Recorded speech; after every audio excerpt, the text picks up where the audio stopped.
time.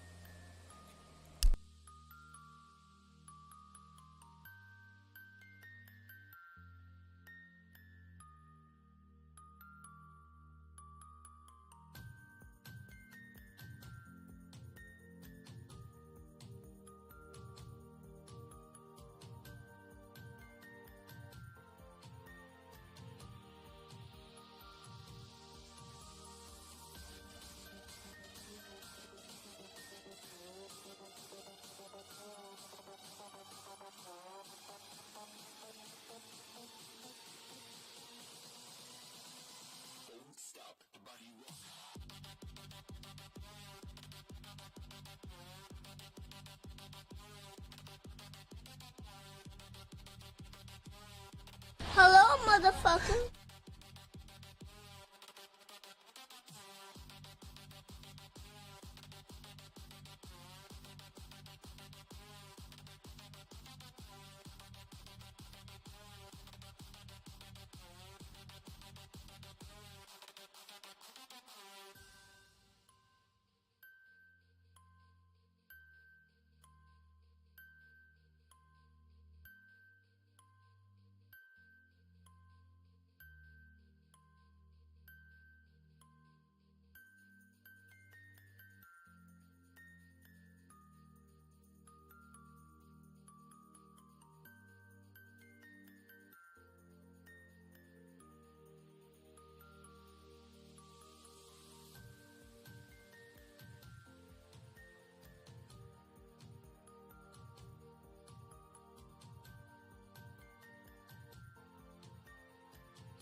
Hi, friends. Welcome in. Sorry about that. I got a little sidetracked.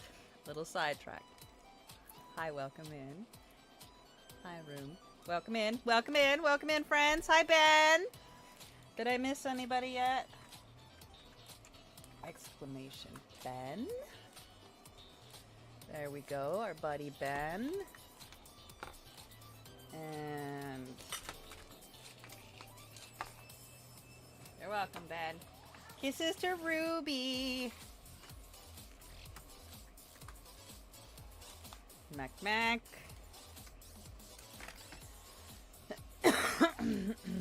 Exclamation Mac. Exclamation bitch for Alcibeth. Alright.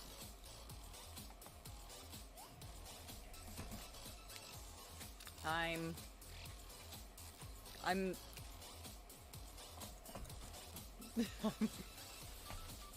no.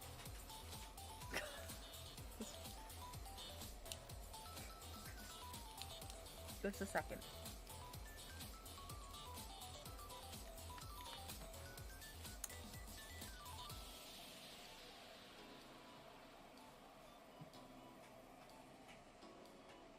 Remind everybody, it is 8 o'clock, and there is no school this week, and, yep, so, behave yourselves, you bunch of heathens. I'm waiting for somebody to come play with me, so in the meantime, I'm gonna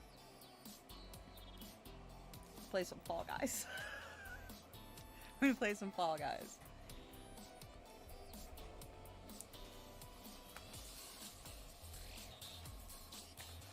If you were here earlier, you saw me start a fire.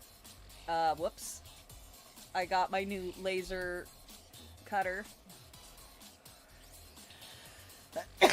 And I got too many projects going on at once.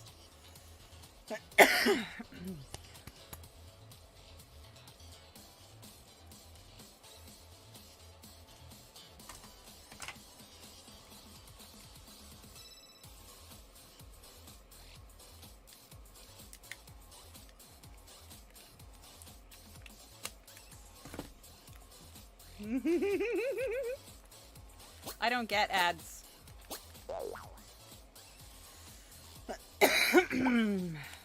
Alphabet, load up. Hi, Silver. Oh, I heard you were snapping with Alice. Did you? Alice has my phone like every day. I warn y'all all the time, if you are texting me and I don't answer you, it's not because I'm ignoring you. Alice almost always has my phone. So, she swipes it away. Or if you're lucky, we'll call it lucky. If you're lucky, she'll answer you. She'll answer you and send you Snapchats.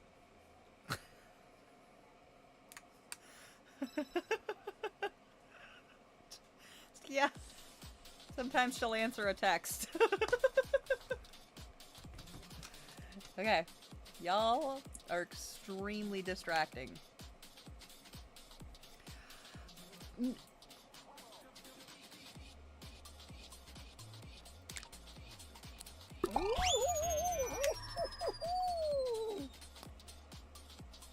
Loud. It'll be loud.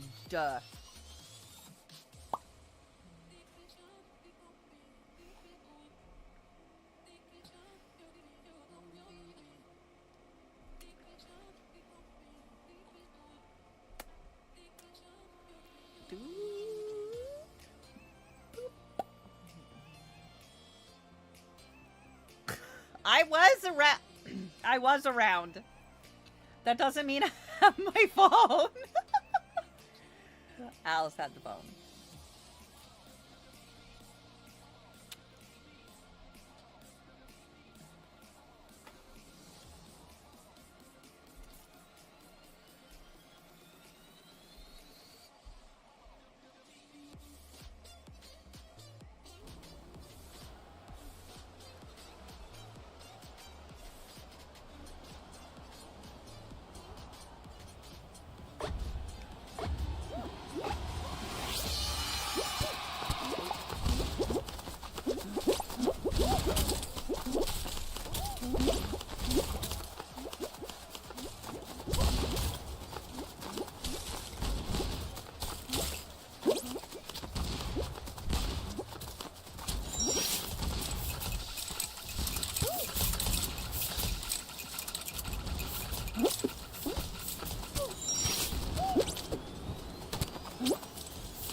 Stardew Valley.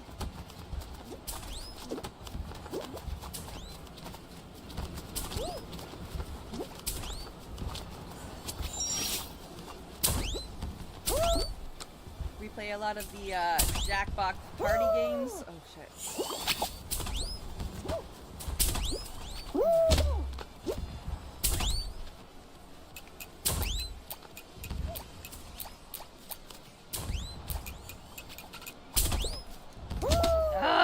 still the same. My God. I cannot play this at the same time!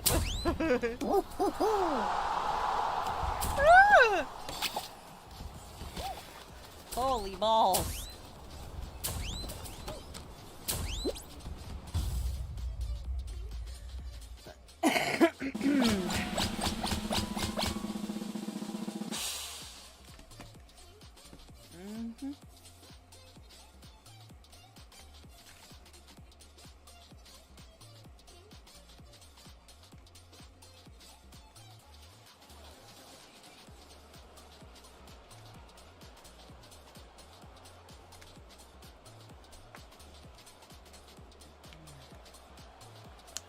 We play a lot of different games. We play fun games and spooky games and just whatever. Cooking games.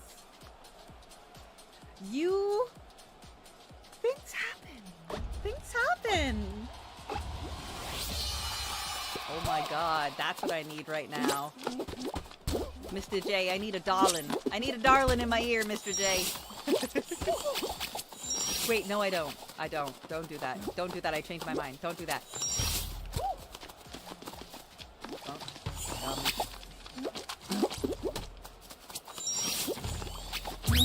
Oh, ass. I got too close.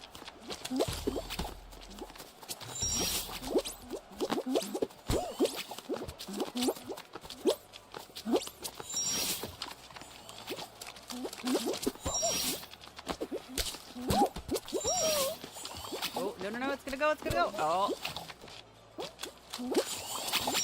That one just went. Oh!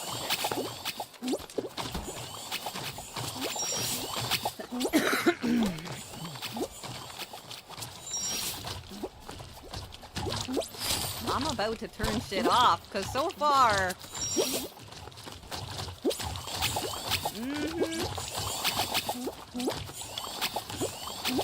Motherfuckers being all caught up in here.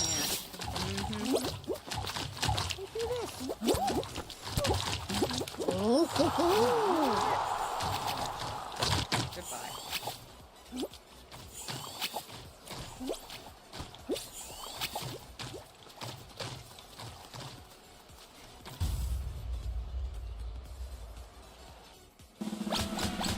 I don't play on PS5.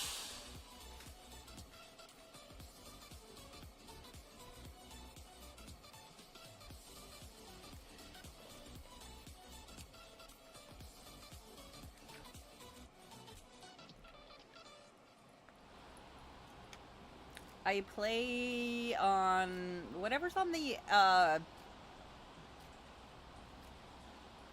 what's the Xbox one?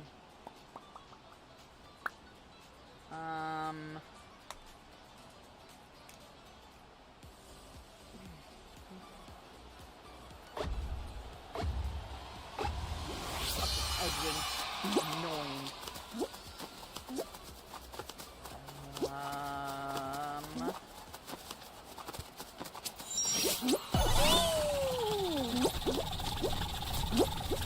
Xbox, the other one on Xbox, it's,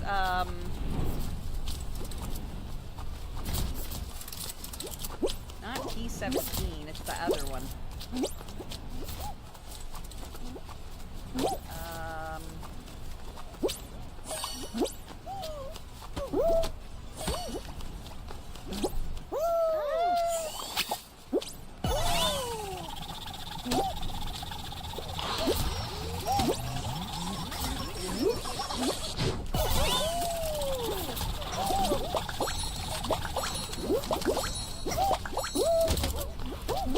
Oh, that's why.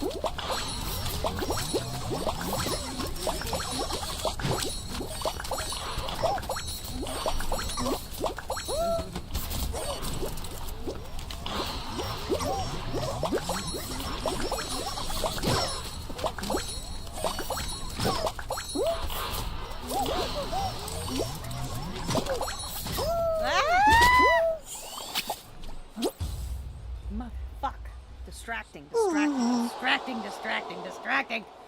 No, it's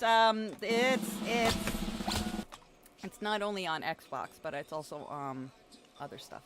But Epic. Epic. The Epic and EA. I play stuff on the Epic and EA. Maximurph! What up, bitch? We were in here the whole time. I love you, bitch. Show me your tits. Wait, did I get eliminated? Yeah, I did.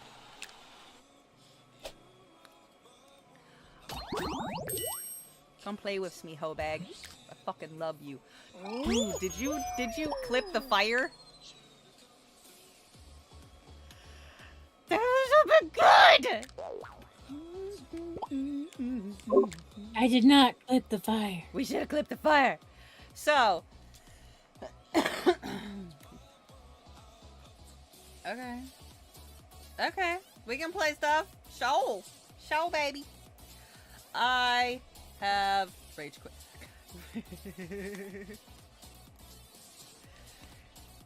I will not turn it back on until I am not the only one talking. I am not even talking. I am action. Stop just talking. So it's getting turned off. Not you. You're fine. So they didn't have anything. Joanne's didn't have anything. They had a whole ass load of yarn. So I'm telling you, if I yarned, we'd be good.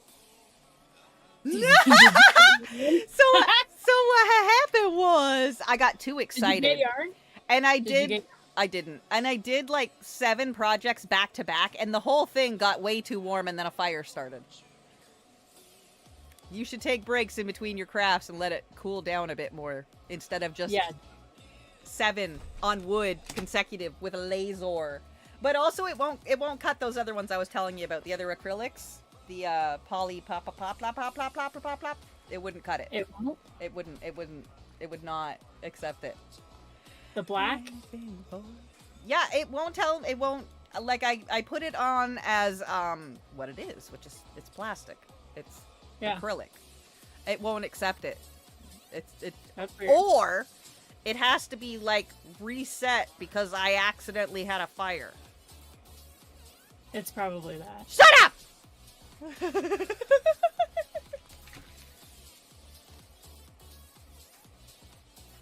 I saw that you invited me, but I didn't pull out. I turned it off. I didn't take nothing nowhere. I've invited you like 9 times. Come and play with me. The invite. Be inside me, Elizabeth!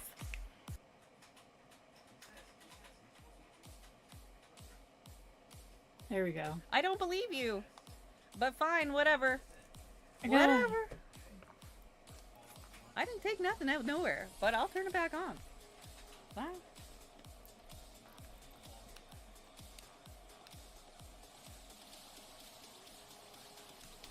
Alright. Turn louder stuff over here. Lovely. I can't be on for too much longer. You're fine, Mama. I know, you have work. I'll play a solo something later. Something. Probably a Hollow Knight.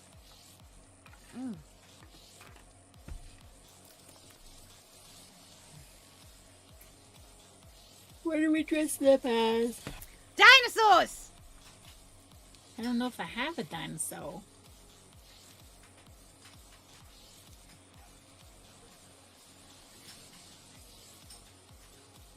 I don't got a dino. Watermelon? I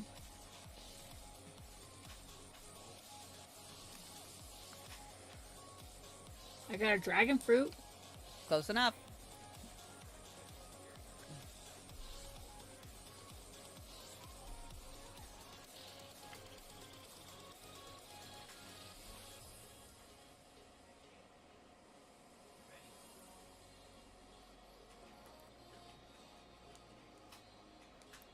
Not well live.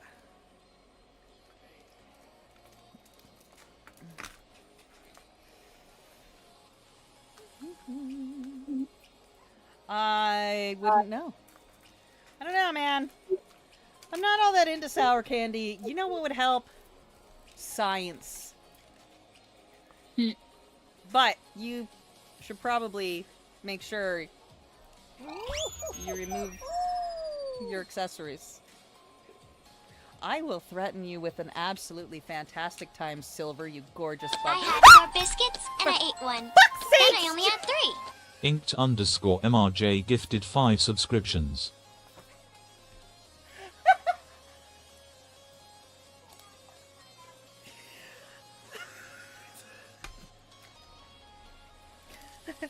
And boom goes the dynamite. And boom goes the dynamite. Well, I came. Thanks, Jay. Now my chair's wet. What color, bud? Oh. My goodness. Deathman's favorite. Y'all are some bad kids. Purple or blue? We'll buy her all of this stuff from her wish list for her birthday. My fucking wish list is non-existent at this point. I haven't edited it in so long. Y'all are better off just giving me fucking cash, because I gotta pack and move and buy bins and figure out how I'm transporting everything. I might want to ship a bunch of it. I might want to ship a bunch of it in advance.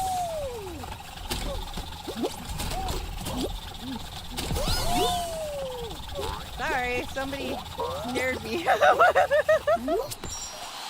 Somebody scared the hell out of me. And then she said, "Oh my." Oh shit. You liked it. I did. It felt great. Marvelous even.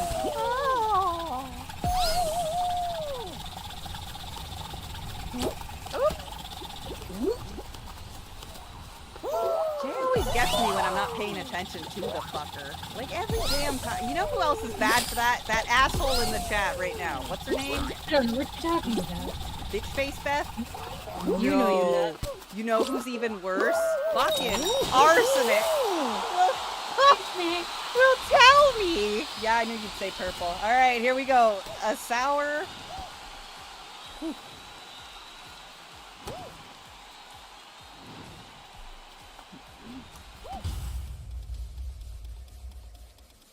It's all right.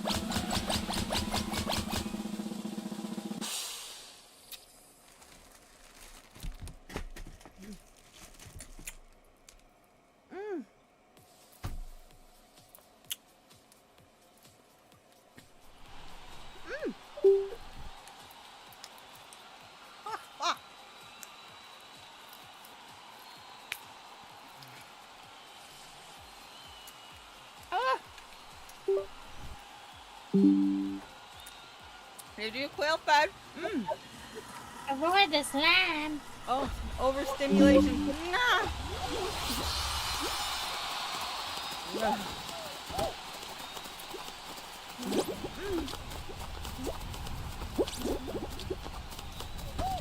Oh, shit. Oh, I can't see! No. Oh, my God, this is so sour. Oh, shit, I died. My controller died. And I'm out. Oh, fuck. Oh. If you're confused what's going on, remember to gift. Not gift. Oh, fuck. Remember to thank your gifter. Mr. J just busted another terrified out of the streamer. Oh, fuck. Back that up with some sour suffering. Oh. These are the world's second most sour candy. And my limit is 5. Because I'll throw up. So even if you gift more than 5, my limit is 5 candies. And any more than that and I'll get very sick. I'll throw up. So we'll stock them if you need me to, but...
Hey, bird. The scaregasms. Hi, bird. I haven't seen the bird in forever.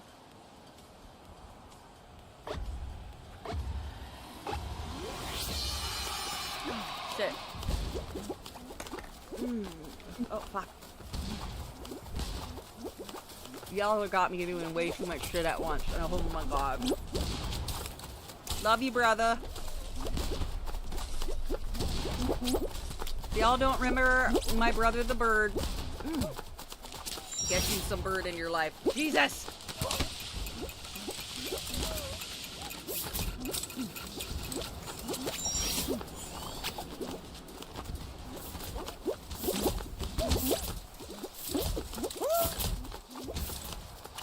Whee!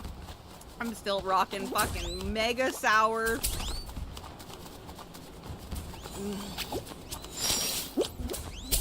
Got a mech task on the go. What the fuck?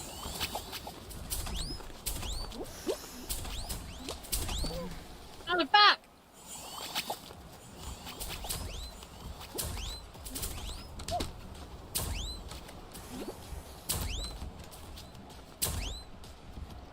Oh, motherfucker.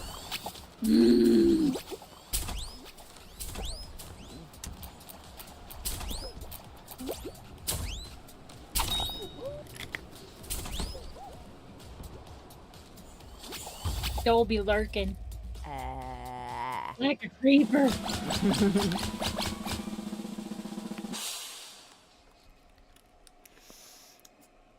Creep. This is a dragon fruit acai indica from Turn. It's a new one I'm trying.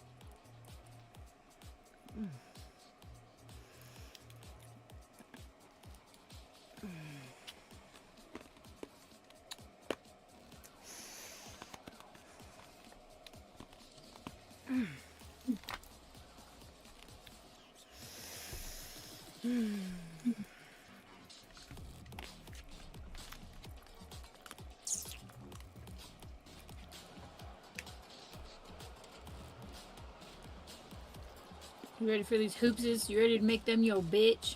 Yeah, baby. Okay. You turn it down for a minute.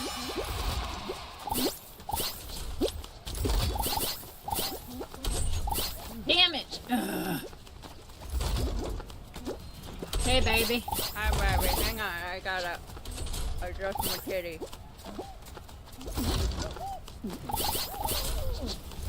Damn it! Alright. Alright.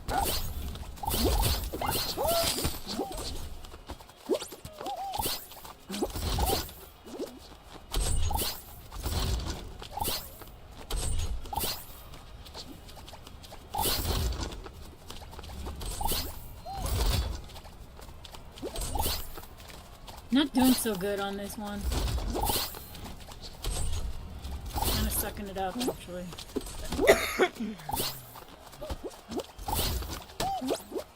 Go, Beth! Yeah, Damn girlie. it! I missed it. Oh, shit.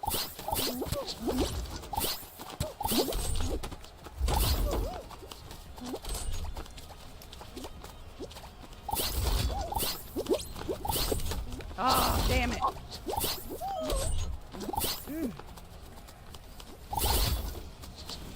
I would be down for a root beer bait.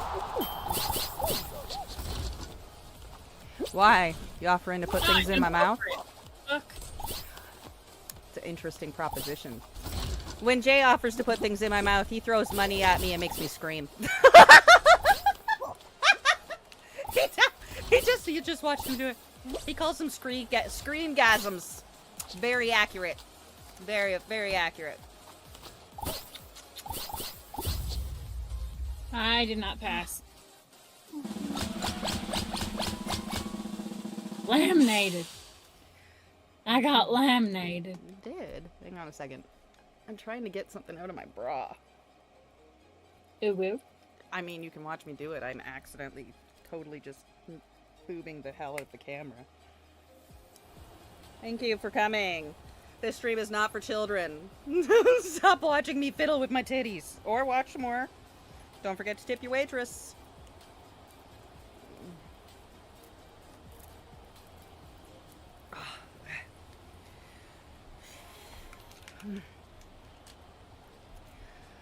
You're just gonna... Are you replacing my whole chair? Are you replacing my chair? Because you're making a mess. You're pissing me...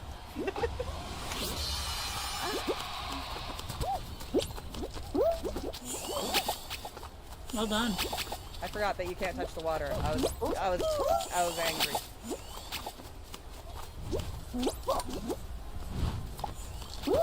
Oh. Wow.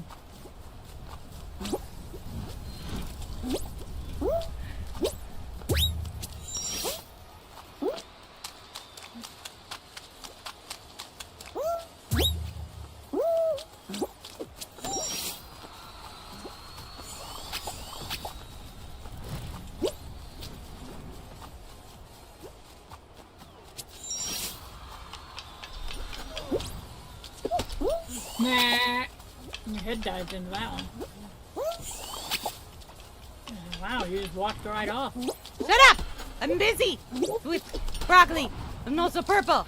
And then there was a dinosaur and this left. And then there was 3 rights and El Paso.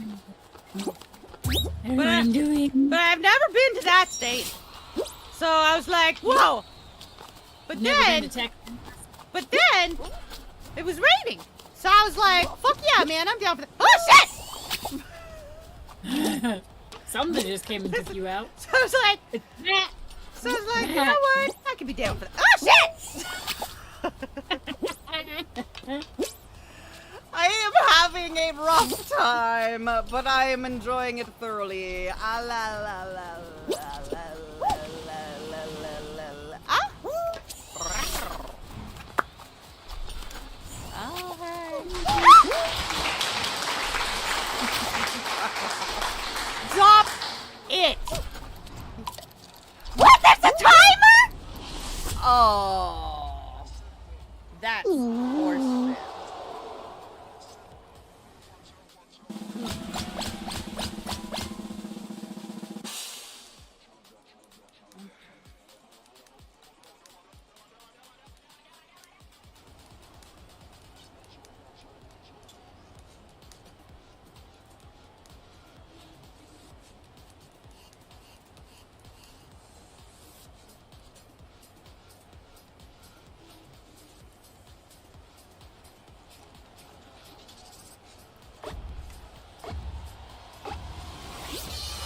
Wait, what do I... Oh, fuck. I got eliminated. What? Still in the game. Oh.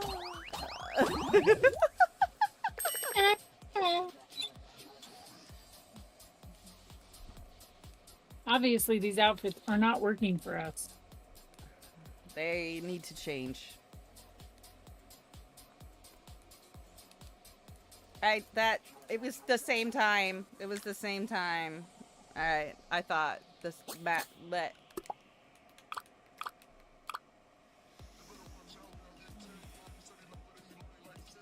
today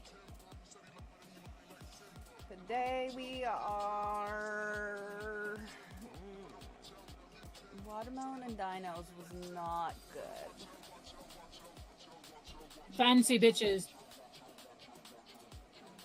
How fancy? Oh, we fancy.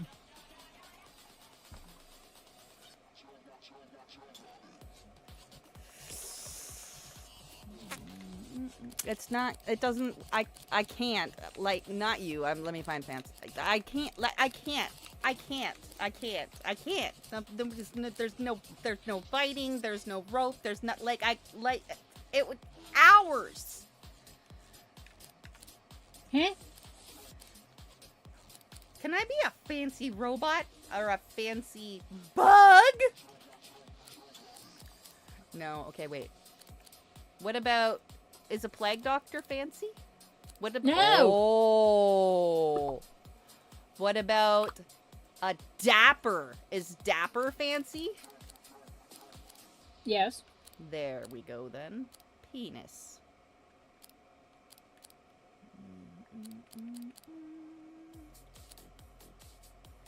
Okay.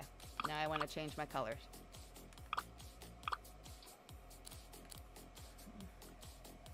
There's no zipper. It's this.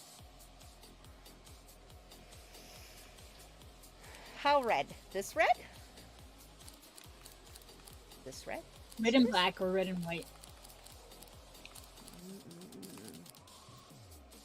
Blush and silver? Oh, red on red?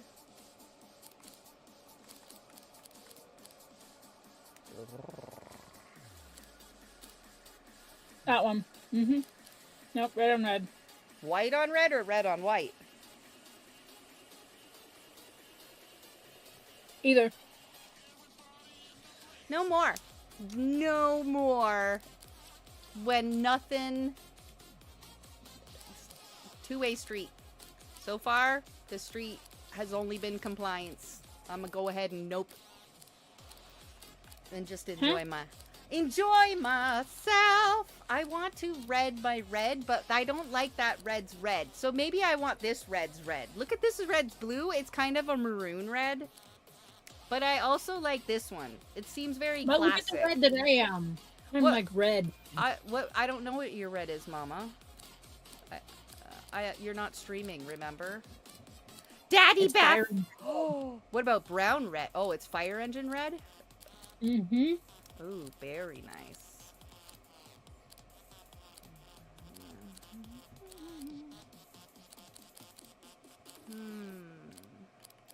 So white on or red on white then.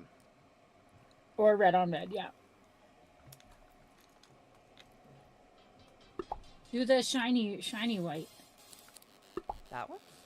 Oh, that's pretty.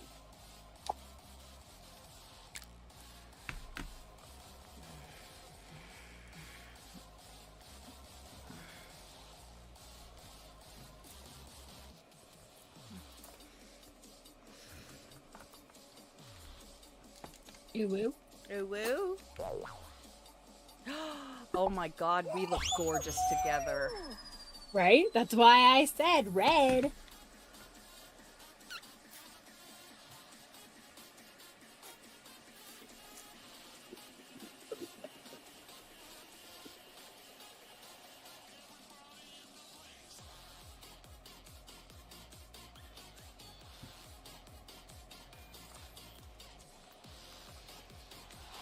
Oh, this one again.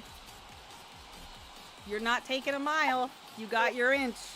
You will not take a mile. You got your inch. You will not take your mile. Who, me? Nuh-uh. I'ma kick your ass. What are you talking about? You're going down. I ain't losing to you, bitch. Oh, wait. 2 laps? Is it together each? Or both of us cross it twice? Both of us cross the twice.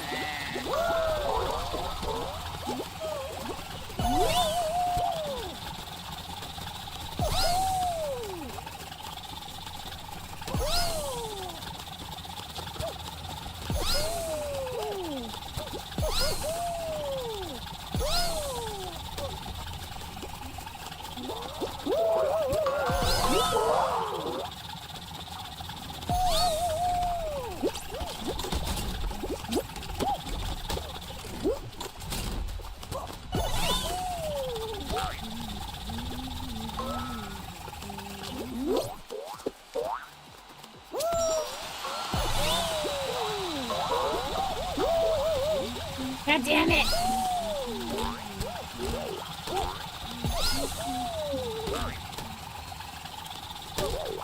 Hey, baby. Hi, baby. You want to put it in my mouth? Don't run, baby. I'll give it to you good. Oh. Oh, come back, girl. I just want to love you. Oh. Let me get you. Make sweet, sweet love to your mouth, fish style. Come here, baby. You gotta find me first. Baby! Come back, baby. I love you.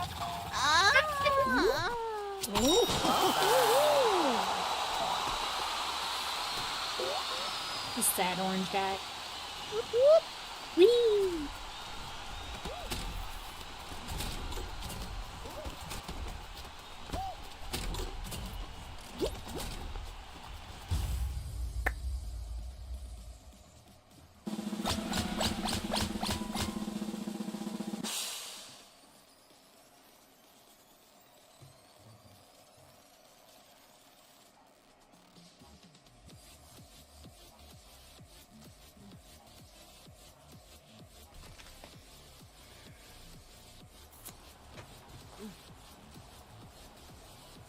What you doing, potato?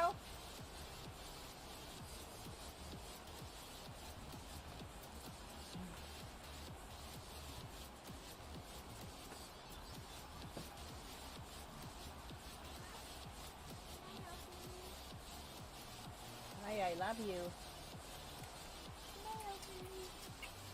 Hang on. Okay, what? Can I open that? Hi, Alice. Barsha Burp said hi, poopy face.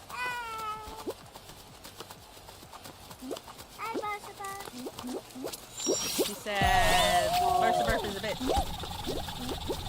She did not. Definitely. Said it with her eyes.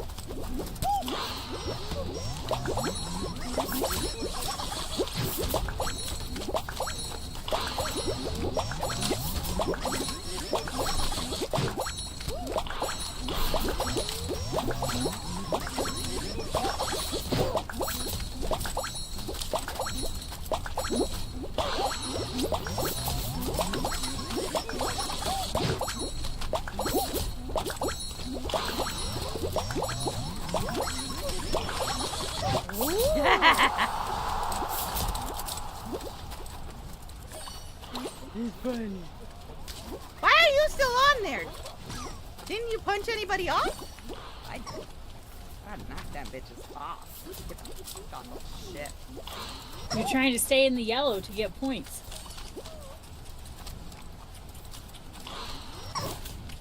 I fell off and had to climb all the way back up, and I still qualified.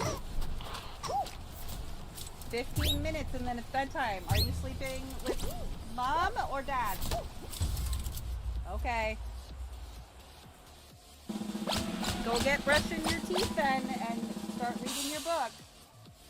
I'll see you in the morning. I love you. Yeah, you can take that with you. Is she sleeping with Bartbox? Yes, fart box.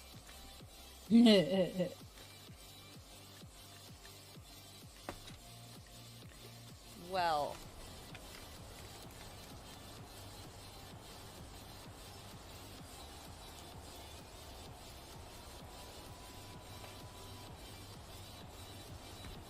Let's go! It's loading. Hang on, I know, it takes so freaking long. Ugh, fucking muffins. Open shirt. Fucking crumbs all up in my titties. Ugh. You know what? You think beards can collect fucking crumbs good? You don't know nothing. Boobs can catch a whole ass muffin. I'm pretty sure I just dumped half a muffin out of my titties.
Still waiting.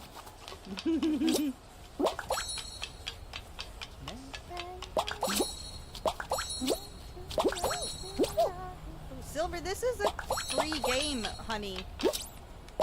It's a free game. It's through Epic. You go download it. You could be playing with us right now.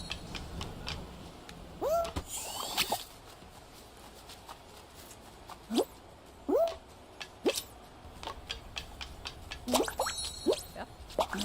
Yeah, Epic Games.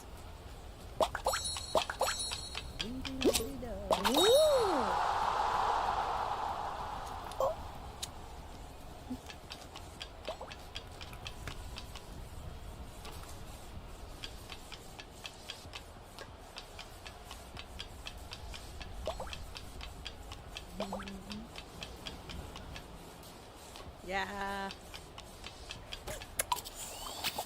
Sir.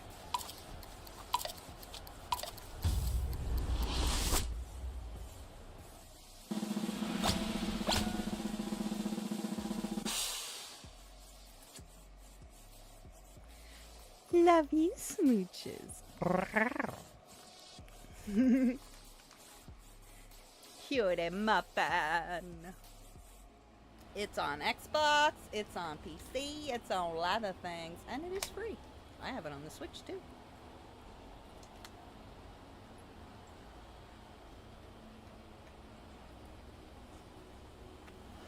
Get it on here, baby. What's the point of this game? Don't die?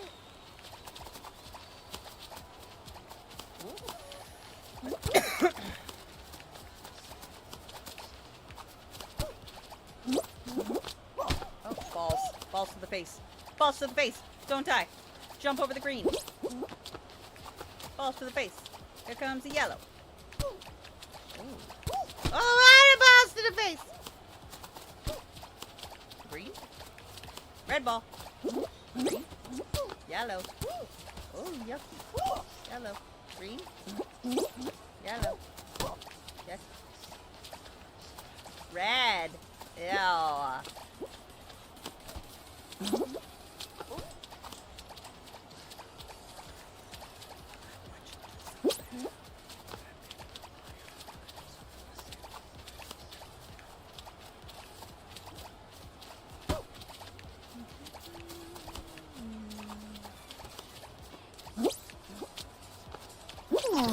Oh, shit.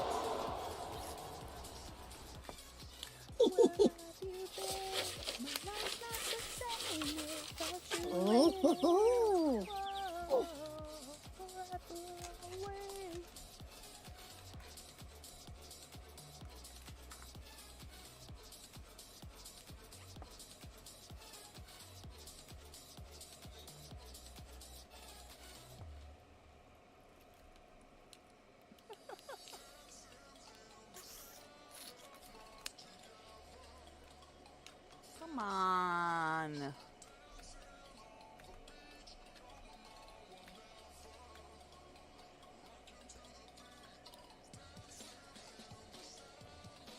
What? Problem loading your rewards. Elsabeth, you mother bastard. You lost all of our money, didn't you? It was to hookers again, wasn't it?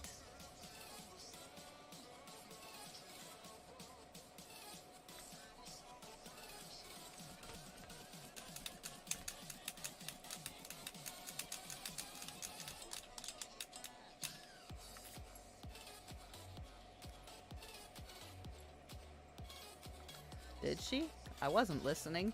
Did she say that? Were you listening?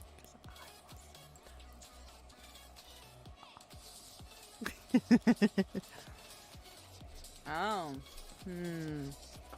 Yeah, I don't see that. It's on Xbox, is the last thing I said. Bitch! Yes? Can I help you? You're gonna call me dirty names? Wait a minute.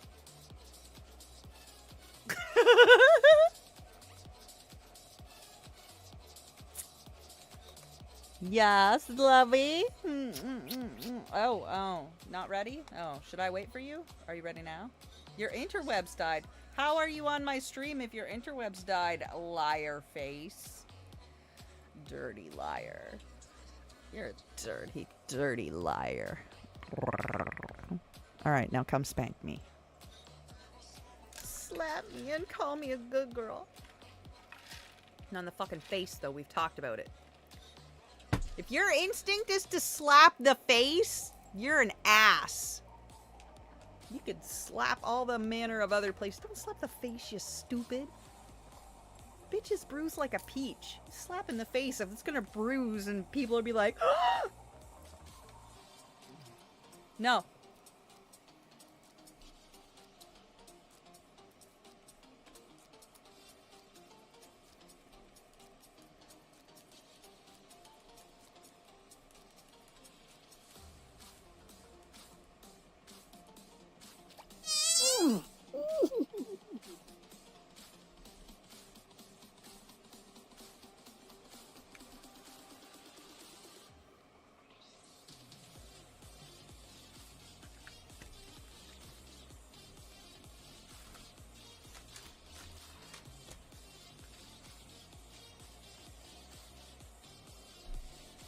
I'm not unreasonable. I am just logical and fair. Bitch. Bitch. I am totally down for equal exchange any Hello, day. motherfucker. Hi, Sparks! Mwah. What up, Beard Daddy? How you doing, baby cakes? Oh my god, how's your hot wife? Can I slip Mousy the tongue? I mean, what? What? I would never want me to crush... What? Crush me with your thighs? What? I didn't say that. What? I would never insist that Mousy ride me like a pony. What? What? I mean, what? Hi, Mousy. I love you. Mousy and Sparks are awesome. Exclamation Sparks if any of the mods feeling frisky. Bam, bam, bam, bam, bam. Not Elsabeth though, because we're about to start. I am always down for equal exchange. I will equally exchange some sketchy ass shit if the exchange is equal. Ask Elsabeth. We exchange sketchy ass shit all the time. We do. We do.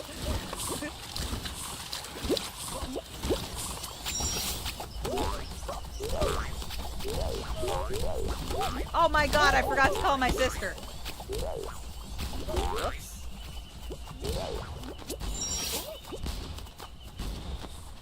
Ah! I told her I'd call her, but then I never did. I'm a terrible horse. Oh! Man, this is a cute ass color. Whose idea was this? The white mustache really, it really sells the whole outfit. Bam! Alright, now I can exclamation Sparks. Exclamation Sparks. Exclamation... Is that what the hell happened to half my fucking mods?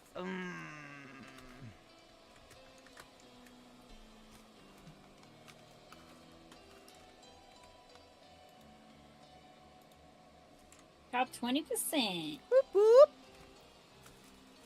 Go girl. Go girl. Go girl.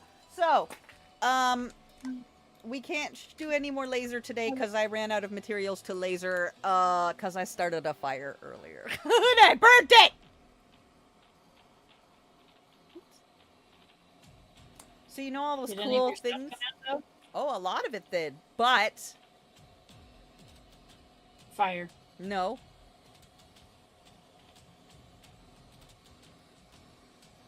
Oh, I didn't know you wanted to keep any of it. Why wouldn't you want to keep Nope, it? nope, don't. Nope. I didn't say no, I wanted. No, nope, nope. Inhale, exhale. Your brain's gonna cramp. Just don't. Your brain's gonna cramp and you know it. Inhale, exhale. Frozen. Inhale, exhale, girl. Frozen. I can't. I know, right? But they did play 7 sets that were fine.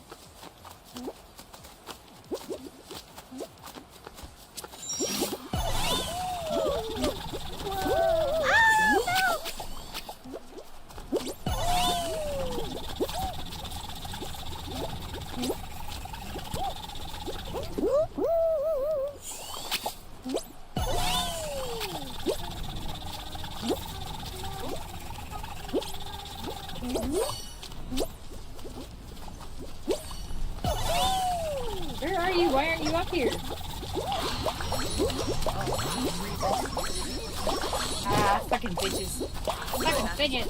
I whacked them. Yeah, you whacked me. No, they whacked me. They whacked you, and then I whacked them. 12 months. They whacked me like a weed whacker. I whacked them repeatedly, baby. For you, because you are my sunshine. My Oh, yeah. sunshine.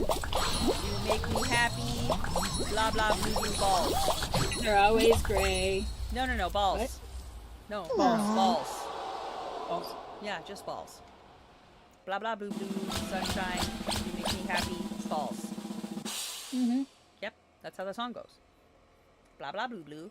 You make me happy. Balls. Thank you for coming. Thank you for visiting my TED Talk. I forgot.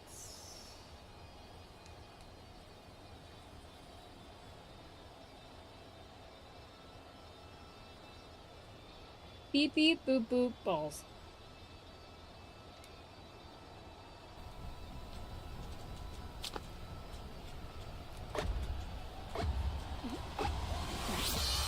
Did you knock Quelfie? No, I was laminated, I guess. Come on, motherfucker.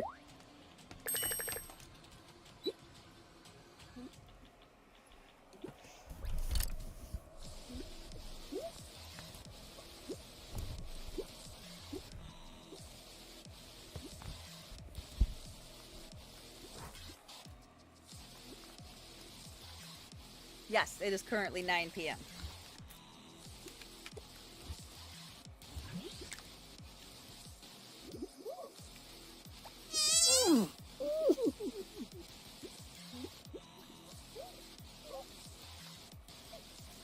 Burf still playing.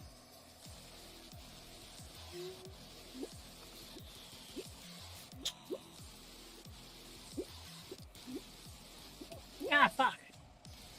Walked right into the ball. 'Cause I'm good Sure. like that. For free? Yes, for free. Oh, flee, flee, flee? Where the fuck? Oh, there we go. I was like, where the fuck am I supposed to be going? So, hello. I'm looking. Got it.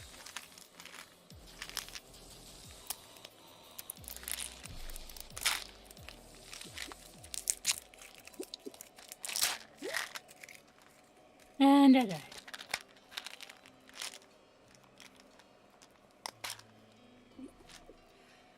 No. That was 2 additional and not even half? Like, no. Like, no. That's... Heck no. Oh my god. We're done now. We're done now. For free, free, free? Like, what the hell? Interesting way to propose, but yes. I mean, feel free to come across me anytime for the right amount. Wink, wank. She's taken I'm not. by like 5 other bitches. Oh, yeah, that way. But as long as you're not looking for a relationship, they won't cut you. Maybe. Probably. Nah. I mean, don't give them a reason to cut you, and they won't cut you. So just, I mean, You don't answer for me. I'm just saying. Okay. Where the fuck am I going? Oh wait, we're adding Silver. Silver, are you on my friends on here? You have to add me to your friends on here, Silver. I am actually just Jaded Neko on this one.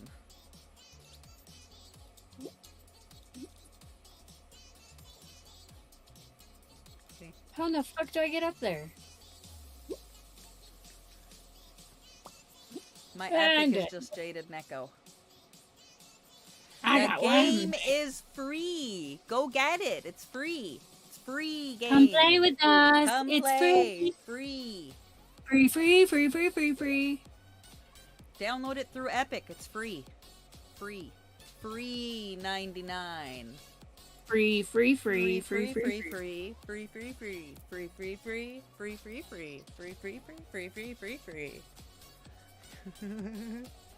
Dude, I am so excited for Cinco de Mayo. Not even because it's a holiday, but like, holy shit, I can't wait to see my doctor. And she's like, hell yeah, you can get drunk.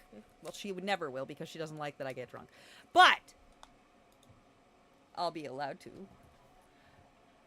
Then go to bed, ya poo head. I don't know where it's a free game. It's a free game everywhere. It might be on Game Pass. It's probably on there. Yes. It is. Well, it's yes. free. Yes. It's free Yes. everywhere. It should be free on Game Pass.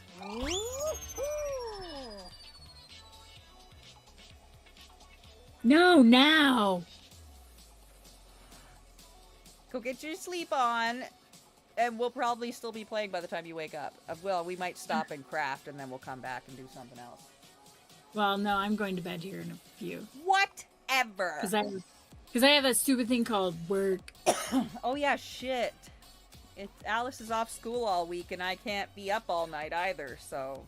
I'll stream in the daytime tomorrow, though, maybe. Probably. Crafting. Or Legos.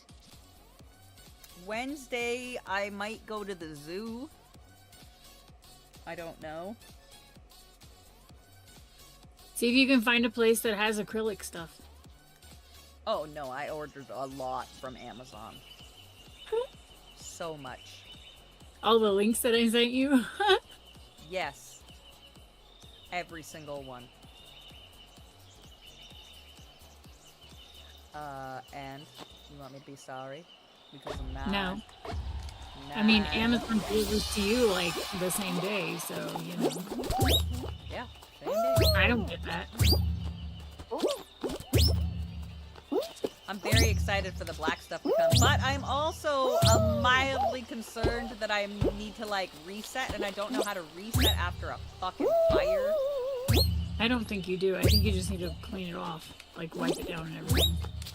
Yeah, because it's got some debris in it. You can vacuum it out. I know! But the vacuum weighs more than 10 pounds! So I'm not allowed. And Get when your I fart bag to do it. require assistance, it's a lot of additional noise that I don't... Yes, I understand. Did I get first? Whatever. Holy shit. If it says top 20%, then I got first. I don't think anybody finished before I did. Ah! Oh, way to jump off there, buddy. The fucking alien bounced me. And it messed up my trajectory.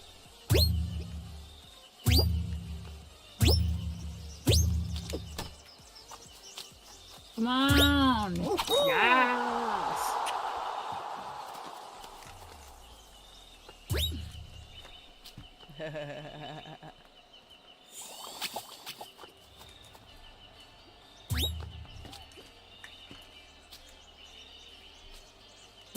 Wait, your American friends, where you live at?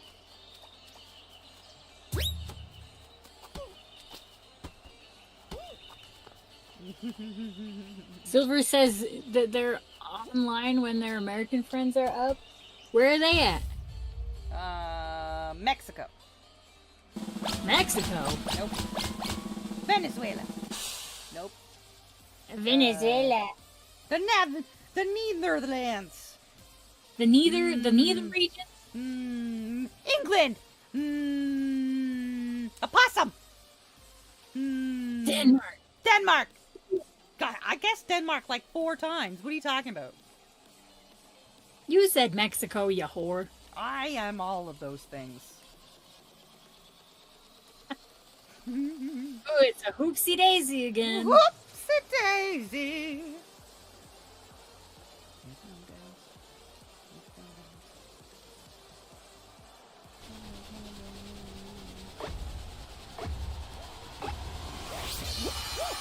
Oops.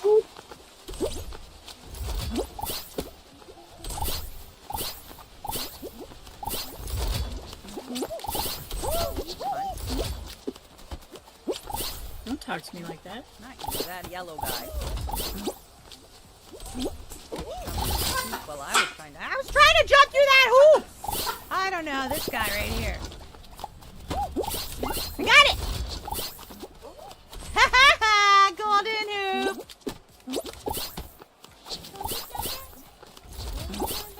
Damn it! They keep stealing my hoops. Those Those bitches. bitches. I got it. Yes, I got the big one. Me too. I got the gold one twice. Woo! Go, girl, go! You did wealthy yet? No, not.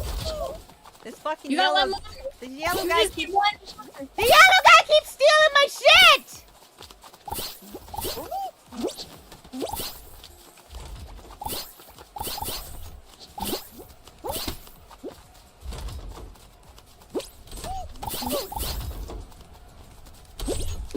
There's one right there. I know, Mary God! Yes. Wow.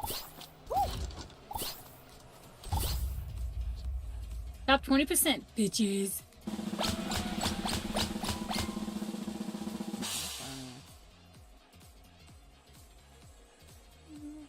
Good night. Silver said good night. Good night. Have a good sleep, kissy babe.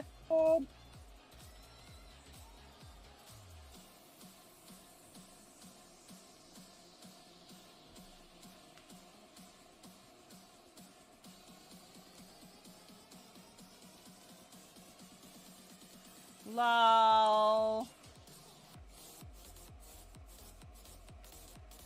It didn't even have to be some nonsensical number like that. That's the thing.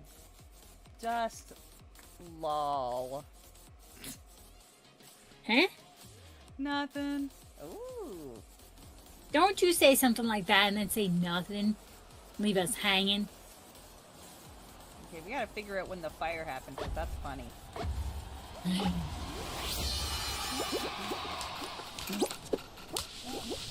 Ah, I missed the hole. That's what she said.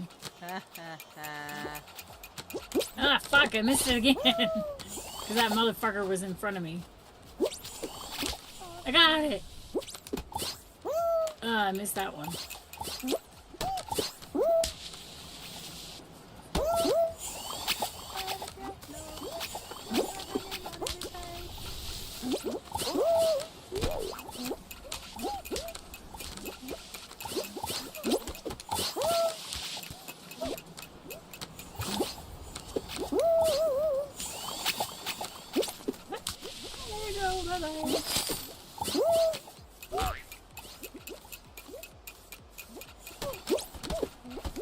Damn it. I'm still not good at this. Tonight. I'm not good at it tonight.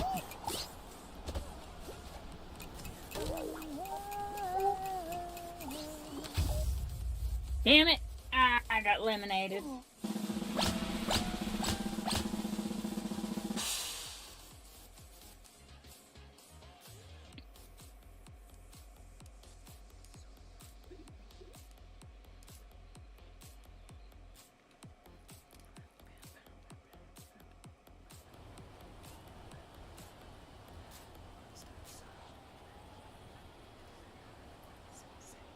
I need a metal sheet so I can use my heat gun.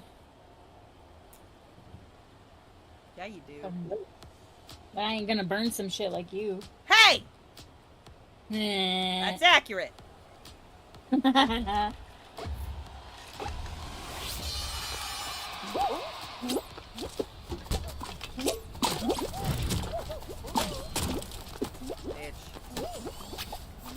Yes. Yeah. Not you this time.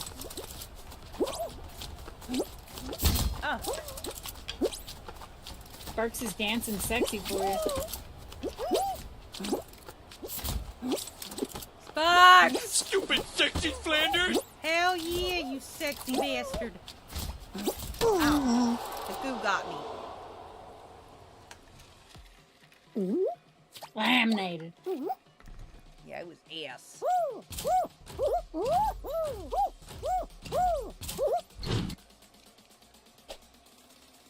Okay, I got like 1 or 2 left in me and then I gotta go to bed. Go nuts, baby.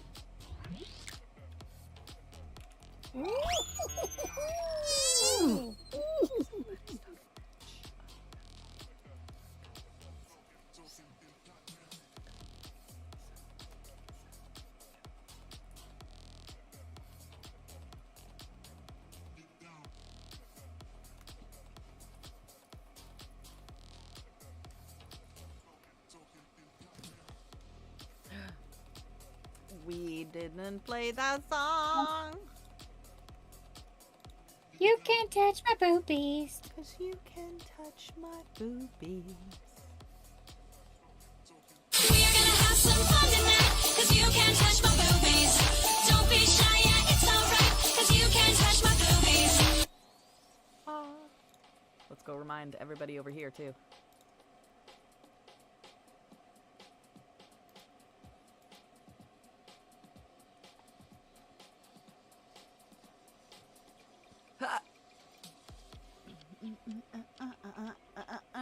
Boobies.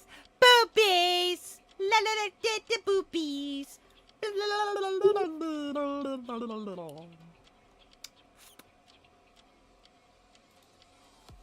Let me get one. Oh, these. My honky donkey bonky slonky boppy bloppy flippity floppy sloppy smickety backy bompy honky donkeys. Oh no, the games! No, it's this quote on his is the other one is just like, oh these my sloopy donkey honky donker blah blah blah blah, and she gives all these different names for like her boobs. I know, she missed fun bags. Jesus.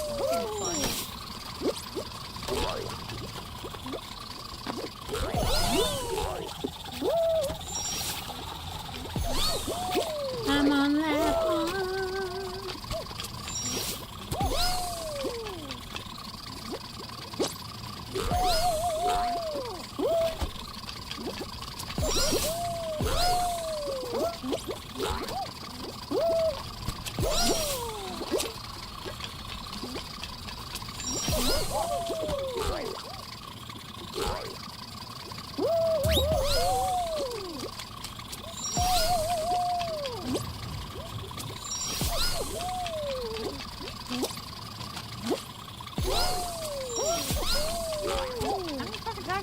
Go in a circle.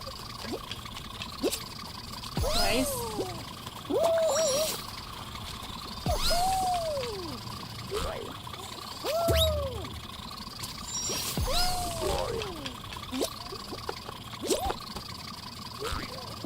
It says that I've only gone once, and I've definitely gone around this thing twice.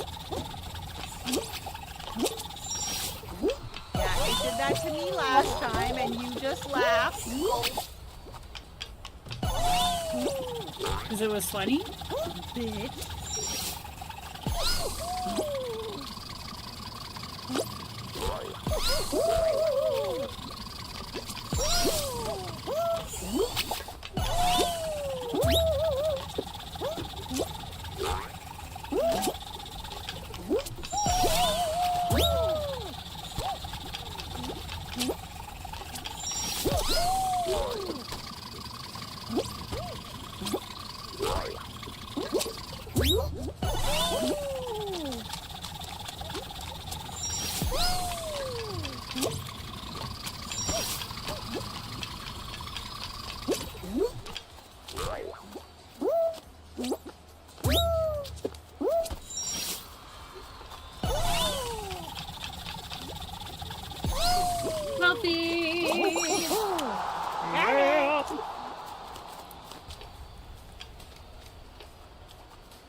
The secret is to go through all the fast gates, the speed up gates. Well, yeah, of course. I went through all the speed up gates. Don't be silly.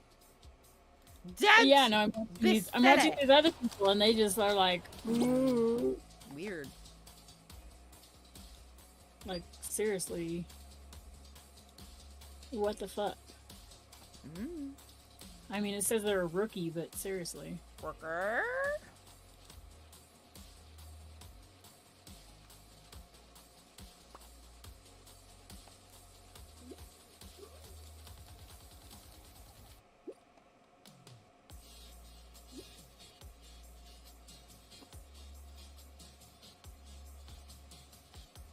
Now they're just walking around the thing.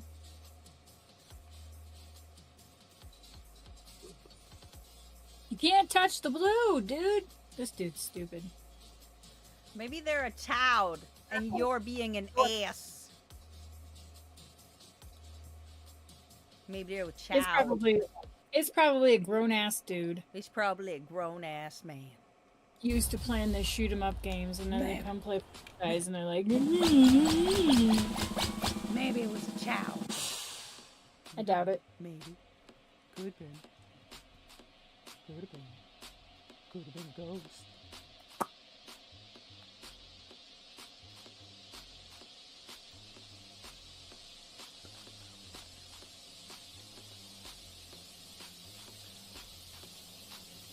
I don't want to work tomorrow.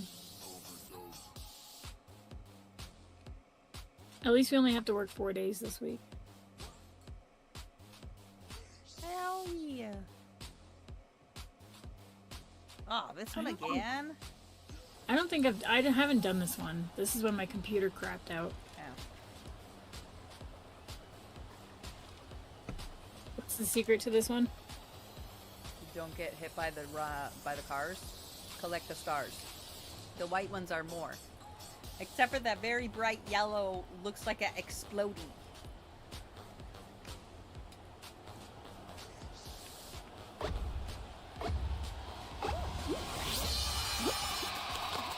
See that the black squares?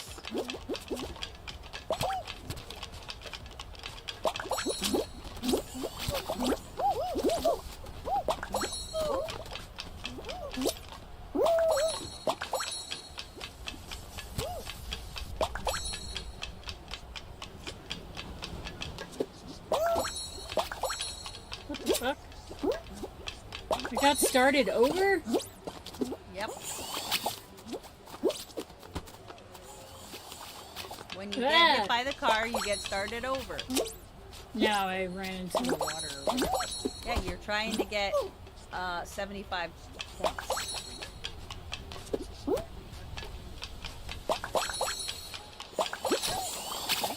Wait, you still keep your points.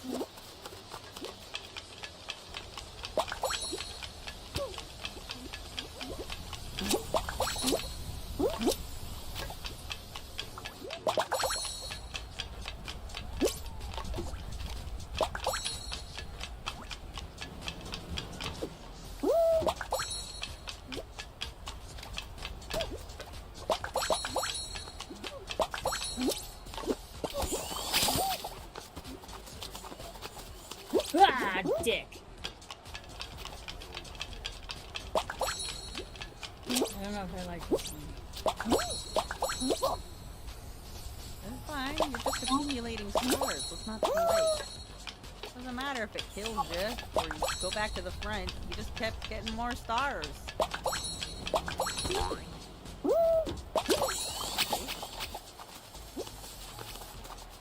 Even if you get all the way to the end, it just brings you back to the beginning to get more stars.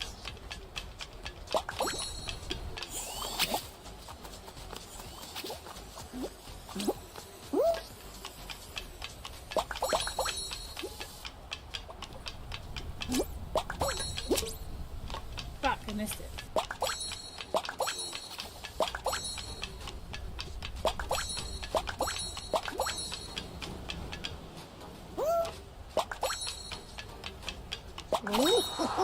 Fuck you, you ass.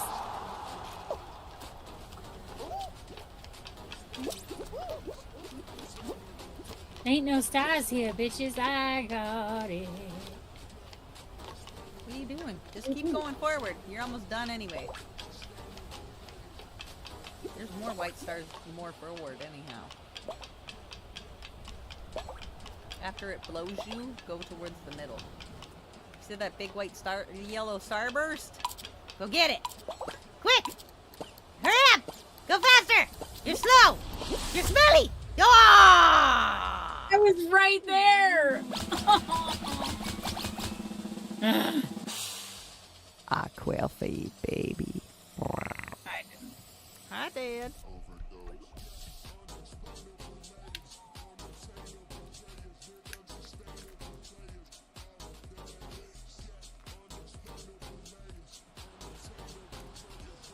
Well, I think that is cue for me that it is bedtime. Alright.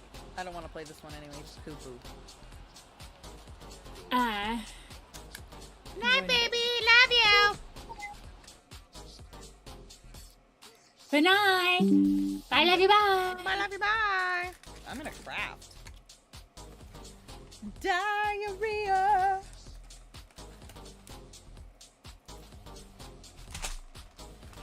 Your margarita. Margarita.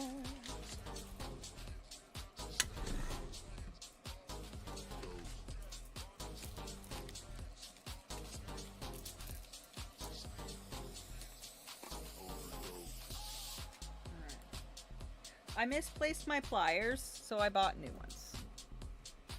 Whoop. Okay. I want to sew more of my bag. Oh, all the stencil stuff is all dry and everything too. I did that when I was in Florida before, but that's fine. I'm gonna add all the little bits.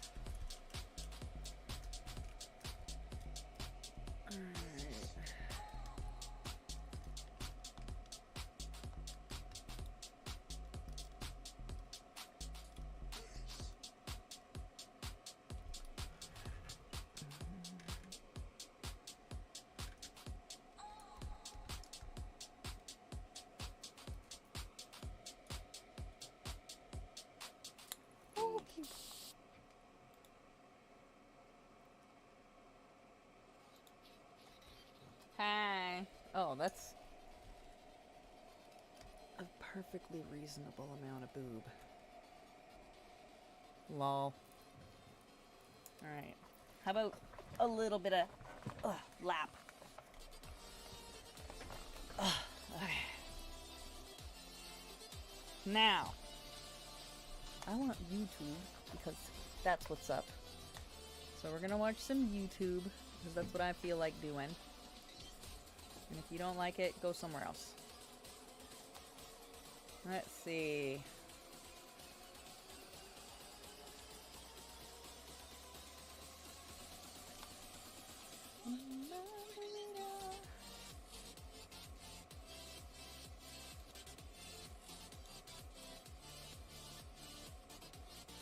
I'm doing my bag.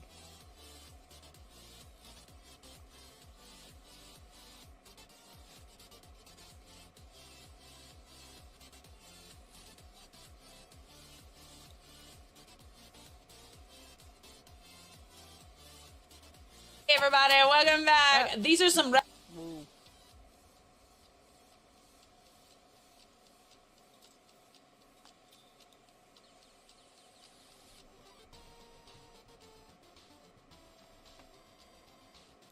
Okay, that was too loud. Held on.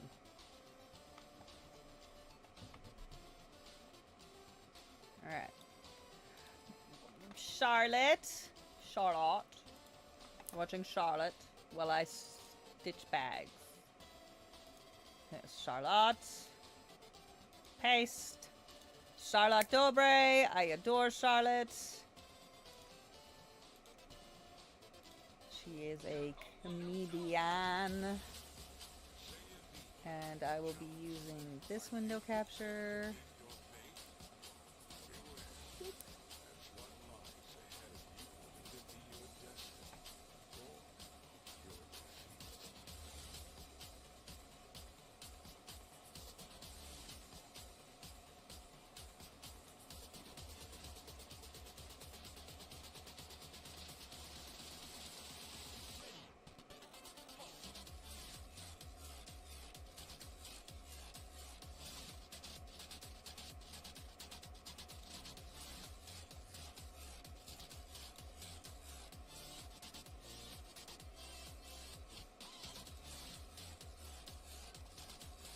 Okay.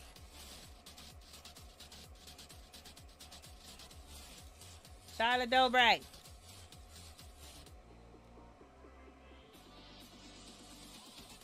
Okay, I'm gonna go with mother-in-laws because We need to they put our always make stimulus me money under the mattress because we can't let the government know that we have money by putting it into a bank. The money that the government sent us. Hey everybody, welcome back. This is a compilation of entitled monster-in-laws that are on another level.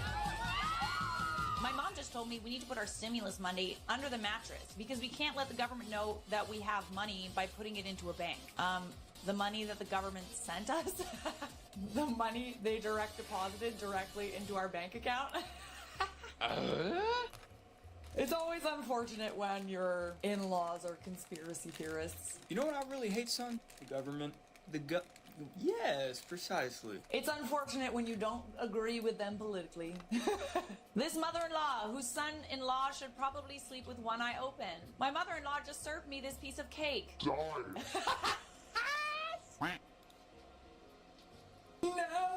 No, she didn't. Oh my gosh. Do you think that's on purpose? Of course, she's your mother-in-law. Of course it's on purpose. I can just picture her coming up to you like, Here, sweetie.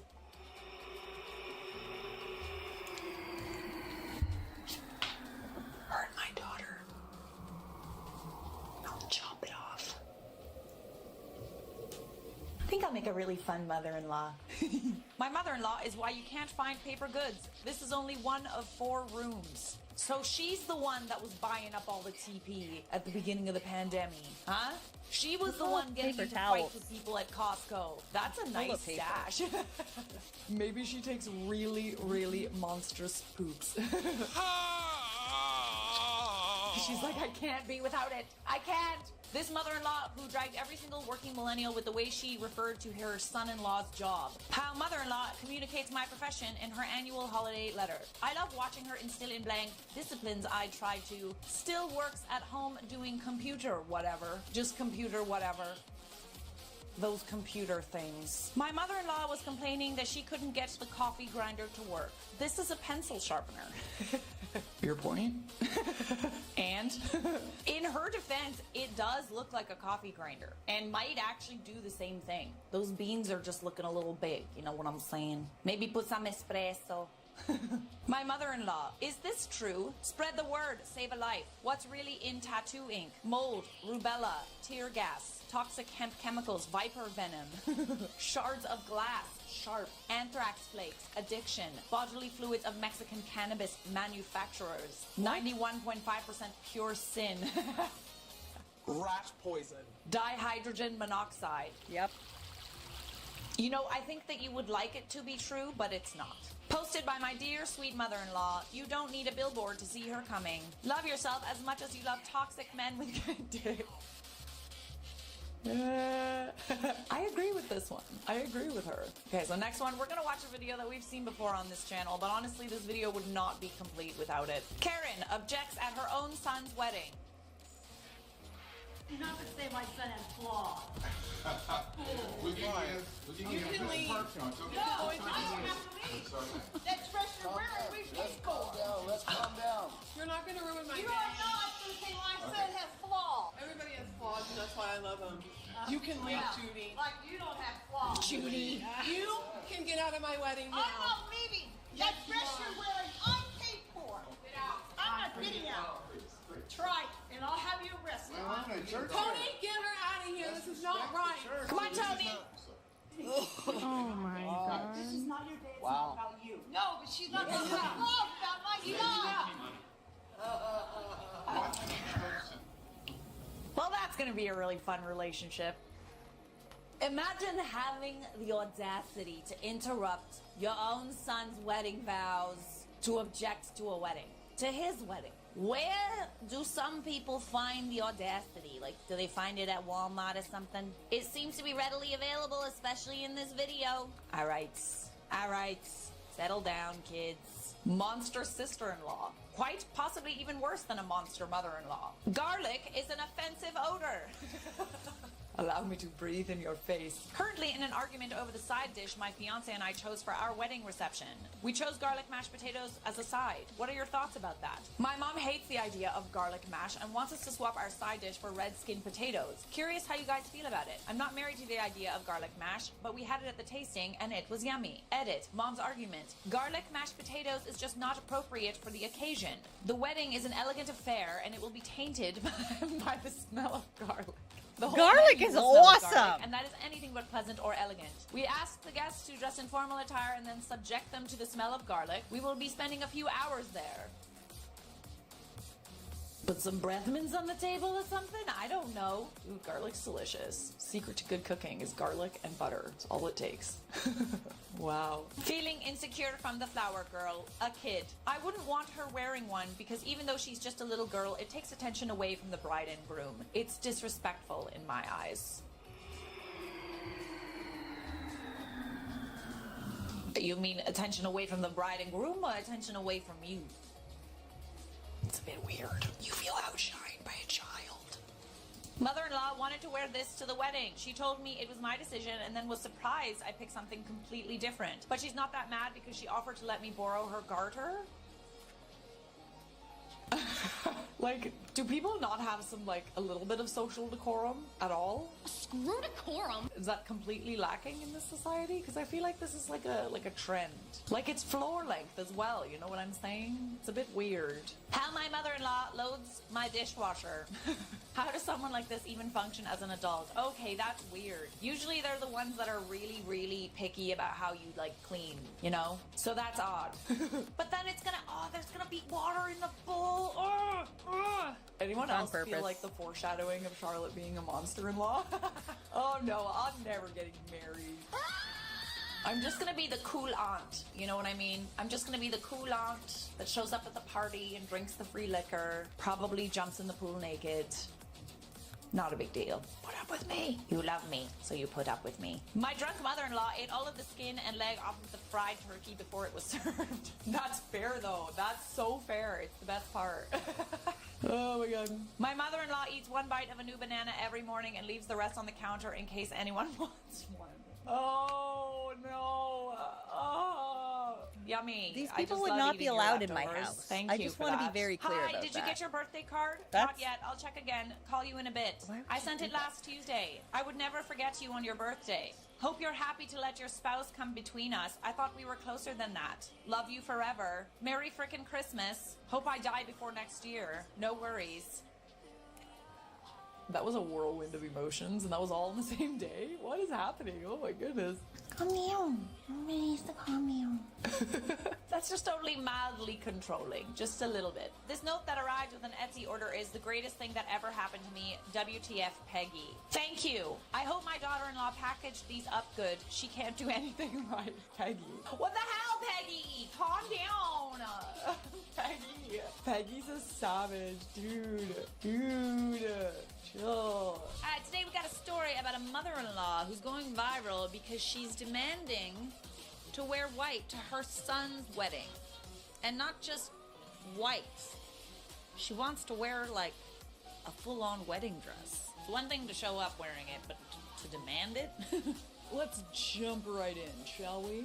I am at an absolute loss of words right now. My fiance told me that his mother-in-law has chosen a dress for our wedding that she wanted to show me. Our wedding is in November of 2022, mind you, and we haven't even started to look for dresses yet. I have absolutely no idea what to do right now. I haven't told my fiance yet as he's an absolute mama's boy and don't want to stir up any drama. What do I even say here? Please help me. Edit, I will be praying every night that she texts me back, psych, but unfortunately this woman is just unimaginably vile and two-faced. Ooh. This is gonna be good. I'm starting to think that I should like make like a bowl of popcorn when I do these videos. Her name's Sue. Not sure if that makes a difference, but I think it does. Hi Sue, how are you? Mark told me that you already got a dress for our wedding? Someone's excited for the wedding, lol. We weren't planning on ordering ours until after Christmas. Well, it's my first son you're marrying. I told my baby I had a dress and did not purchase one. Oh, okay, could I see it then? I'm sure it's stunning on you.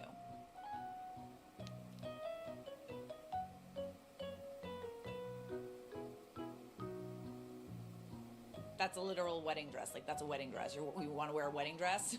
You want to wear a wedding dress to your son's wedding.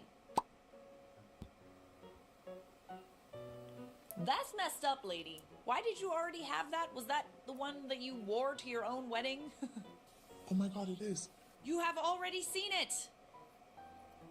Did I not just show you my wedding album last weekend? I'm sorry, I don't mean to be rude or anything, but you're planning on wearing your wedding dress to our wedding? We could help you find a similar one if that fits our planned colors instead. Do not play these games with me, you skank.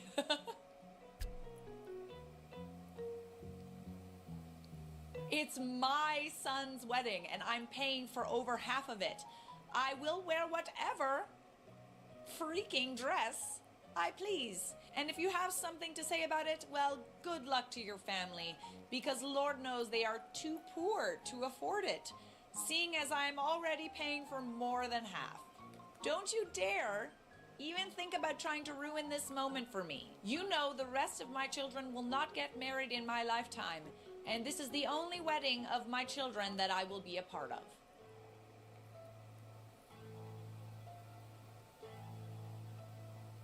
We've been Speckledorfed.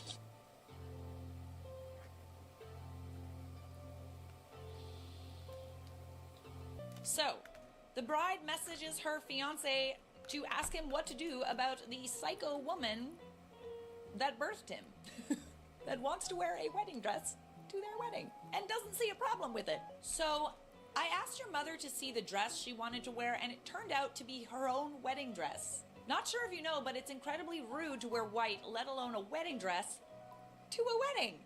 Not sure if you're aware, but I know you're really close with your mom, but this is how she treats me and others as soon as you or James or the twins aren't around. I know you've talked to her in the past about it, but she never changes. That is not my mother. That is a demon in her skin. Don't doubt ya. I know she can be cruel to others, but skank, are you freaking me? You're beautiful. I love you. Oh, that makes me feel like somewhat better. I know he's not my fiance, but that's comforting. Thank you. I'm calling her on my break. Scared? Guys, I'm scared. I'm really scared. I'm scared. I'm scared. Yep, tried twice and left a voicemail the second time. She called back 12 times, but I was teaching my class, so obviously couldn't answer. I asked Jamie to talk to her once he's home from school, but that was completely unacceptable. If she doesn't want to be respectful toward you and your decisions, then she will not be there. Simply put. We like you. We like you. If she doesn't want to support us, then that's her own issue, and she will miss her wedding. I love how she's like turned it. But it's my son's wedding. But it's my son's day. But it's not like your day, though. Just I know that's hard for you, babe. I know you love her, and it hurts to exclude her from such an important milestone, but I'm glad you can see past her BS. Well, it was my whole family who even insisted we had a reception in the first place. I know you're excited about planning this and everything, but if it comes down to it, I'm fine with just not having it. We can just finally honeymoon. And this is what happened with the mother. Mom, what is actually wrong with you? How can you talk to her like that? What you said to her was horrible. I literally cannot believe you did that. Imagine how awful she must feel right now. She has been nothing but kind to you and our family. The amount of disrespect you showed her is appalling, and I'm literally speechless right now. How dare you? Do you have no respect? We have been so gracious to accept you into our family, and this is how you repay us, by making our family look like horrible people to the Facebook. You should be ashamed of yourself. How could you make me look so bad? You can finally have my blessing to leave my son alone. Bad word for a female dog. This is completely uncalled for. I simply asked for you to respect the wishes of our wedding and even offered to accommodate you with a different dress that's more appropriate for a wedding. Your dress is very lovely, Sue, but it's just not okay to wear white to someone else's wedding, let alone a wedding dress. I'm sorry you feel this way, but please just think about how your behavior will affect Mark and our day. Bruh, I cannot believe that this is even real. Alright, so we're gonna read some of the responses. Let's face it, the comments are the best part. Tell her you've had to push the wedding back a week. Bingo. She can wear what she wants that day, and you'll already be married. Not right your day being remembered for the fact that she showed up in a wedding dress. I'd go away somewhere, just the two of you and a select few others, and do it your own way. Nah, let her wear her dress. She will be a great discussion for people and give everyone a good laugh. I mean, that's a good point. But it's still kind of like... Do it for the gram! stealing the spotlight, which isn't okay. Let her. It's not about laughing. Otherwise, your personally, wedding is I going to think be that's lame too much. AF Tell your fiance anyway. what she's planning and then get married without her. Got also married. tell her what to do with her Blah, half blah, of blah. the money. But what type of mother would do that? fucking Trying to go ruin her viral with son's that. wedding day? Sounds like my mother. Narcissist. Will pay for something only with a hidden agenda. This being to have all the attention on herself and not the bride. But in this instance, she's proving how cray-cray she is. I almost said cra-cra. I think you mean cray-cray, right? Cray-cray. I haven't heard that in a while. I say let her get on with it and be the laughing stock. Use it to your advantage. Everyone will know what an attention-seeking old woman she is. It would make her look pathetic and, in my opinion, a bit unstable. Or go the whole hog and ask everyone to turn up in a wedding dress. That will scupper her plans of holding the limelight. That's not a bad idea. Why don't we all just wear wedding dresses? It'll be fun. Get out. If she can do this now, she will do more disrespectful things other times, and it will be a lifetime battle. You're not wrong. Sounds kind of like you're marrying into hell. It will be a lifetime battle with your husband, and he loves his mother dearly. I think you mean unless. Unless you have a good relationships with her. If you don't, you'll be marrying her too. Good luck with all of that. Stay strong. I'm sorry, but I would run as fast as I could away from that wedding. Imagine what she'll be like after the wedding. No way I could tolerate that. Why? I can't think of any reason why anyone but the bride would want to wear a wedding dress to a wedding.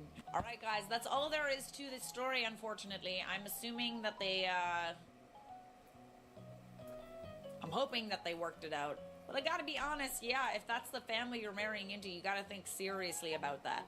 I appreciate that the husband stuck up for her.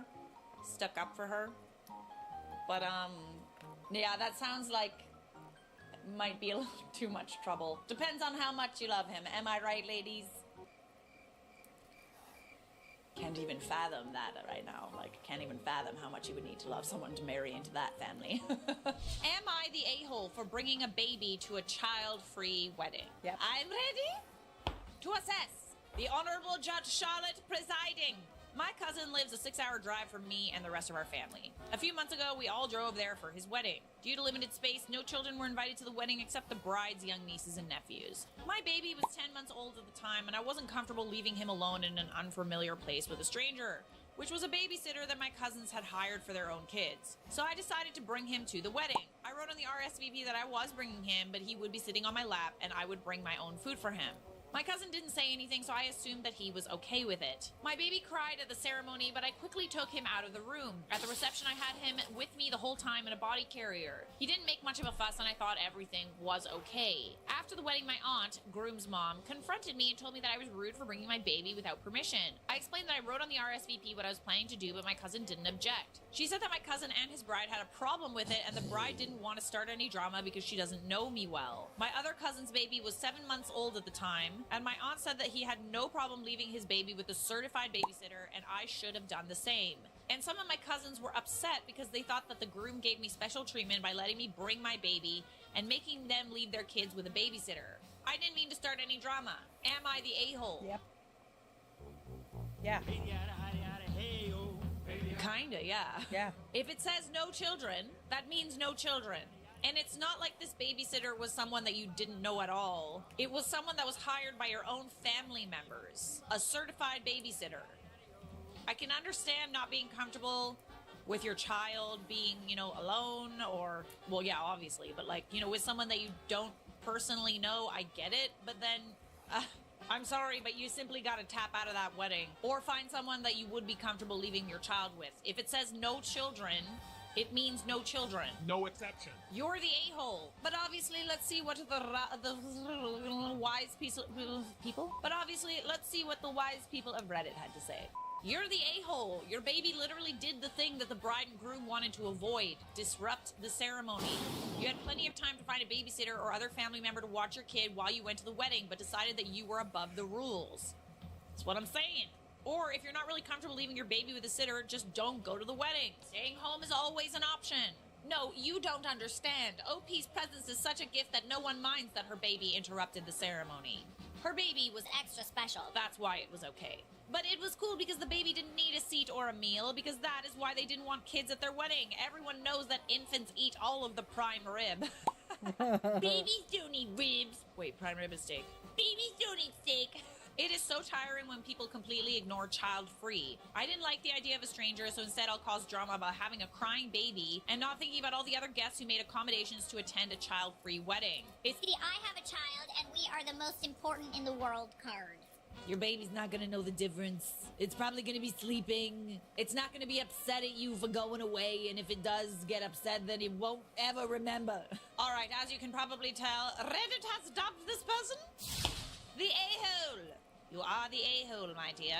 And to the rest of you, if it says a child-free wedding, it's not because they don't want to feed the baby. It is not because there's not enough seats. It is because the child may cry during the ceremony and disrupt, let's say, the ceremony itself and possibly videos that people are trying to get of the wedding. And honestly, everyone's going to be upset about it. Not just the couple, but also the people that wanted to bring their children and, you know, abided by the rules. Okay? Cool. Wait, who the hell is that? What the What the hell? Oh, she is pissed. And rightfully so, dude. The hell? Buddy thinks he's so funny. There was some serious, like, subtext in there. He looked angry. And I love this bride sticking by her man. Okay? I love to see it. Oh. Okay. Somebody come get her. She's dancing like a stripper. The bride's like, somebody come. Ooh.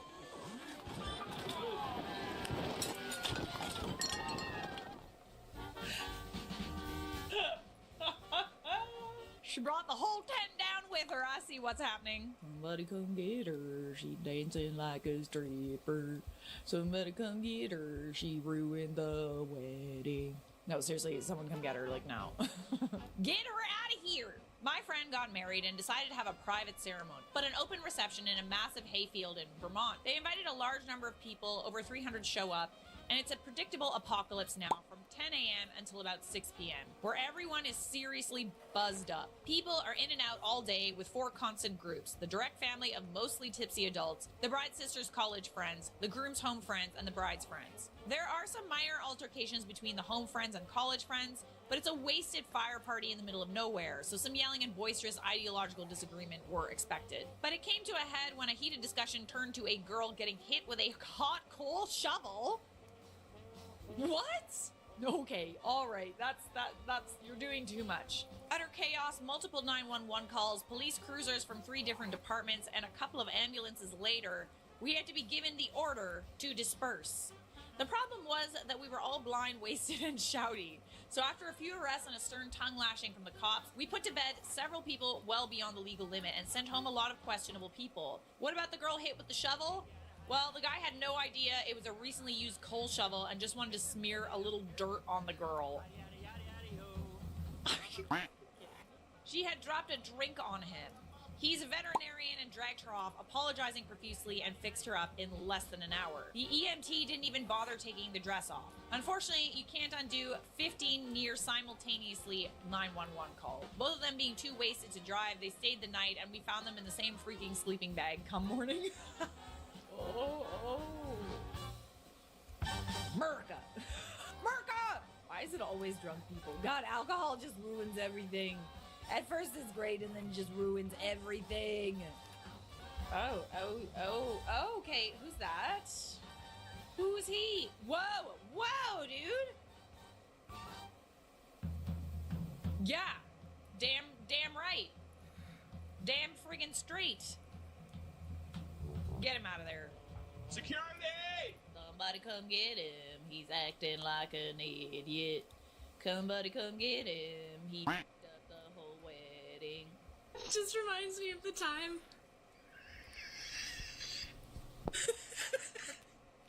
when I was 3, my aunt got married. And the wedding was really fancy. And I was sitting right up at the front. And everything's being filmed. And right as they're about to start speaking, I let out a giant adult-sounding fart. And then you just hear on the tape me going, "Excuse me!"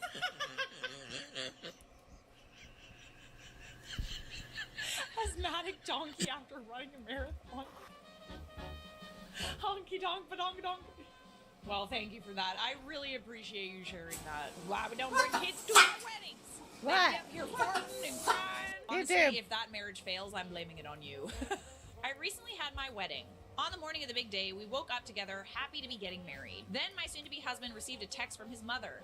Disclaimer, his mother had waist-length black hair. It's a photo of her. She cut and colored her hair exactly like mine. Shoulder length, brown with blonde streaks. I was livid. Of all the days to color your hair and to do it on my wedding day. Fine, I'll let it go and decided just to forget it. Finally, it's the moment we have all been waiting for. I'm walking to the aisle and we reach the front. The parents were called up so we could all recite a vow together. Our wedding was held in front of a riverbank, mind you. His mother then proceeded to walk around me near the pastor instead of being with the other parents near the groom. She proceeded to loudly scream and fall. As she fell, she grabbed my hair and I fell with her inches away from the riverbank. My moment. Ruined. She got up and laughed and walked away while I was on the ground trying not to cry. I don't remember anything else from the ceremony. We no longer speak to one another. To this day, when I think about my wedding, I tear up. She ruined it and didn't even feel sorry for it. And after watching our wedding video, her husband and the pastor were holding her arms. She deliberately stepped back and fell. She's the youngest of four, so she's always been that way. She always wants the attention on her. I think maybe she was mad I was taking her only son from her. Ew.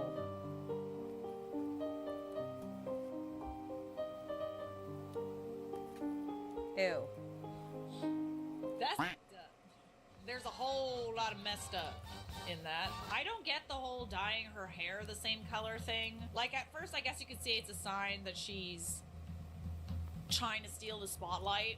Okay, so she pretended to, like, scream and fall and drag the bride down with her? Oh my gosh. By the Imagine hair. what would have happened if the bride fell in the river. Like, it was already bad enough, but like, holy cannoli. Something about weddings makes people be wildin'. Wildin' at these weddings. Who's watching your groomsmen? Somebody should. Whoa. Whoa, dude. Whoa. Whoa. Okay, no. No, no, no. What? Are you actually kidding me right now?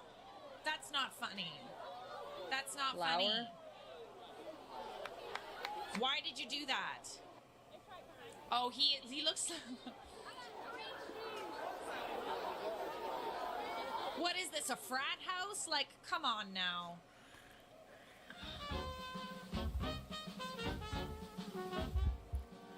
Let me at him. Let me at him. That's messed up. I'm gonna need to watch another video to lighten the mood because holy cannoli, I would never speak to my friends again. Watch my husband embarrass us at a wedding. Okay, sure. Hopefully it's a little lighter than what I just watched. Watch my husband embarrass us at a wedding.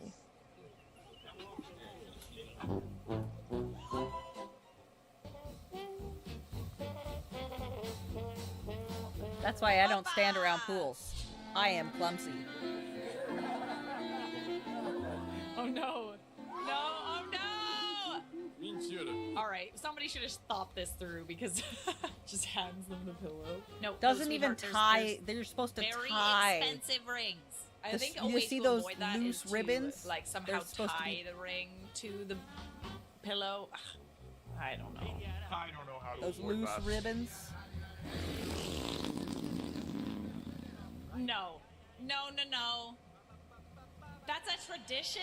It's a tradition to spray the bride in the face with an unknown white substance? That's what she said. Count me in. That was a bad one. If you get the vaccine, don't bother coming to my wedding. Wait, Okay. if I get the vaccine, I can't come? If you receive the COVID vaccination within 30 days of my wedding, do not come. If you are planning to wear a mask or social distance, do not come. We don't live in fear, and our day will be Oh, happy God. and normal. Thank you. I'm sorry, what? You're telling people not to come if they get vaccinated? Yes, ma'am. This is absolutely insane. Getting vaccinated is exactly what people should do. I understand not forcing people to get tested or vaccinated, although I personally would do it. But telling people not to be safe and putting themselves at risk for your day is ridiculous. Are you one of those people that thinks it's gonna be like I'm gonna get COVID from someone who's vaccinated sort of thing? Like you'll get like weird symptoms, like grow a third nipple just by being next to someone who's vaccinated? Because I got news for you. It's not gonna happen. You're weird. Don't act so weird. Science. Learn some science. And not from Facebook. Found in the wild. For sale. Cake topper. Oh, God. Come back. Please. No Please. Runaway groom. Why has no one made a movie called Runaway Groom? Right, Charlotte. Runaway groom. Runaway groom. Probably because they all kind of want to run away. So it's just sort of like, we're used to it. It's not that great of a movie concept. Clearly, they're putting it into cake toppers. Meh, Seems to be let 'em quite go. common. Common enough to want it on your wedding cake. Oh God, there's more wedding toppers. Reluctant groom, regretful bride. Oh geez. Is this like a thing? Like, I know it's funny. Like, I actually kind of like it. It's a little bit hilarious. But I wouldn't put that on like the wedding cake topper. You know what I mean? Like, I feel like it's kind of like something that you would have at like your bachelorette or something, or your bachelor party. Put it on a cupcake, a really big cupcake. But at the actual wedding, I don't know. I don't know. Even as a joke, it's not very funny. My stepmom showed up in a lace white dress to my wedding. Like, you guys really give stepmoms a bad name, eh? Like, thanks to Cinderella, I will never think of stepmoms as nice people. Even though they are. Even though they might be nicer than, you know, like your original mom, right? Their stepmoms are moms too, right? But it's things like this that it's just like, really? Like, do you have to live up to the evil stepmother reputation? Do you? You don't have to, you know. You can try to be nice. Bridezilla wanted me to hand letter 250 invites and 250 save the date cards for free. She has 500 plus followers on Instagram, don't you know?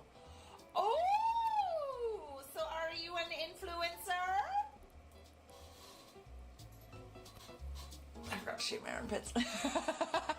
Leave me alone. It's natural. So I made this instead. I can't pay, but I'll shout you out to my 500 plus followers. It's just writing. Did she say that? So if it's just writing, then you do it, sweetheart. Damn. Guest shaming. Congratulations on getting married today, cuzzo. Is there any chance you have Cash App and can send me a little bit of money? I've literally asked everyone in my Messenger, Snapchat, Instagram, and contacts. Congratulations on getting married. Can I have money? Like, I know you probably have some now because everyone's giving it to you because you got married. A handcuff engagement ring. Ooh, I like that. Oh, is this part of like there's a ring shaming group too? That I don't approve of, guys. This is a bit weird. Like, it's kind of interesting, but it's a bit weird. What if they're It's into not, stuff? Yeah, like, it's not bad. I don't know. I think I like the rose gold. It's kind of neat. Kind of an interesting concept. I don't approve of wedding ring shaming. I don't. As someone who wishes someone would buy her a ring, do not shame them, okay? They're doing their best. Would anyone be able to remove the woman in the purple tank top from my wedding photos? Context, she wasn't a guest. She was the Reverend's wife. She said she would sit where she wouldn't be in photos. She looks incredibly unhappy and she isn't dressed for the wedding. I don't know if it's possible, but I figured I'd ask. I mean,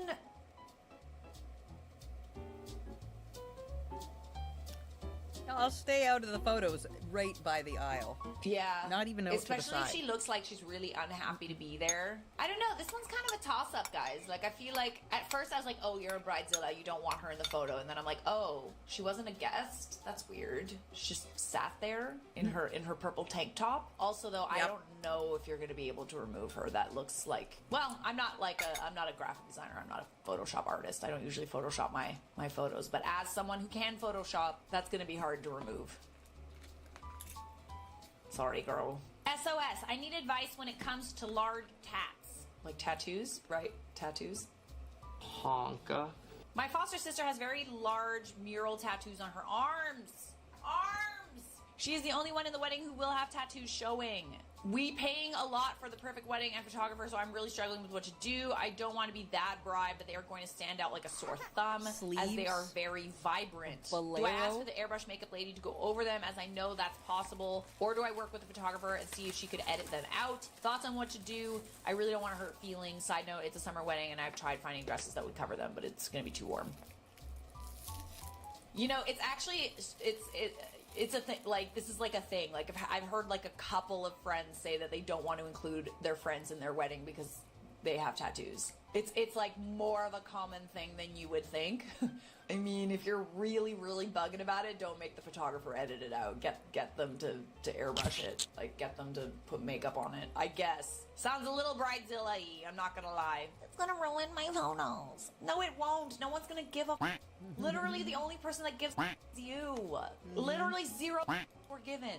0. This lady is looking for this cake topper for under 100 pounds. What is with these trashy, sexy cake topper? Oh yeah, is that what's going on at the head table? I should hope so. You guys better not be able to keep your hands off each other, but do we need to see it on the cake? No, we don't. Is it edible?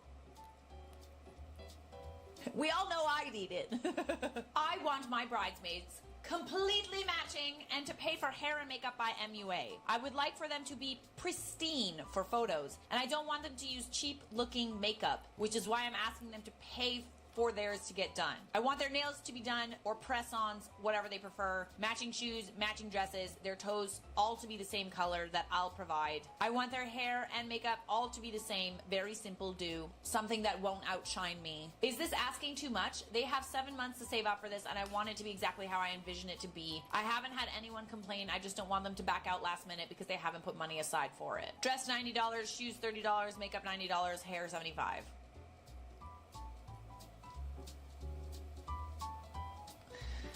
I mean, I don't think this is a completely outlandish request, but the way that you're asking is a bit much. Like, I will be honest, like, this post is a bit passive aggressive. You sound really angry. I thought you're supposed to be happy about getting married. Don't worry. Be happy. You found a man that wants to marry you. That seems kind of like not really in the cards, honestly. Cute or tacky for our save the dates. Editing to add, I thought this might be an easy way to let our friends and family know there will be firearms present at our wedding. Why do you want them to know that? Why? My FH and his groomsmen will be open carrying with matching holsters. Myself and my bridesmaids will be concealed carrying under our dresses. Cool, man. Neat. Super cool. Guns. Opinion. If you buy gifts for your bridal party and have them engraved for each person, and let's say said person ends up not coming, would you make them pay for the gift since you got the gift and had it personalized so there's no way you can give it to someone else or get a refund? Trying to figure out why she hasn't turned off commenting. That seems pretty petty. Like, I mean, just take the hit, girl. Like, what happens? What the I want to know why she didn't come. Finally gets engaged after years of crying on about it and immediately bashes her fiance on Instagram story about how she did not like her ring. They go out and get a new one next day and ouch, embarrassing. It'll be done tomorrow once it's sized. It wasn't even that expensive. It was $1,500. Oh, that's tacky, girl. I don't know, man. I mean, I might have to see the ring, but like, honestly... Just the fact that you're putting this on social media for people to judge, just don't. Like, we don't need to know. I don't want to know. I don't want to know that you're not grateful for your wedding ring. I don't. Can't we all just be grateful? What did he get you, a ring pop? I'd be happy with a ring pop. What's the latest trend in pre-wedding shoots? The X. Oh, love that. Oh no. No. Don't go there. I'm glad you guys are still friends to the point where you can do this, but like... broken heart. The groom is the red dot. Can you guess who is the bride and who's the psycho mother-in-law? Who does this? Like, I want to say the woman with the bouquet, but at this point, like, after seeing all these mother-in-law photos at weddings wearing white dresses, I honestly won't, like, I don't know. I think it's the one with the bouquet. I hope it's the one with the bouquet. Is that the only way we're able to tell these days? Yeah, she's got, the mother-in-law also has flowers on her arm, too. It's a cravat. No, it's not a cravat. What is that thing called? Thing that you get at, like, proms and... Corsage. I know half of you are yelling it at the screen right now. I apologize. It will come to me. The fact that you're so selfish that you can't allow someone to become engaged at your wedding is weird AF to me. If anything, you should be happier. Because not only did you win in love, but someone you love is also winning as well. Yes, very happy that someone is winning in love, but, like, do you need to, like, get engaged at someone else's wedding? No, you don't. You could literally do it any other day of the year. Like...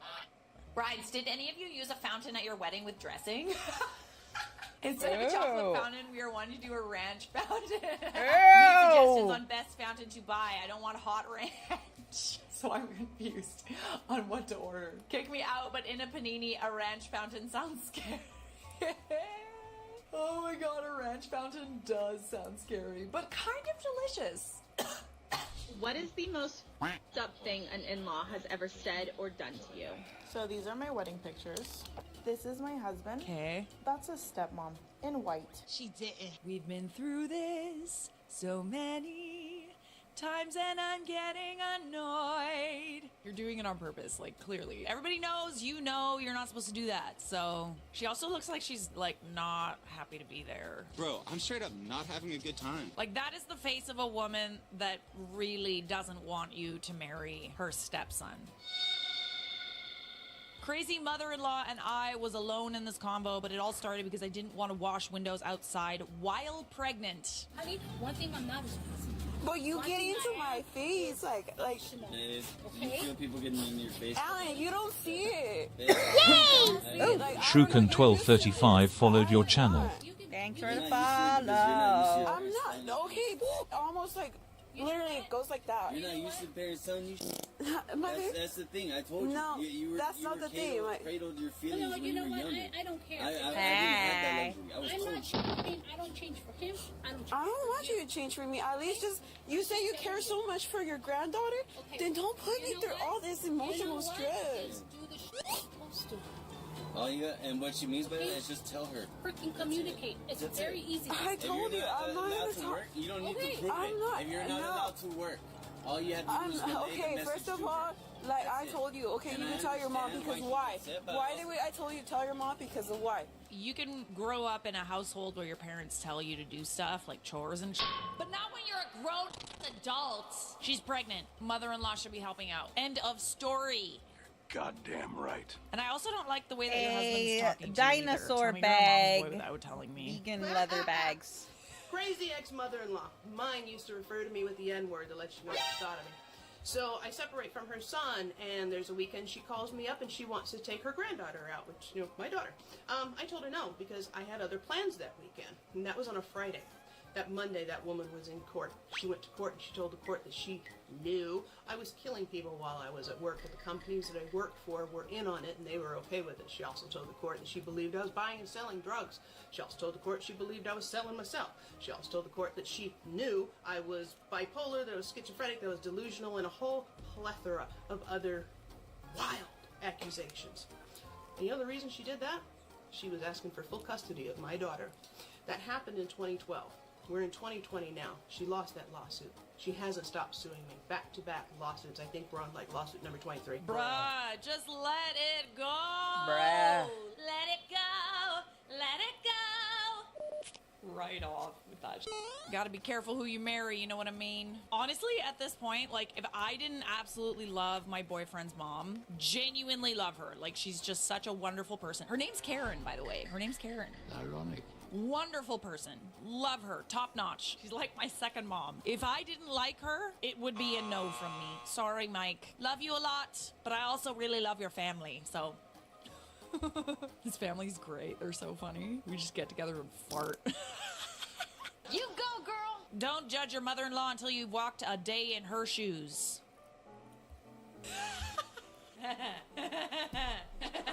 I see what you did there. For the record, those would be very hard to walk in. Like, come on, you'd trip. You'd be tripping, and she's probably tripping. You know what I mean? Are you tripping? Mine doesn't wear shoes. She expects her son to carry her. Oh!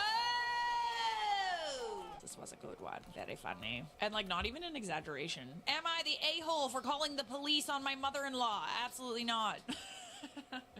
I don't even know what you wrote yet, but anyways. I, 28 female, got married to my husband, 34 male, a week ago. We got engaged about a year ago, and when I was engaged, my mother gave me a pair of earrings, which she said every woman for generations in our family has worn to their weddings. They are 4-carat dangling earrings, and they are worth a lot. I felt very honored to be given them, and it made me feel closer to my grandmother, who had died 2 months prior. About 3 months after that, I went wedding dress shopping with my mother, my sister, and my fiance's mother. I brought all the jewelry that I would be wearing to my wedding to see how they would match the dresses. When I put the jewelry on, my mother-in-law kept going on and on about how gorgeous the earrings were. Oh, I know where this is It could always be worse. Elementary. I found the dress of my dreams and bought it. On the day of my wedding, I had everything ready in my room. My wedding dress, my flowers, my shoes, my makeup, and my jewelry. I was in there with my soon-to-be mother-in-law. I then needed to go to the toilet, but when I came back, my mother-in-law was gone, and let me guess, so were the earrings. I wasn't sure what had happened, but I just thought maybe she got called away to do something.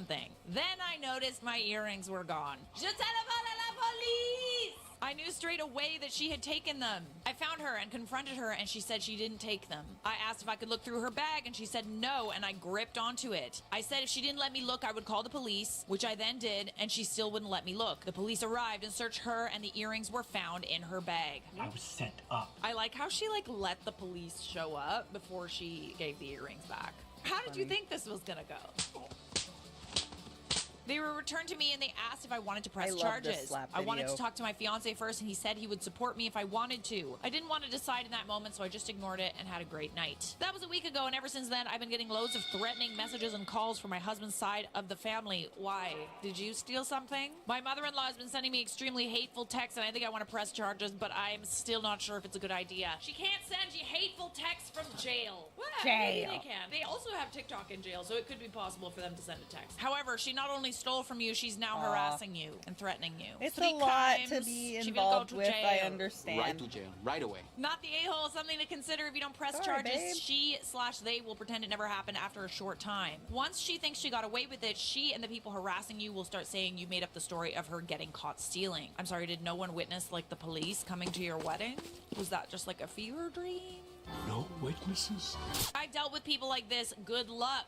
Edit, forgot to mention the harassment/threatening messages need to be reported as well. That's what I'm saying. 3 crimes, not just one. Not a-hole. She is a very big, gaping a-hole. Why is it always the mother-in-law? There's a reason why they call them monster-in-laws. So these are my mother-in-law's reasons as to why she doesn't like me. Okay. My husband went to West Point. So proud of him. I went to a university in Texas and got my degree in education. While my husband became a military officer, I became a teacher. Since I am a teacher, I do not make a lot of money, and to her, that is just not a person that is progressing in life and doing well for themselves. I've been with my husband for 6 years, and we've been married 2. I've only met my mother-in-law twice, and that was in the beginning when we first started dating. 14 and from that brief years time, together, she married decided I wasn't 10. worthy of my husband's love.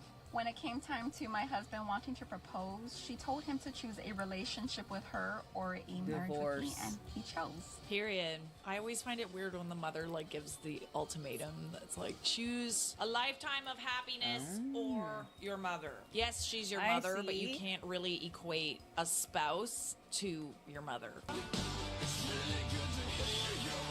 After a certain point, if you're a mama's boy, it gets a little sad. Mom. Also, why the ultimatum? A teacher is a perfectly respectable job, especially for someone who's a military officer, you know? My aunt married a military officer. She had to stay home a lot and take care of the kids. There's not a lot of careers that would allow you to, like, be with a military officer who's, if I'm assuming, probably never at home. I'm not sure what she expects. She expects her son to marry her instead. Go away, Sigmund Freud. That's what she expects. I know it's kind of weird, but, like, you know I'm right. So I'm going to tell you guys about the time that my mother-in-law threw a tantrum when I wouldn't give her my very first paycheck, and when she complained to my husband about me not combining my bank account with hers. So, as all you guys know, my husband is Indian. Why would you? His whole family's Indian. Obviously, culturally, we have a few different views. So, in my husband's family, I am watching Entitled Monster-in-Laws, This is Charlotte Dobre. She's a Canadian comedian. She's funny. I like her. I'm a Canadian. I am sorry to hear all that, darling. But shit could always be so much... seriously, it could always be so much worse. It really could. I'm recovering from a full hysterectomy. Going through a divorce, custody. I have 5 mysterious masses in different spots in my body. And I'm gonna address none. Yay! I'm just ignoring it because I don't care. Well, I mean, I'll care eventually, but just not right now. Like, no. I don't care. Can't deal with that shit right now. At all. Can't deal with that shit. That's what I'm saying. It could always be a whole lot worse. A whole lot worse. Like, oh man, that's not even half of the shit. Like, fuck.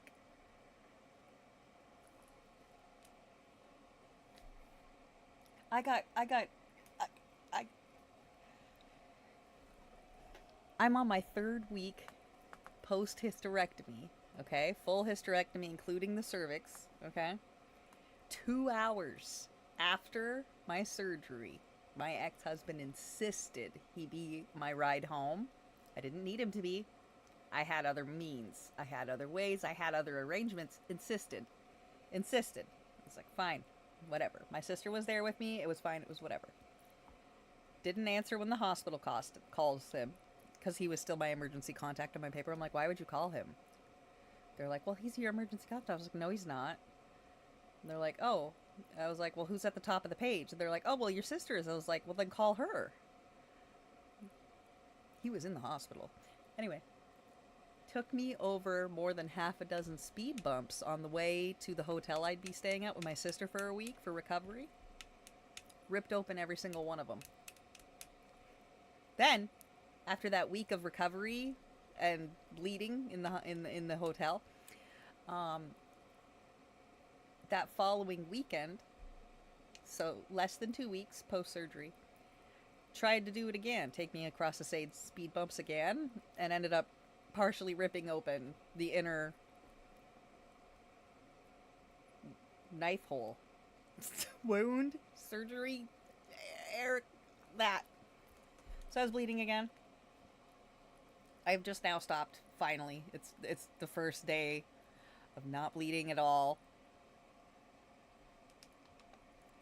That, I mean, you live through it, you get through it, you think of the positive outcome of now that it's all done and I don't have to keep dealing with that nonsense and I don't have to be responsible for somebody else's feelings and constant need for validations and whatnots, then it's a lot easier to breathe.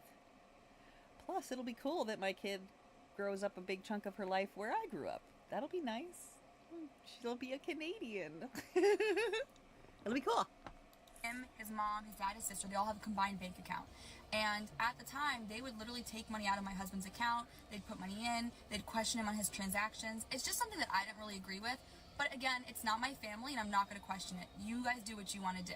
When I got my very first paycheck for my first big girl job, they kept harassing me for days after. Where is it? How much money was it? Why haven't you given it to us yet? It's your duty to give it to us. And I very calmly explained to them, listen, this is your culture, and that's cool, but I don't do that, and I'm not going to. I just had a daughter. We really could have used the money, and we were moving soon, so there would be no point for me to give you my first paycheck. Well, they went behind my back a couple months later and complained to my husband that I was not joining their bank account with them. Of course I wasn't. This is my money that I earn, and I'm not going to have you question all of my transactions. But this continued to be a fight for months after because they didn't really fully comprehend why I didn't want to share my bank account with all of them. Because you don't need to give them your money. That's not your damn business. Family and money do not mix. I mean, don't shit like sucks. it. It's I've never fine. liked it. It Not happens. Gonna start Could now. be worse. Time about my narcissistic mother-in-law and our wedding. So to this day, my mother-in-law complains that she was treated like at our wedding, her reasoning being that she didn't get enough attention paid to her and I didn't speak to her enough at the reception. Weddings are stressful as it is for a bride and they're super busy, but my wedding day wasn't easy. I was woken up by my mom banging on my door telling me that my sister there was something really wrong with her and she has really severe cerebral palsy. So I went in there, my sister wasn't breathing at all. She was completely unresponsive and I literally thought she was dead. Luckily, she came back to right when we were about to start CPR, but I was immediately rushed off to do my hair and my makeup and photos because we were behind. And then again at the reception, my sister got really sick. And so I wasn't even at my whole reception because I was worried about her and checking up on her. And my mother-in-law doesn't care about that. She just cares that she was wronged. She doesn't even care that I didn't get the day. I lost my dad to stage 4 pancreatic cancer in 2016. Alice was born in 2017.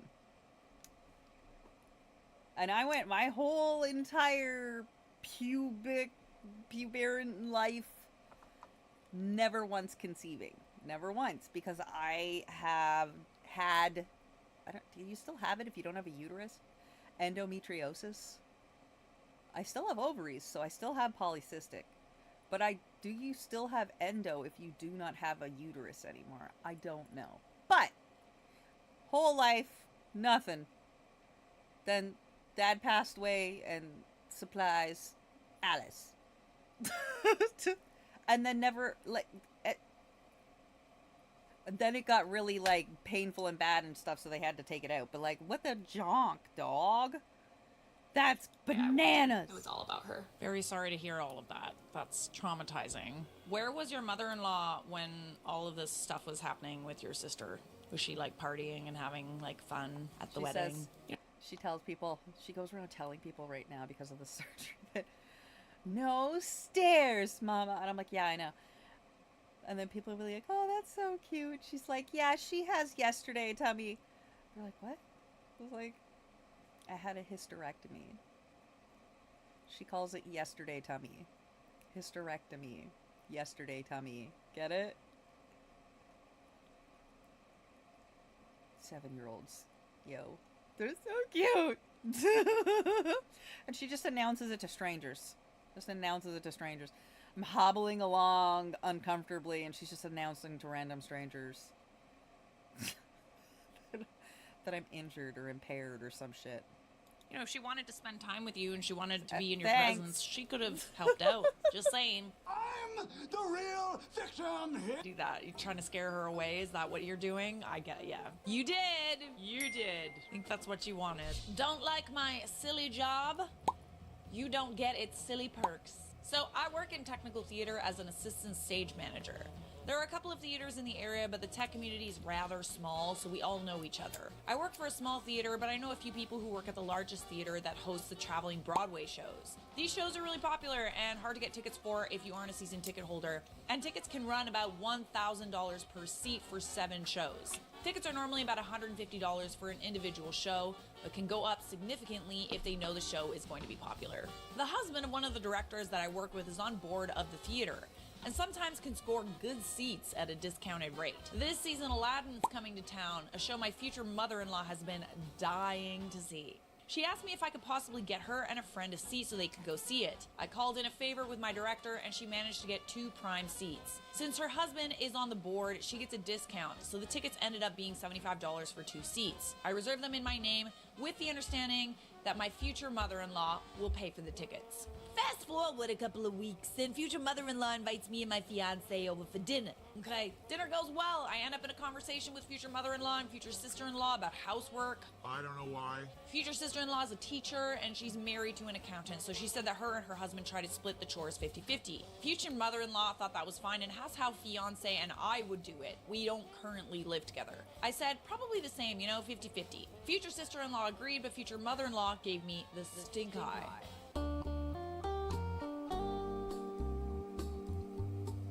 Show me your best stink eye. I asked if there was something wrong, and she said, well, fiance Works full time and you don't, so I don't see how that's fair. I told her I do work full time, just not a 9 to 5 like fiance. Future mother-in-law then laughed at me and said what I did wasn't real work and that it was just a silly side gig. A silly side gig you seem to want to reap the benefits for, I see? and that maybe if I got a real job, I would know what it's like to really work. Then she changed the subject. It pissed me off because I'm really proud of the work I do. I may not be a 9 to 5, but I love my job. It's my dream job, and I do make enough to cover my expenses. It actually takes a certain amount of skill to properly stage manage a full-scale production. Can confirm. Stage managers essentially do all of the stuff that directors don't want to do, which is a lot. So, enter the pettiness. The pettiness has arrived, my dear. Good night, Ben. Kisses. I called up the box office for the large theater and told them to cancel the tickets. Why cancel it? You should go instead. They were in my name, so they gladly canceled them. I then texted future mother-in-law and told her if she thinks my job isn't real, then the side perks aren't real, so the tickets were canceled. I then shut off my phone. The next day when I turn my phone on, I see several missed calls and about a dozen texts from future mother-in-law. She is fuming because her friend is coming into town specifically to see this play. Well, you shouldn't have said what you said. You're just dumb. Ugh. People are stupid. I fail to see why you didn't keep your comments to yourself when you knew that this person had tickets for you. I told her she might be able to still get the seats if she called the box office. She ended up getting the seats, but they cost her $150 each and they weren't as good. Hopefully she's learned not to insult someone and still expect to benefit from them. So is this an Am I the A-hole post, or are you just okay with the fact that you're an a-hole? Hey, it's okay to be an a-hole. It is. Sometimes people deserve a little a-hole. Yeah, they do. Get your mind out of the gutter. You know what I meant. I would say that you're not the a-hole. Absolutely not. Absolutely not, if you're asking. Seems like you showed her a whole new world. A new fantastic point of view.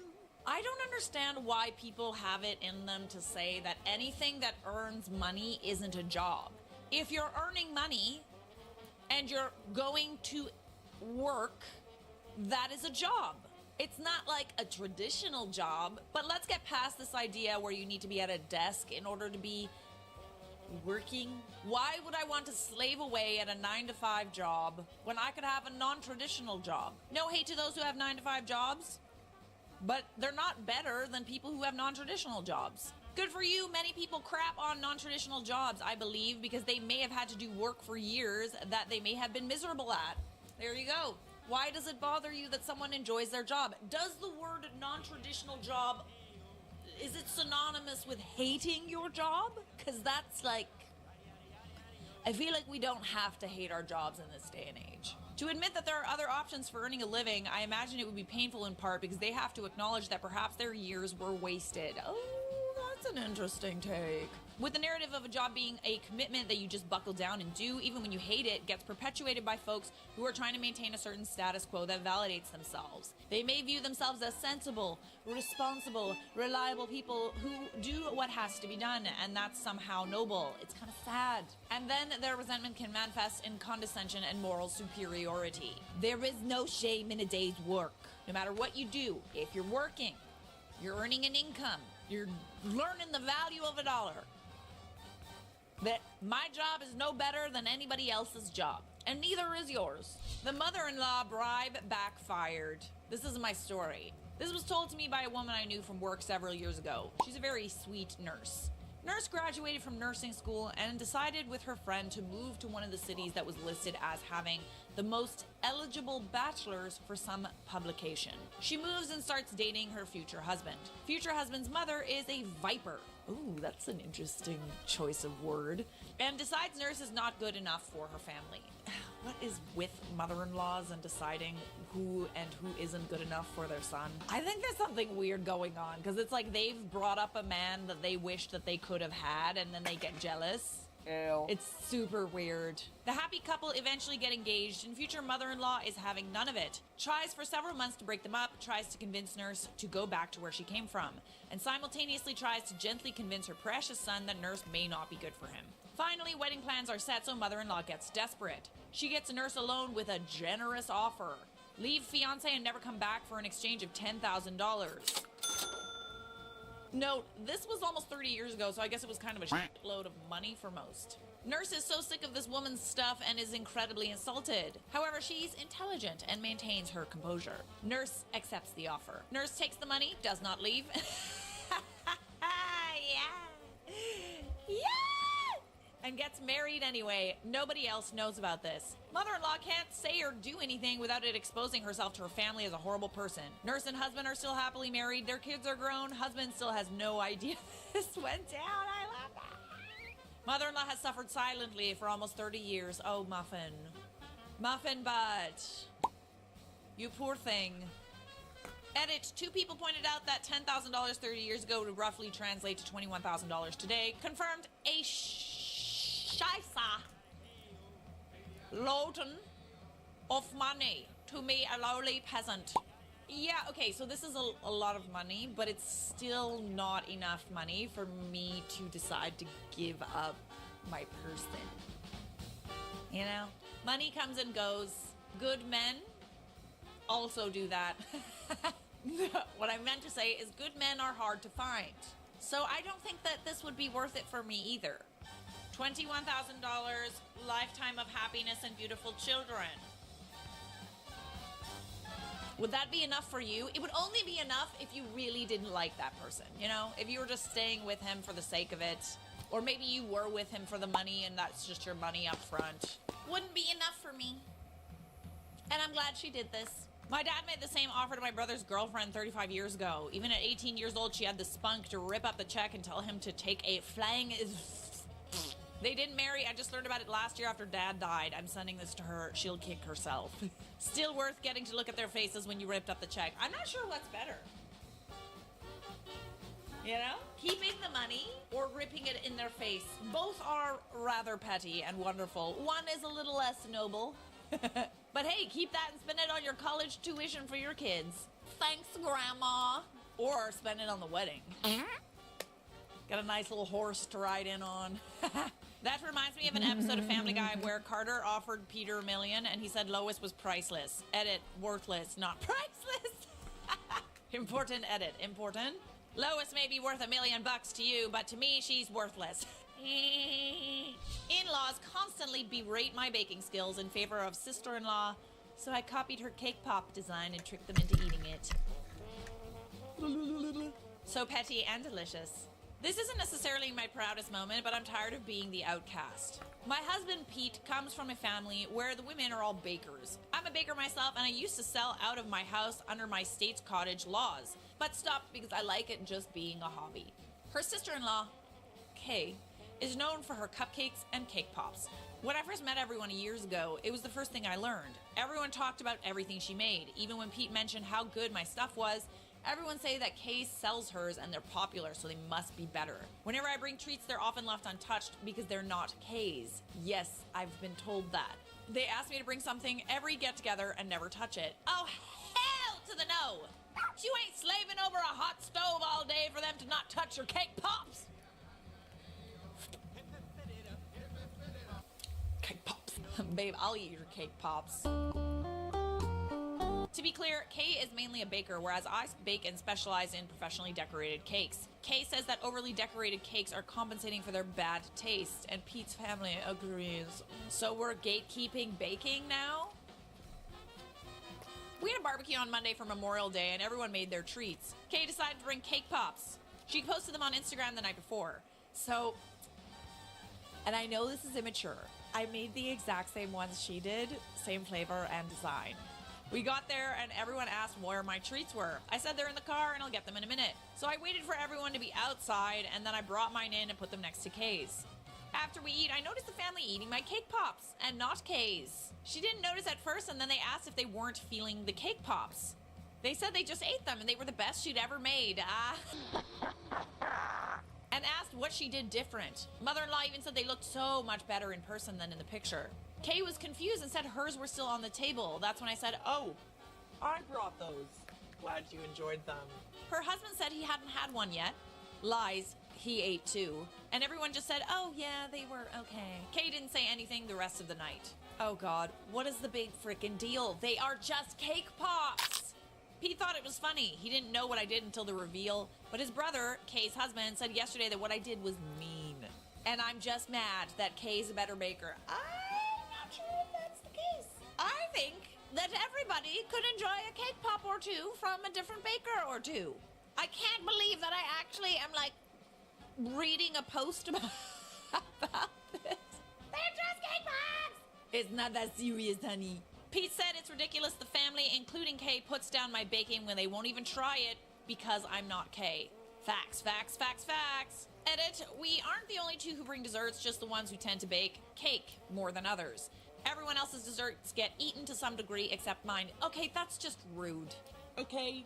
Why am I getting so heated about cake pops? Because someone slaved away all day baking cake pops for you, and you can't even do them the small ounce of duty, the small ounce of a favor to eat a cake pop. You're just rude. Rude. If it's not clear, everyone includes Kay. She has often tried to teach me techniques that I either already knew or were completely wrong. So she wasn't like an innocent girl that got caught in the line of fire or something. Call me petty, but making irreparable damage like that during revenge without hurting anyone is tastier than any cake. I fail to understand why this person is wondering if they're the a-hole. Oh, am I an a-hole because I made my family cake pops and they ate them and liked them? My rule is, if I like you, I will cook for you. If I love or really appreciate you, I will bake for you. Works brilliantly. What's your policy on unrequited love? I will bake you? I will put you in the oven, my dear.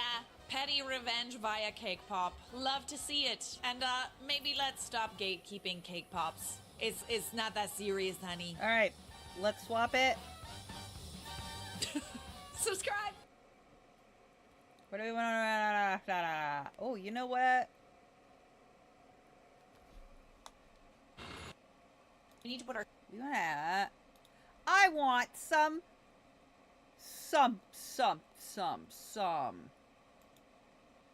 Bailey. On the evening of Hang April on, Bailey 14th, girl. Hang on, Bailey girl. Hang on. Hang on, bitch. Just a minute. Okay. Dark history. Okay,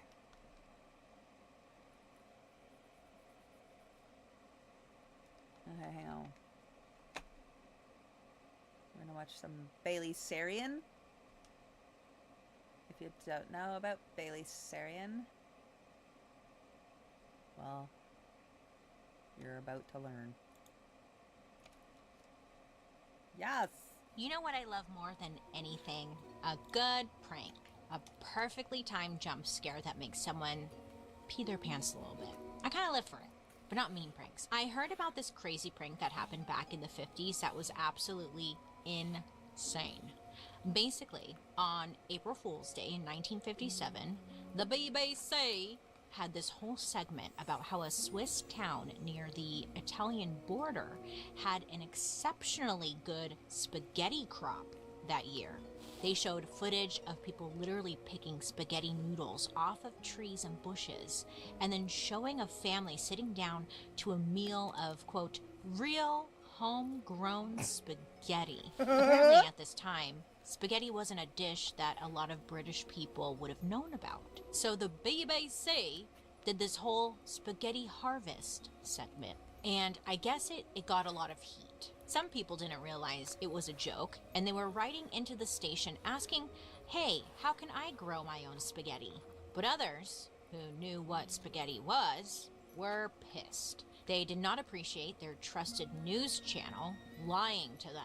Now, this seems pretty innocent, but I went back and I was looking at some famous pranks throughout history, and I realized a lot of pranks have gone too far, either because the pranker gets carried away or because there's a completely unexpected reaction from the prankee. And sometimes the pranks just go sideways. They cause freak accidents that no one saw coming. So join me today for the strange, the sad, and the odd dark history of pranks gone wrong.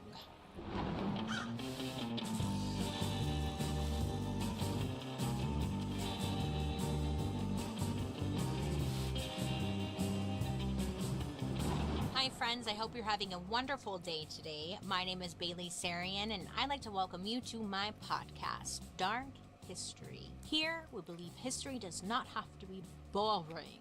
It might be tragic, sometimes it's happy, but either way, it's our dark history. Before we get into it, don't forget to like and subscribe because I'm always here for you posting new content. And let me know what you think. I love hearing from you in the comments section, so let me know down below your favorite food. I'm collecting data. Okay, pranks gone wrong. Kind of random, but listen. There have been some pranks that have gone horribly, horribly wrong. The first one happened in December of 2012. I remember this one specifically because I was like, this is bizarre. Now, it happened over in England. Kate Middleton, the Princess of Wales, had just announced that she was pregnant. This was a huge deal because Kate, was married to Prince William, who was first in line for the throne. So her baby was going to be the king or queen of England someday. So, everyone's talking about the baby. Pretty soon after her announcement, Kate goes to the hospital. Apparently it's because she's having really bad morning sickness, but it ends up becoming front page news. Now, because it's Kate, everyone is freaking out. Everyone's thinking and assuming that something must be wrong. Meanwhile, over in Australia, people are talking about Kate as well, it's world news. Even though Australia is not under British rule, Australians still consider the British monarchy to be their king or queen too. So there was this morning radio show at the time called Hot 30 Countdown, and it was pretty popular in Australia. It was hosted by two DJs named Mel Gregg and Mike Christian. Mel was 30 at the time. The year before, she had competed on the first ever season of The Amazing Race Australia. So she was kind of like a star on the rise. Mike, her co-host, was 25. He had just joined Hot 30 a few weeks ago after working in radio for a couple of years. Now, Mike and Mel, they were known for cracking cheesy jokes, talking about pop culture, and it was just kind of typical morning show stuff, So Mike and Mel get this idea to prank call the hospital that Kate Middleton is at, which is King Edward VII Hospital in London. Now, they think it would be hilarious to get an audio recording of them pretending to be King Charles and Queen Elizabeth, asking about how their daughter-in-law is doing. Now, to be fair, they really didn't think like it was gonna work, okay? So, December 4th, 2012, Mel and Mike recorded themselves making the call. It's not live on the radio, but they're recording it to play it later. And when they're on the phone, they put on these super exaggerated British posh accents. Think like Miss Doubtfire, like, hello! Hello! It's funny. I mean, listen, even the DJs, they didn't really think that they were gonna fool anyone. So the phone rings, and at first they get the hospital receptionist. Mel says, quote, "Oh, hello there. Could I please speak to Kate, please, my granddaughter?" Like it was a bad accent, okay? And to their surprise, the receptionist was like, "Oh, yes, just hold on. Thank you." The DJs are like, what? Okay. So the nurse who answers the phone just transfers them, basically asking no questions. So now, these DJs, they're on with Kate Middleton's actual nurse. Now, Mike and Mel start hamming it up even more. Mike is like kind of in the back doing an accent, like in the background saying things like, "Mommy, mommy," or like pretending to be a corgi barking. Mummy, she's sleeping at the moment, and she has... "Oh, just feed my little corgis then." Very dumb stuff, very immature, and again, just supposed to like make people laugh at how dumb they're being. So the nurse picks up the phone and ends up giving them a very brief update on Kate's condition. I don't know, maybe she's thinking to herself, the nurse is thinking to herself, like, maybe this is the queen and I don't want to disrespect the freaking queen, like she doesn't know. But pretty much the update was like, hey, everything's fine, Kate's fine. Like there was nothing groundbreaking revealed. The phone call lasts about 2 minutes and that was that. After they hang up the phone, Mike and Mel laugh about what like they think is this stupid, harmless prank. Thank you. Bye. Goodbye. Bye. She was giving us real information. Mumsy, I think that they believed everything that we just said. I am the queen. Bow for me. Bow for me. Bow for you and your terrible accent. After the call, Mike and Mel send their recording to their legal team so they can air it on the show later, and it gets approved. So the call is immediately aired. Mike and Mel were probably expecting to get some, laughs, maybe even a little bit of gratitude for debunking all the crazy rumors about Kate's medical condition being something more serious. But little did they know just how south things were about to go. Now, this prank call would trigger events that led to someone's death. So I'm traveling right now, and anytime I travel, I tend to get a little anxious. Like, did I turn off my hair straightener? Did I close the garage? It's like this to-do list is just playing over and over again, non-stop, It's too much. Don't you wish a thrilling fantasy just lived rent-free in your head instead of, that endless to-do list? Well, with Dipsy Stories, you can trade. Recording with their legal team, DJs Mike and Mel air the prank call to the hospital on their show Hot 30 Countdown. Now, pretty much immediately, this begins making headlines, not only because it involved the royal family, but also because it was essentially a breach of doctor-patient confidentiality. Whoa. I mean, it was a bad move. The hospital actually releases a PR statement explaining that yes, the call did happen, that they were upset and very sorry for it. They say they are going to fix their protocols and do better next time. So it's pretty basic, safe, not throwing anyone under the bus. Okay. The nurse who transferred the call was a 46-year-old woman named Jacinta Saldana.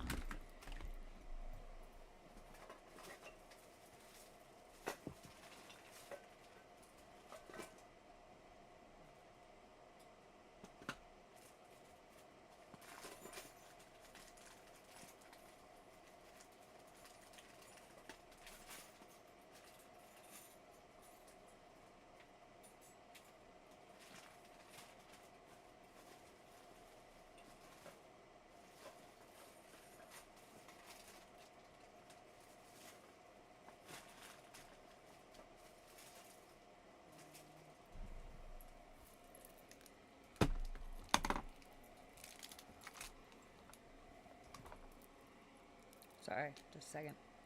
I need to punch that hole bigger. And I can't remember where I jammed my tools.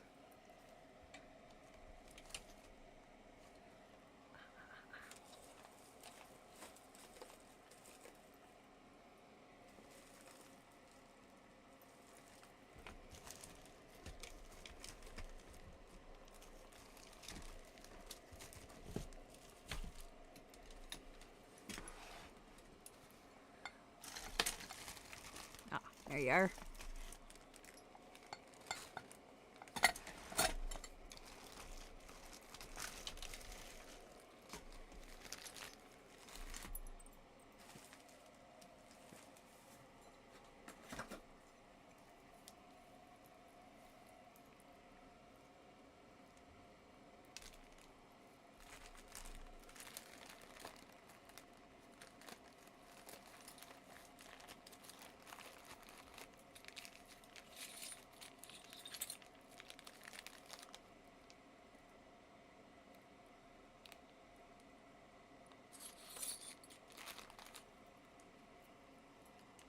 After the whole ordeal, she felt extremely guilty. Now, apparently, the next day, on December 5th, she sent an email to her supervisors at the hospital saying, quote, "It's all my fault. Please accept my apologies. If there's anything I could do to mend it, I would. It's all my fault," end quote. The hospital does not fire or punish her in any way. Apparently they're supportive and understanding. It was an honest mistake. And it doesn't seem like the royal family was upset. I mean, they don't even address the incident at all, and they just completely ignore it. But even though it was a prank, people are very protective of the royal family. So Mel, Mike, and the radio station publicly issue an apology, most likely because of the heat that they were starting to get. A lot of people were like, how can you do that? Why would you do that? Oh my God. Just like everyone was mad. It completely backfired in their face. So they issue a statement saying, quote, "We're very sorry if we caused any issues, and we're glad to hear that Kate is doing well," end quote. So it seems like, okay, sorry about that, you guys. Okay, sorry, everything's fine. Let's move on. But then 2 days after the prank call, on December 6th, Jacinta's husband can't reach his wife. He's been trying to call her all day. Jacinta was married and had 2 kids, but I guess the family didn't live in London. So when she was working multiple shifts in a row, Jacinta would usually stay in a room the hospital had for people to rest in between shifts. So the husband is reaching out to one of her coworkers saying, "Hey, I can't find Jacinta," and he's worried. So hospital staff, they go looking for her, and they're not sure where she is either. Sadly, the very next day, on December 7th, Jacinta is found dead in her room. She had slit her wrist, and she also hanged herself. The police found 3 suicide notes, each saying something different. One was about the hospital and her coworkers in general. Another was about her funeral arrangements and last wishes, kind of thing. And the third one was about her guilt over the prank. Eventually, the media got a hold of the last letter and it was made public. It was addressed to her managers at the Edward VII Hospital, and in it, it said, quote, "Please accept my apologies. I am truly sorry. Thank you for all your support. I hold the Radio Australians Mel Gregg and Michael Christian responsible for this act. Please make them pay my mortgage. I am sorry. Jacinta," end quote. Sorry, I kind of giggled there because make them pay my mortgage felt so out of place in a suicide note, right? That part had me feeling like a little suspicious. And like, listen, I know like this is like a deeper conspiracy I went on when I was researching My this. mortgage. Because the way she died, she hanged herself and she slit her wrist. Now, if you know anything about suicide, usually you pick one or the other. I wish I had the statistics all broken down for you, but like it's usually you don't do both. And then in a suicide letter mentioning like have them pay my mortgage, it's just so bizarre. It just sounds a little weird, right? I'm not saying like she obviously was going through some shit, but there's something fishy with it. I've been down a rabbit hole with this one looking for answers, but that's not the point. The point is, when this news comes out that she had killed herself, the public is shocked. Basically, as soon as Jacinta's death goes public, the entire prank becomes a bigger sensation. Even if the specifics are a little strange, Jacinta was a nurse and a mother just trying to do her job. Everyone feels for her and her family. And since her note was so explicit about who to blame, the public did not hold back. Mel Gregg and Mike Christian, they were horrified. In their defense, how were they supposed to know like this whole thing would snowball and someone would take their own life? I mean, truly, they thought the whole thing was harmless, but it didn't matter. The DJs were being accused of essentially murdering this innocent nurse. Then one day, the DJs get bullets in the mail with their names written on them, and the death threats just keep rolling in. The show Hot 30 Countdown gets suspended and then completely canceled. Mel and Mike are told by the radio company not to make any public statements, okay? Mel and Mike are basically forced to deactivate their social media accounts, because people are just coming after them hard. So getting rid of their social media presence sucks because, their careers were depending on their public image.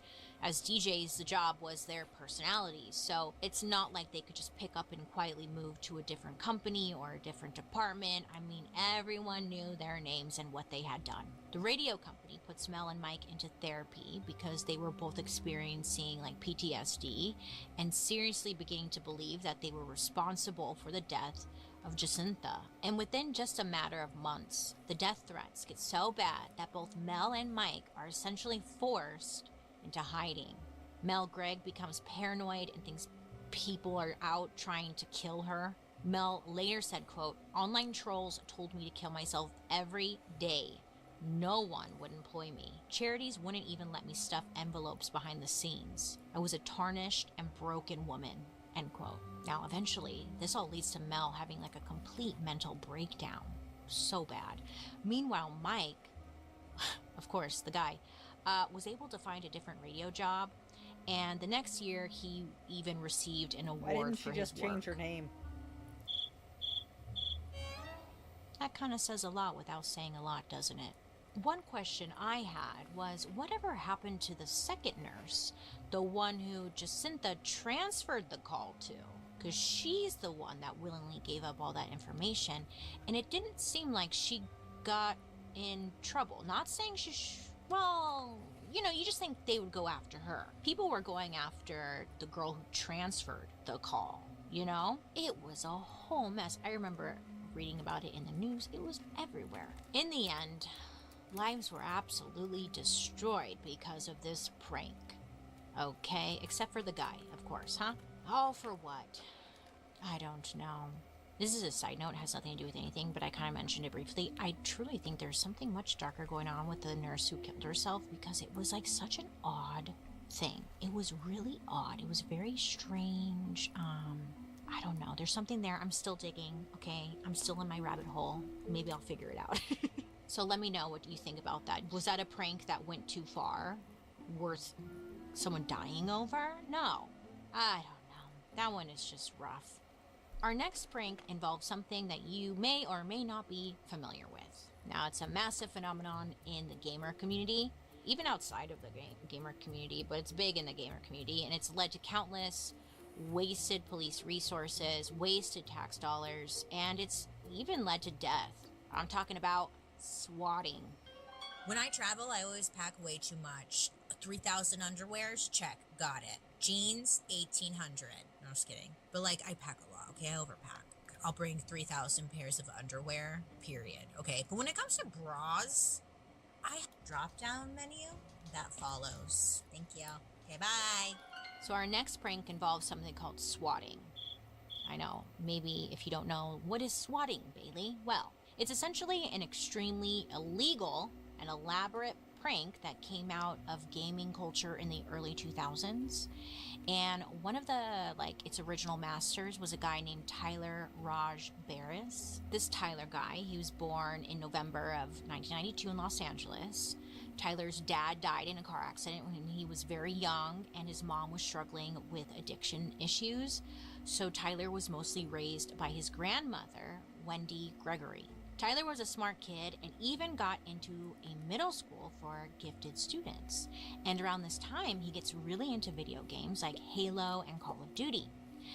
But Tyler, takes things up a notch. Around 2015, Tyler starts to call in fake bomb threats all around the country. I don't know, you can say maybe he's not satisfied with violence being contained to a video game screen, or maybe he's doing so much gaming that he forgets that he lives in a real world with consequences. Who knows what the inspiration was about it, but this was his new thing. Sometimes these bomb threats would be against middle schools and high schools where fellow gamers went. Obviously, it was a prank, but on a very, really extreme level. He usually did this so one of his gaming buddies would get out of school, and then they would be free to play game more. Once in 2015, he called in a bomb threat against a local Los Angeles TV station called KABC TV. On the phone, he said his name was Alex and that there were bombs planted in backpacks which would explode within 10 minutes. I know, imagine getting this phone call at work. I'd be like, what the fuck, I'm getting the fuck out of here. Apparently, Tyler did it because he saw his grandma watching the news on this station, and he told her that he could probably force the station off the air if he wanted to. So, he did it. Okay? I don't know. He obviously ain't right, okay? No bombs were found at KABC TV, but a bomb squad was called in, and resources were wasted, not to mention many people had the bejesus scared out of them, right? Now, I know what you're thinking, Bailey, how is a teenage boy getting away with all this? Can't the government just track down the phone number, who made the bomb threat and arrest him?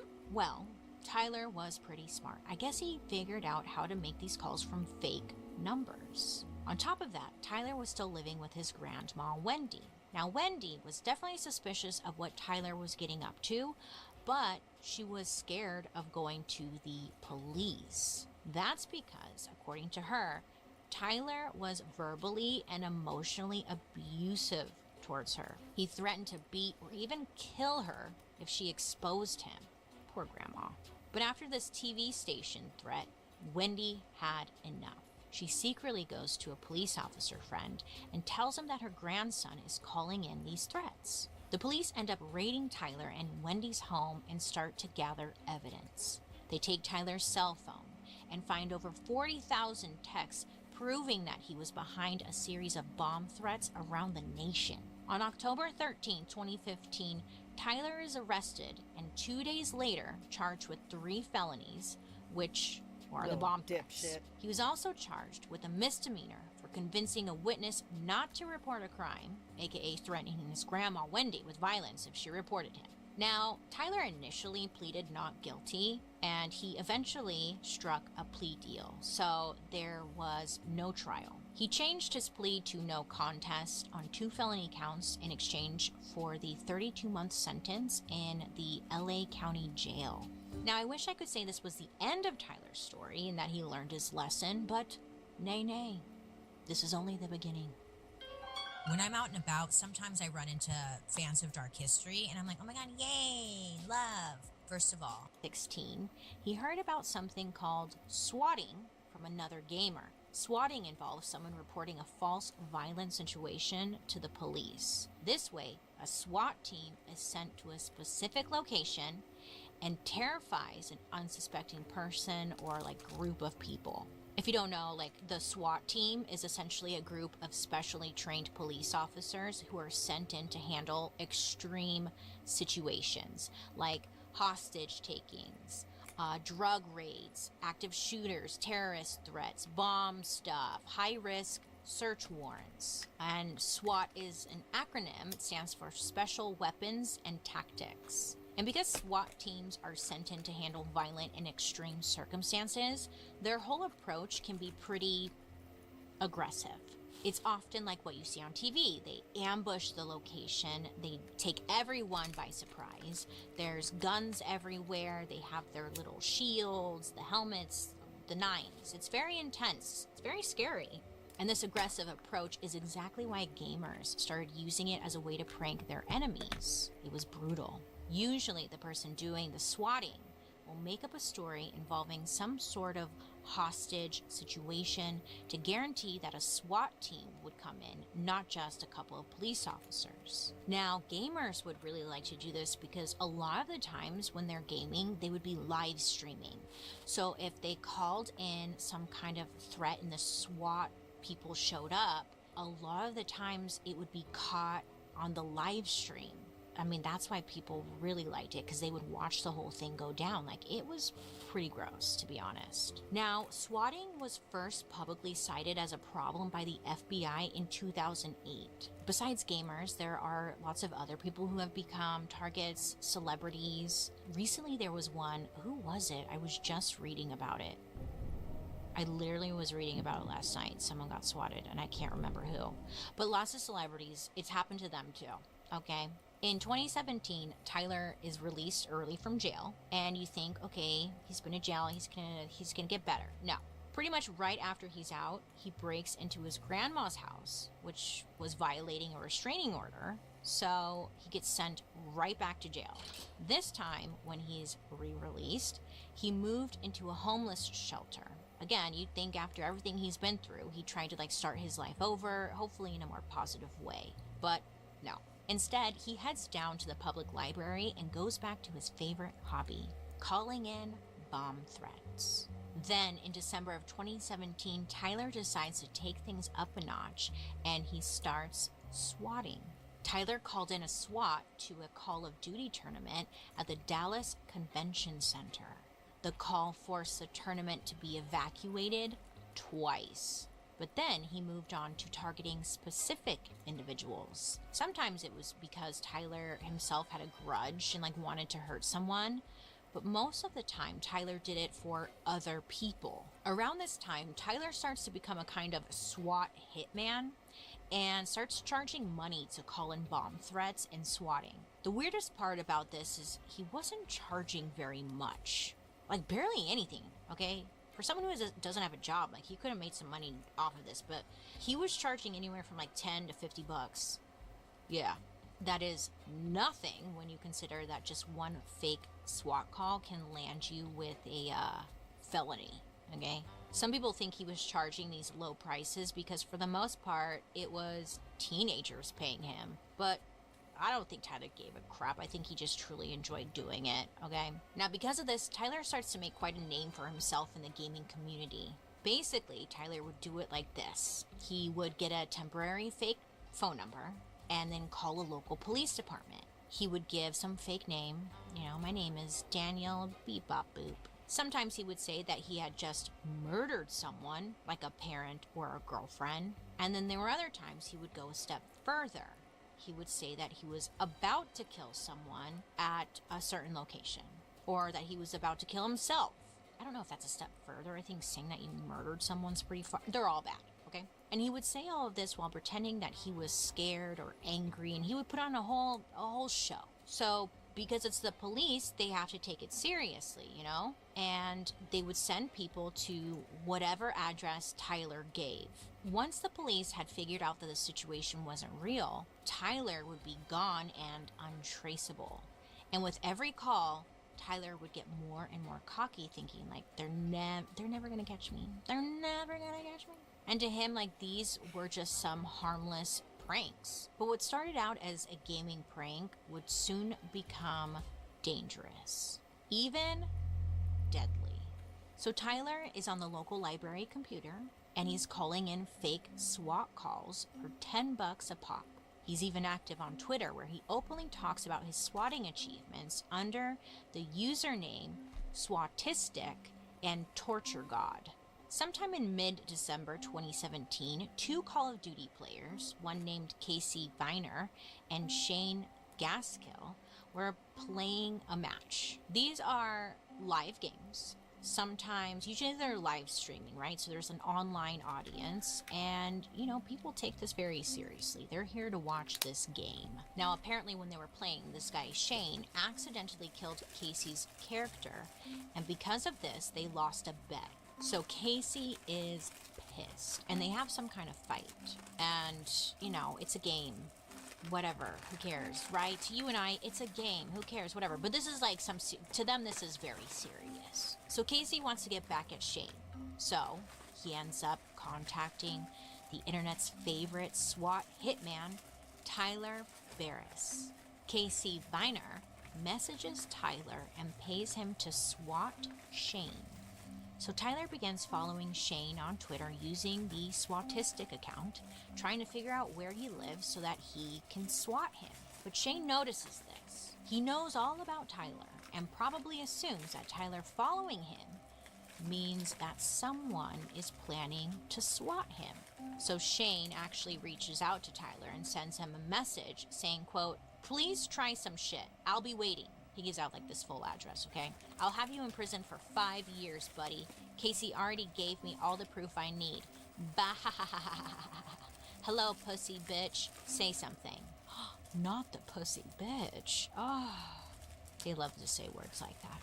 Now, Tyler is so confident at this point that he doesn't even care about Shane's threat. He's like, go ahead, whatever. And on December 28th, 2017, Tyler calls in the SWAT on Shane using the address that he sent him in that Twitter DM. Now, it takes Tyler 3 calls to actually get through to a 911 dispatcher, but finally, he gets connected. Once he gets through, Tyler has his whole story ready. He tells the police that his name is Ryan and that he lives at the address Shane gave him. He says that he shot his father in the head because his parents were arguing and it was getting out of control. He said, quote, "My mom and my brother are really scared right now, so I'm just pointing a gun at them and holding them in the closet right now." And you know, when you're saying this, like, the 911 dispatcher has to respond. On the call, I guess he also said that he was planning on setting the house on fire and committing suicide. Now, instead of sending in a SWAT team, the police dispatched police officers that were already closest to the address, which is standard operating procedure in most instances. The problem was, these police were not trained in hostage negotiation. So they showed up ready to deal with the situation that Tyler described on the phone. But not only was the whole situation fake, but Shane did not even live there. He had given Tyler an old address of his. Now, people actually did live at this address. The man who did, his name was Andy Finch. He was 28 years old, he had 2 kids, and was completely unrelated to anyone in this story. Just minding his own business, doing his thing. It was another day, you know? Now, Andy was at home where he lived with his mom, Lisa, and his niece, Adelina. Adelina was 17 and had been adopted by her grandma, Lisa, after her mom died in a car crash. When the police showed up at their house, because they show up, Andy comes out to the porch to see, like, what the commotion is all about. So the police are yelling at him to put his hands in the air, you know, and he does. But for a split second, he lowers one of his hands, and the police think that he's reaching for a concealed weapon. Of course they So did. one of the police officers, named Justin Rapp, shoots Andy in the chest, which ends up killing him. Adelina runs out of the house completely freaked out and has to step over Andy's body and hear his last breath as he dies. I mean, Andy was essentially her father, so I can only imagine how horrific this must have been for her, you know? It's just awful. So the police began to search the house and start to realize that nothing is adding up. The situation they were told was happening was clearly not taking place. Meanwhile, Tyler calls 911 again because he doesn't know that the police have already arrived at the location. He gives the operator his fake story again, and the 911 operator tells the police the details again. Well, it wouldn't take long for things to get traced back to Tyler, and he was arrested literally the next day on December 29th, 2017. He went on a major YouTube channel and I guess confessed to everything. Of course, I was involved. However, I mean, other people were involved. I mean, yeah, the call was made by me, but as far as the whole incident, you could point the finger at numerous people. No, I wouldn't say confess. I would say more like he was bragging. Now, initially, he was indicted for manslaughter in Kansas, but the federal government takes over the prosecution in May of 2018, since this case involved multiple states. Tyler makes a global plea deal with the feds in November of 2018, which resulted in a 20-year sentence. And he is still serving that sentence today. His charges included cyber stalking, resulting in death, conspiracy to make false all that butt reports, stuff, wire fraud, making threats All or that death butt or stuff. damage to property by fire, false information and hoaxes, and involuntary manslaughter.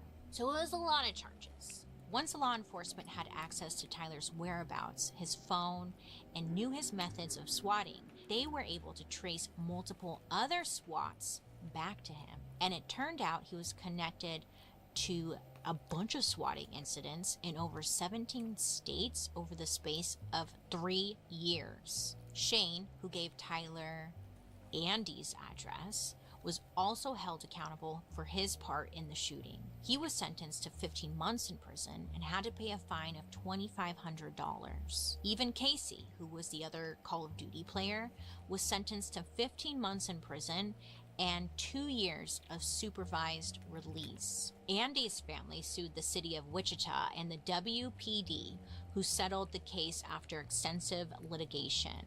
They were awarded $5 million for his wrongful death. But the tragedy didn't stop there. Andy's niece, Adelina, the one who witnessed his death, sadly ended her own life a year later. Poor thing. She was only 18 years old. Her grandma, Lisa Finch, said that she blames her granddaughter's death on the events that took place on December 28, 2017. She said, quote, "She, Adelina, has internalized everything. If somebody even mentions Andy's name, she withdraws and walks out of the room. She has not been able to deal with it. I guess this was the way she was dealing with it," end quote. Apparently, Tyler is expected to be released on January 14, 2035, but then he'll stay under close supervision for an additional 5 years. In 2019, during his hearing, Tyler Barris, told the court, quote, "If I could take it back, I would, but there's nothing I can do. I am so sorry for that." This entire ordeal is one of like the worst cases of swatting and the only swatting to result in someone's death. It's hard to imagine why anyone would risk their life to call in a prank at this level. But I guess if you're spending the majority of your life glued to a screen watching people play video games all day, it probably just feels like another game to you because it's not real, you know? According to a Wired article written by our expert Brendan Turner, one Call of Duty fan said, quote, "When you're on the internet and your actions have little weight in real life, and then suddenly that translates into something as physically heavy as swatting, it makes you realize the weight of your actions," end quote. I feel like for a lot of these youngins, it doesn't though. That's the problem, you know? The good news is that there have been some laws that have been passed to try and like stop all of the swatting. In May of 2023, the FBI began to collect a database of known swatters. And as of 2024, 9 states have put anti-swatting laws in place. Pranks. Huh?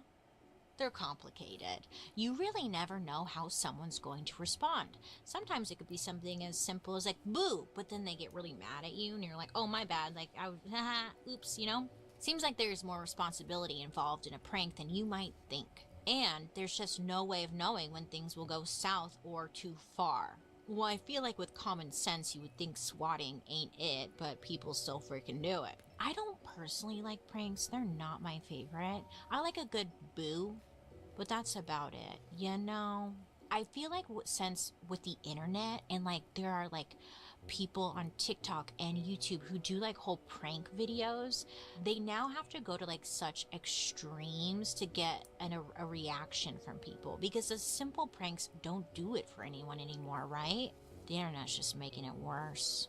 It's over. Everything is over.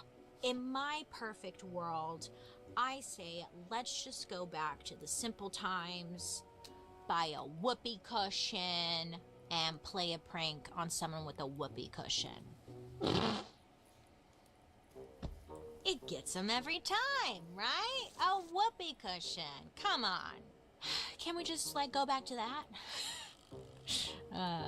I'm still sitting on the whoopee cushion. It's quite comfortable. All right, friends, please prank responsibly. Okay, make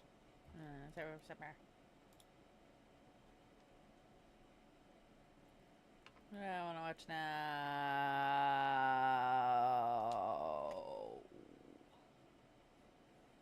I want to. Let's try this one. What are these coffee concentrates and why is everyone obsessed with them? If you don't know what these little bottles are and why they're trending, let's break it down. So I'm sitting here still trying to process everything that happened in the last 48 hours, and I honestly don't even know where to begin. I guess I should start from the beginning. I met Tiago at this international street food festival downtown about 8 months ago. I was there with my roommate Bridget trying all these different foods, and he was working at this stand selling these amazing pastries from his home country. I won't say which country to keep this somewhat anonymous, but it's in South America. He had this really charming accent, and TBH I thought he was super cute right away. We started talking while I was waiting for my order, and he ended up giving me an extra pastry on the house with his number written on the napkin, literally like something out of a movie. I couldn't even. We texted for a few days and then started dating. At first, everything was amazing. He was so attentive and sweet, always complimenting me and wanting to spend time together. He'd tell me about his culture and how things were different where he came from. He spoke English really well, but with an accent that I found really attractive. After about a month of dating, he started staying over at my place more and more. I live in a small one-bedroom apartment that I'm pretty proud of because I've been supporting myself completely since I was 20. I work in office administration, which isn't my dream job or anything. I've always been upfront with Tiago about my situation. Like, I told him early on, I have plans. I'm not going to spend my whole life working where I am now. I just don't come from a family where everything is given. So anyway, after a couple months of dating, Tiago was basically living at my place full-time. It happened so gradually that I didn't really question it. Like one day he just had all his stuff there and wasn't going home anymore. At the time, I was actually happy about it because I really liked him and thought we were building something real together. The first red flag that I completely ignored LMAO was that he never offered to contribute to rent or utilities. When I finally brought it up around the 3-month mark, he said, I still have no stable income. You know how hard it is with a visa. Which I understood. I really did. Immigration is complicated, and I wanted to be supportive. But then I started noticing little comments he would make. At first, they were subtle. You swear a lot. Women from my country don't talk like that. The way you dress is very American. You're so loud when you laugh. I didn't think much of them at the time. Just cultural differences, right? But they started getting more frequent and more critical. He'd say things like, you wouldn't survive with us back home. Women there know when to be quiet. Or he'd make faces when I talked during dinner with his friends. Meanwhile, our financial situation wasn't improving. He picked up occasional gigs doing food delivery, but most days he'd just sit at my desk playing games on my laptop while I was at work. When I'd come home tired after a 9-hour day, he'd be there asking what was for dinner. And somehow I just made dinner. Looking back, I can't believe I let things get so unbalanced. One night about a week ago, I finally said something like, I'm getting kind of tired of carrying all the expenses by myself. And OMG, you guys, his reaction was wild. He immediately got all defensive and said, so you just don't trust me. I thought we were building something together and you're counting pennies like a shopkeeper. I felt so guilty after that conversation, like I was the bad guy for even bringing it up. He didn't speak to me for 2 days, and I actually apologized to him. Seriously, what was wrong with me? Wrong. Fast forward to this past weekend. Tiago told me his parents were in town visiting for a few days, and he wanted to have them over for dinner. I was actually excited to meet them, but then he started giving me all these instructions. Please don't joke too loudly. Don't be rude. Be polite and respectful. My mother is very traditional. I spent the entire day cleaning the apartment, cooking 3 different dishes, including something from his country that took me forever to figure out, and generally stressing about making a good impression. By the time they arrived at 7 p.m., I was exhausted but putting on my best smile. His parents were polite. That's the best word I can use. They smiled and nodded at me, but something felt off from the moment they walked in. Almost immediately, they started speaking to Tiago in their language. And not just for a quick exchange. They spoke their language for like 80% of the evening. Even when sitting across from me at the dinner table, I had spent hours preparing. I tried to stay positive and engaged, smiling and nodding along like an idiot while understanding absolutely nothing. Tiago would occasionally translate something for me, but it was... You want to feel real stupid? Do it for 14 years. It was always vague, like, oh, they're just talking about our cousin's new baby, or they're discussing some family business. Halfway through dinner, I realized I had forgotten to get cream and lemons for the dessert I had planned. I told Tiago I needed to run to the corner store real quick and would be right back. They all nodded and continued their conversation as I grabbed my keys and left. When I returned about 15 minutes later, they seemed to switch topics abruptly. The rest of the evening went the same way. Me trying too hard, them speaking their language, Tiago being weirdly different around his parents. They left around 11 p.m., and I was so drained I just went straight to bed. The next morning I was making coffee when I suddenly remembered something. A year and a half ago, my laptop and some jewelry were stolen from my apartment during a break-in. After that, I installed 2 small security cameras, one in the living room facing the front door, and one in the kitchen. They're not hidden or anything, they're just regular small cameras on shelves that I got from Amazon. I don't check them regularly anymore, they're just there for peace of mind. But standing there in my kitchen, I had this sudden thought. I could actually hear what they were saying while I was at the store. At first I felt weird about it, like maybe this was an invasion of privacy, but then I remembered that 1, it's my apartment, 2, the cameras aren't hidden, and 3, they were literally sitting in my home talking about something while I wasn't there. So I grabbed my phone and pulled up the security app. I found the footage from last night around 8:30 p.m. when I had gone to the store. At first, it was just more of the same, them talking in their language while eating my food in my apartment. But then about 2 minutes after I left, the conversation shifted. I could tell from their body language and tone that something had changed. I couldn't understand a word they were saying, but I could feel the mood change through the screen. His mother was speaking more animatedly, gesturing toward the kitchen where I had been cooking all day. His father was nodding and occasionally laughing. And Tiago was smiling and nodding along with whatever they were saying. I didn't know what to do with this footage since I couldn't understand them anyway. But then I remembered this online service that can transcribe and translate audio. I've used it before for work stuff, so I downloaded the clip and uploaded it. About an hour later, I had a transcript in English. And guys, I wish I had never translated it. His mother had said, she's not very pretty, but she cleans up after you well. She laughed and added, well, she knows her place at least. His father replied, she's like a free housekeeper. Smart choice, son.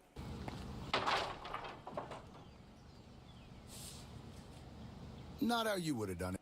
And Tiago, the man I've been supporting, cooking for, cleaning up after for months, he laughed and said, she's useful. The apartment is always clean. Food is always ready. American girls are so easy to manipulate. Just make them feel bad about asking for anything, and they'll give you everything. There was more, much worse. But I can't even type it out without feeling sick all over again. They mocked my appearance, my job, my apartment, even the food I had spent all day preparing, all while eating at my table in my home. The most painful part was that throughout their entire conversation, there wasn't a single moment where Tiago defended me. Not once did he say, don't talk about her like that, or I actually care about her. Instead, he participated. He laughed. I sat there staring at my phone screen for what felt like hours. My mind kept replaying all those little critical comments he had made over the months, all the times he had made me feel like I wasn't good enough or didn't measure up to the women from his culture. It all made sense now. He never respected me. I was just convenient. He's still asleep in my bed as I type this. He doesn't know that I know. I'm sitting in my kitchen, the same kitchen where his family laughed at me, trying to figure out what to do next. I know I need to end this. I know I need to get him out of my apartment, but part of me wants to confront him with what I heard. I want to see his face when he realizes I understood every awful word they said. Anyway, that's where I'm at right now. A woman who apparently spent 8 months being someone's free housekeeper while thinking she was in a relationship.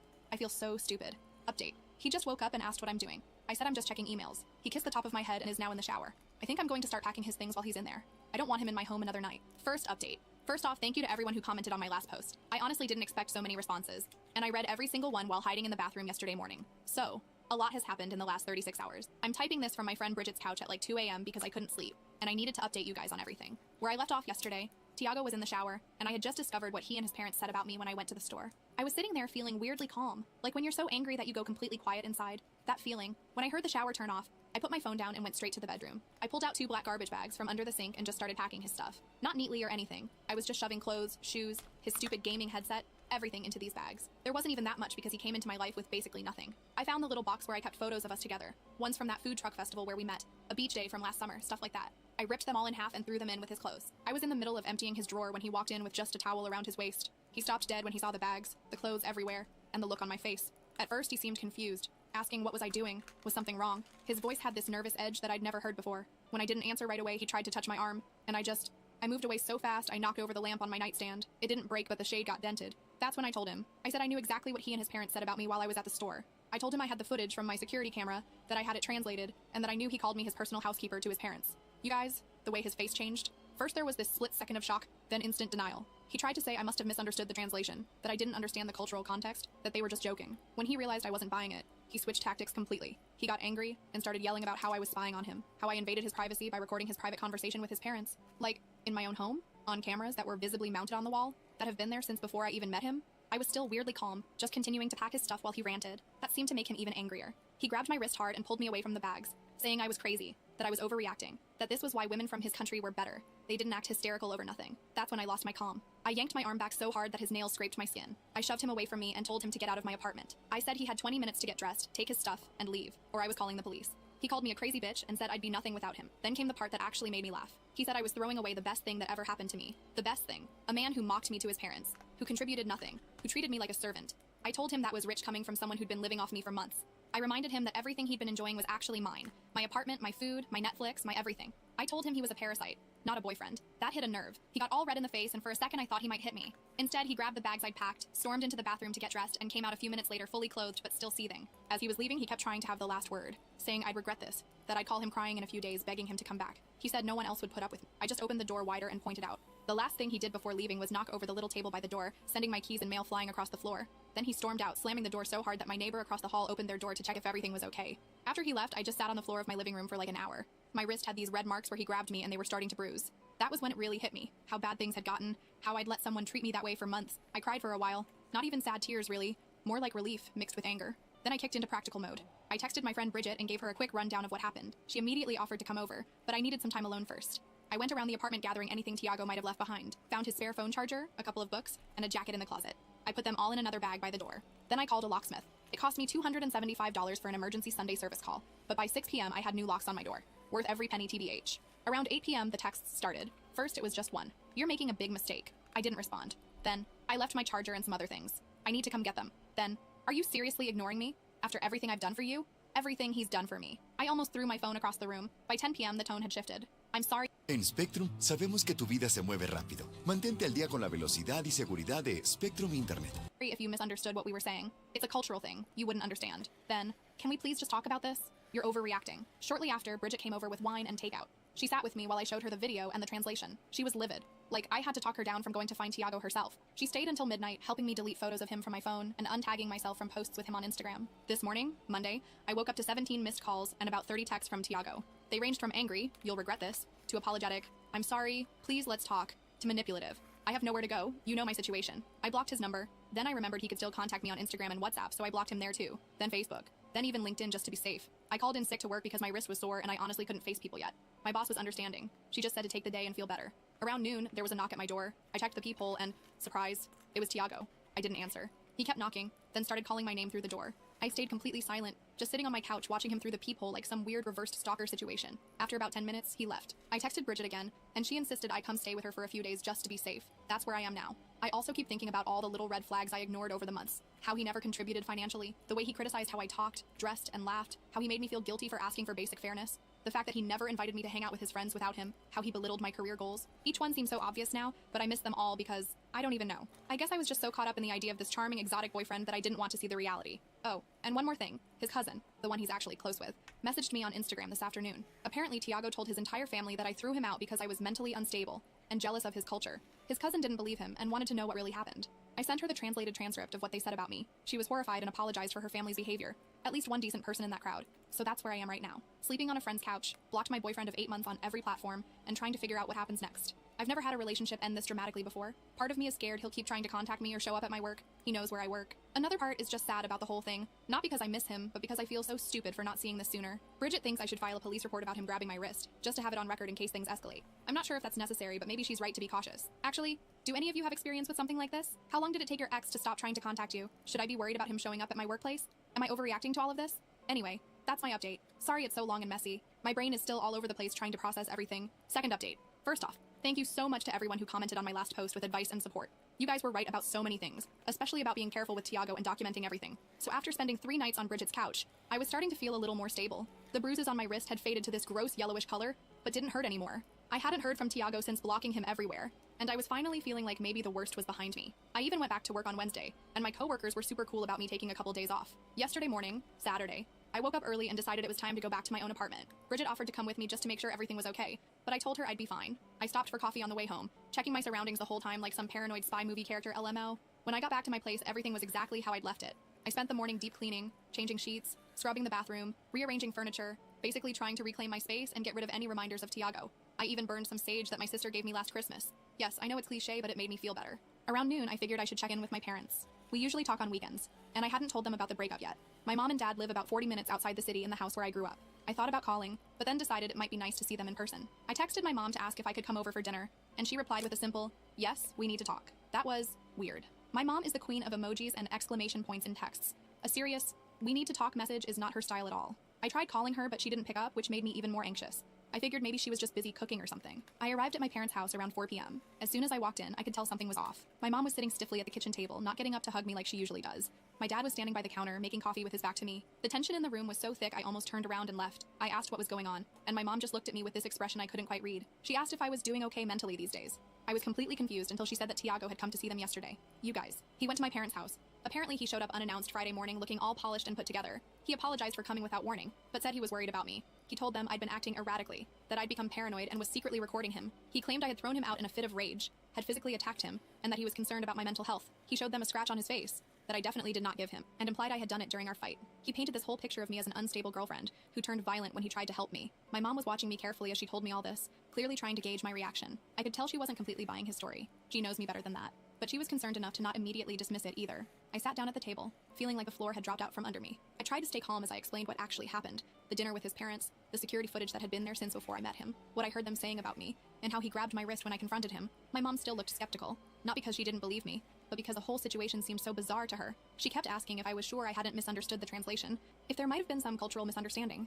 That's when I pulled out my phone. I still had the video clip saved, along with screenshots of the translation. I handed my phone to my mom and watched her face change as she read through it all. By the time she finished, she looked absolutely furious. Not at me, but at Tiago. My dad, who had been quietly listening this whole time, finally came over to look at my phone too. He's usually pretty chill, but as he read the translation, his face got redder and redder. When he saw the part where Tiago's father called me a free housekeeper and Tiago laughed about it, my dad actually swore, something he rarely does. The atmosphere in the kitchen completely shifted. My mom got up and hugged me, apologizing for doubting me even for a second. She said she should have known better than to listen to that manipulative little weasel, her exact words, which made me laugh despite everything. My dad was quiet in a way that was actually more scary than if he'd been yelling. He just asked what time Tiago usually finished work and where exactly he delivered food. I told him, not really thinking much of it, and then we tried to have a normal dinner. But my dad kept checking his watch and seemed distracted throughout the meal. Around 7 p.m., he suddenly stood up, grabbed his keys, and said he needed to go out for a bit.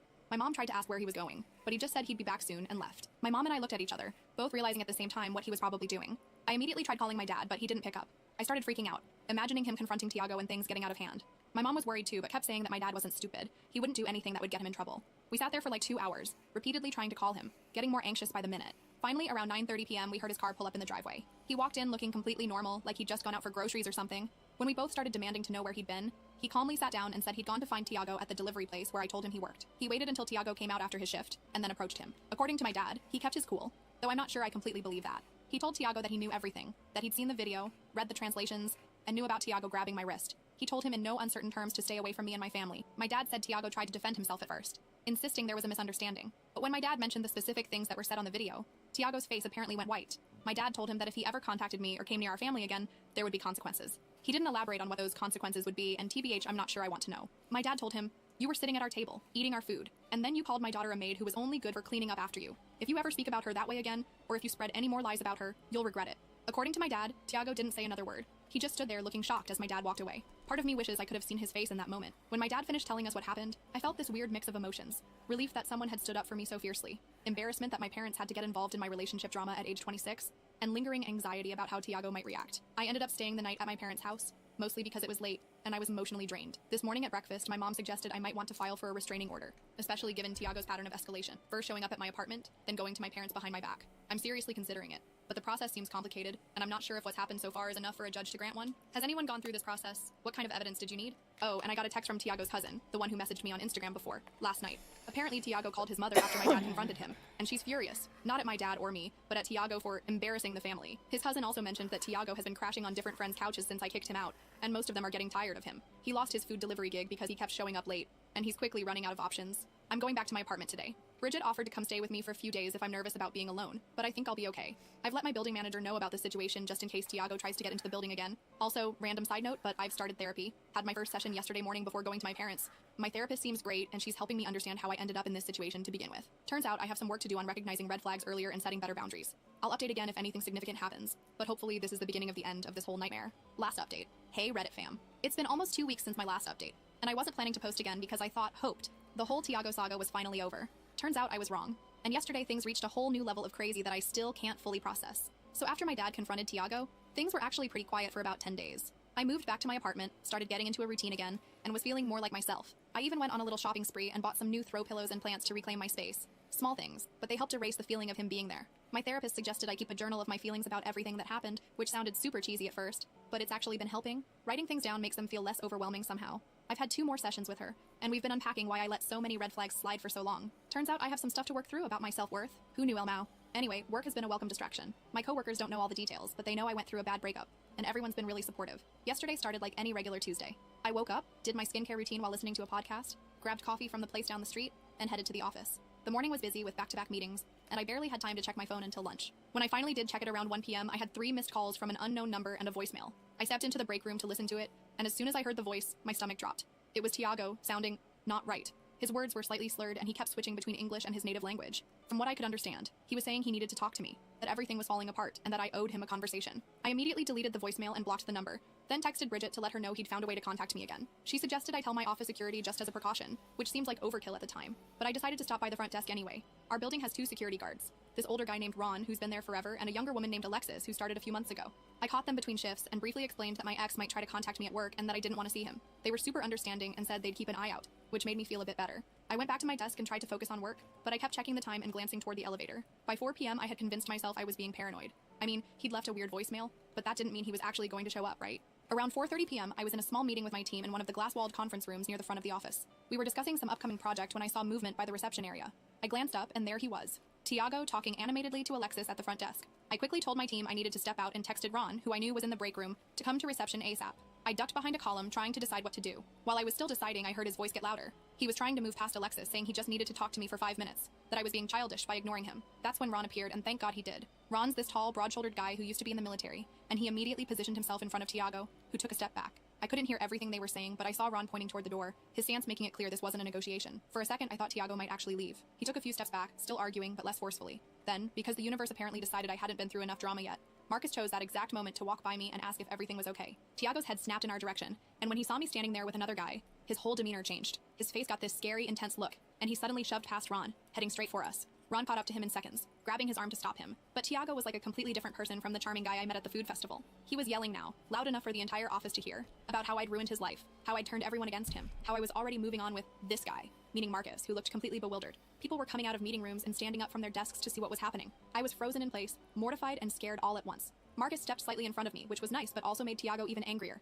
Tiago was still trying to get to me, with Ron blocking his way, when he started saying the most horrible things. He called me a manipulative bitch who'd tricked him, said I'd been secretly recording him to ruin his life, that I'd attacked him and thrown him out on the street. Then he switched tactics completely, his voice breaking as he said he loved me, that he needed me, that he had nowhere to go. He started crying, actual tears streaming down his face, begging me to just talk to him, to give him another chance. Alexis had called building security, and 2 more guards showed up just as Tiago made one final lunge toward me, breaking free from Ron momentarily. Marcus instinctively put his arm out to stop him, and Tiago actually took a swing at him, missing by inches. The security guards grabbed him immediately, one on each arm, and started physically removing him from the building while he continued yelling, alternating between insults and pleas. As they dragged him toward the elevator, he looked over his shoulder at me one last time and shouted that I'd regret this, that this wasn't over. Then my boss appeared beside me and quietly suggested I take the rest of the day off. She walked me to my desk, waited while I gathered my things, and then had Ron escort me to my car just to be safe. The whole time, I felt like I was moving through a fog. Like this couldn't possibly be my actual life. I called Bridget from the parking garage, shaking so much I could barely hold my phone. She met me at my apartment 30 minutes later with takeout.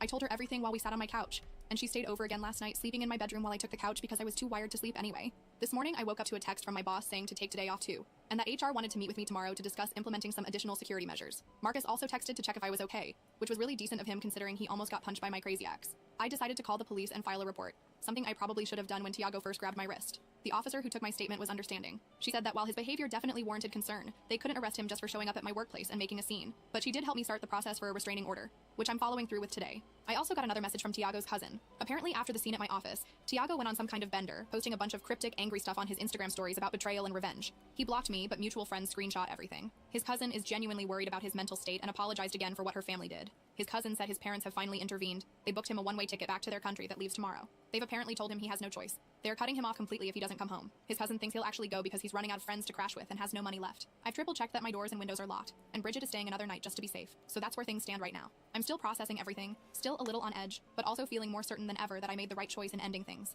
If his cousin can— Ugh. My boyfriend broke up with me for the dumbest reason after I supported him for years, but he forgot the house is in my name, and now he's living in his car. Let me preface this by saying, I've been with Finn for 6 years. 6 years of what I believed was love, loyalty, and definitely a whole lot of patience. And when I say patience, I mean I've been the one supporting him financially while he bounced between passion projects. There was the YouTube channel that never took off, despite him insisting he'd be bigger than PewDiePie. The NFT craze he swore he was ahead of the curve on. Spoiler. At Thanksgiving, my sister discovered I had $12 million and my family demanded I give it to her, claiming she deserved it more. Hello everyone, before we begin today's video, I need your help. We've noticed that the channel is losing traction, and subscribing is one of the best ways you can help us. It's quick, free, and allows us to continue bringing you great content. Your support means everything. Let us keep this channel growing collectively. Thank you very much. Now, let's begin the video. Using a throwaway for obvious reasons, with certain specifics modified to preserve anonymity. So I'm Sarah, 38, female, and I need to get this off my chest. Do you know those family dynamics in which one child can do no wrong while the other appears to be invisible? Yes, welcome to my life. Everything was very typical until I was 8. I was an only kid, and while my parents were not particularly warm and fuzzy, they were present, I suppose. Mom would help me with my homework, and Dad would occasionally take me fishing on Lake St. Clair. We weren't the Brady Bunch, but we were fine. Then came the night that would change everything. I recall my Aunt Kelly showing up at 2 a.m. and telling me to pack a suitcase because Mom was in the hospital. My sister, Rachel, was on her way, but something was wrong. She wasn't meant to arrive for another 2 months. The following few weeks were a flurry of hospital visits and hush chats. Rachel was really little. She looked like one of my baby dolls, but with all these tubes and cables, I wasn't allowed to touch her or get too close. That was the first time I felt it, an invisible wall forming between me and the rest of my family. When they eventually brought Rachel home, our house turned into a sterilized bubble. Mom had an obsession with germs. I'm talking industrial strength disinfection throughout, hand sanitizer stations in each room, and constant cleaning. The harsh odor of bleach still causes me distress to this day. But here's the bit that really messed me up. Whenever I showed the slightest symptom of illness, I was whisked off to either Grandma Marie's or Aunt Kelly's house. I mean every time. Sneeze once, pack your bags. A mild cough, you're off to see Grandma. At first, I thought it was enjoyable. Grandma Marie would make cookies, and Aunt Kelly had a fantastic collection of Nancy Drew books that I was working my way through. But children are not stupid. After a while, you begin to understand what is actually going on. You are not being sent away on adventures. You are being handled as a threat. As if your entire existence could damage your beloved sister. I tried everything to gain their attention in a healthier manner. Honestly, everything. Got all A's. Mom would scarcely look up from Rachel's most recent doctor's appointment calendar. Won first prize in the scientific fair with a project about renewable energy. Dad just asked if I could store the display board in the garage since Rachel is allergic to cardboard dust. Is this even a thing? The real kicker came when I was 12. For months, I'd been practicing for the school talent show, teaching myself to perform Bridge Over Troubled Water on the piano. I know it's a little too obvious. Rachel had a 99.1 degree Fahrenheit fever on the night of the show. Guess who did not have anyone in the audience? Meanwhile, 2 weeks later, the entire family, including both sets of grandparents, attended Rachel's 15-minute flute recital, during which she essentially killed hot cross buns. Rachel immediately learned how to use the system. By the age of 7, she had outgrown any real health difficulties, but that didn't stop her from performing. Headache? Must remain home from school. Feeling tired? Someone else, guess who, should perform her tasks. Worried about a test? Mom would literally call the school to have the deadline extended. I began spending more and more time in my room, immersed in books about art history and antiques. It's funny how life works out sometimes. My room became my sanctuary, mostly because Rachel claimed she was allergic to my lavender air freshener, so it was the only place she wouldn't go. Do you know what is actually wrong?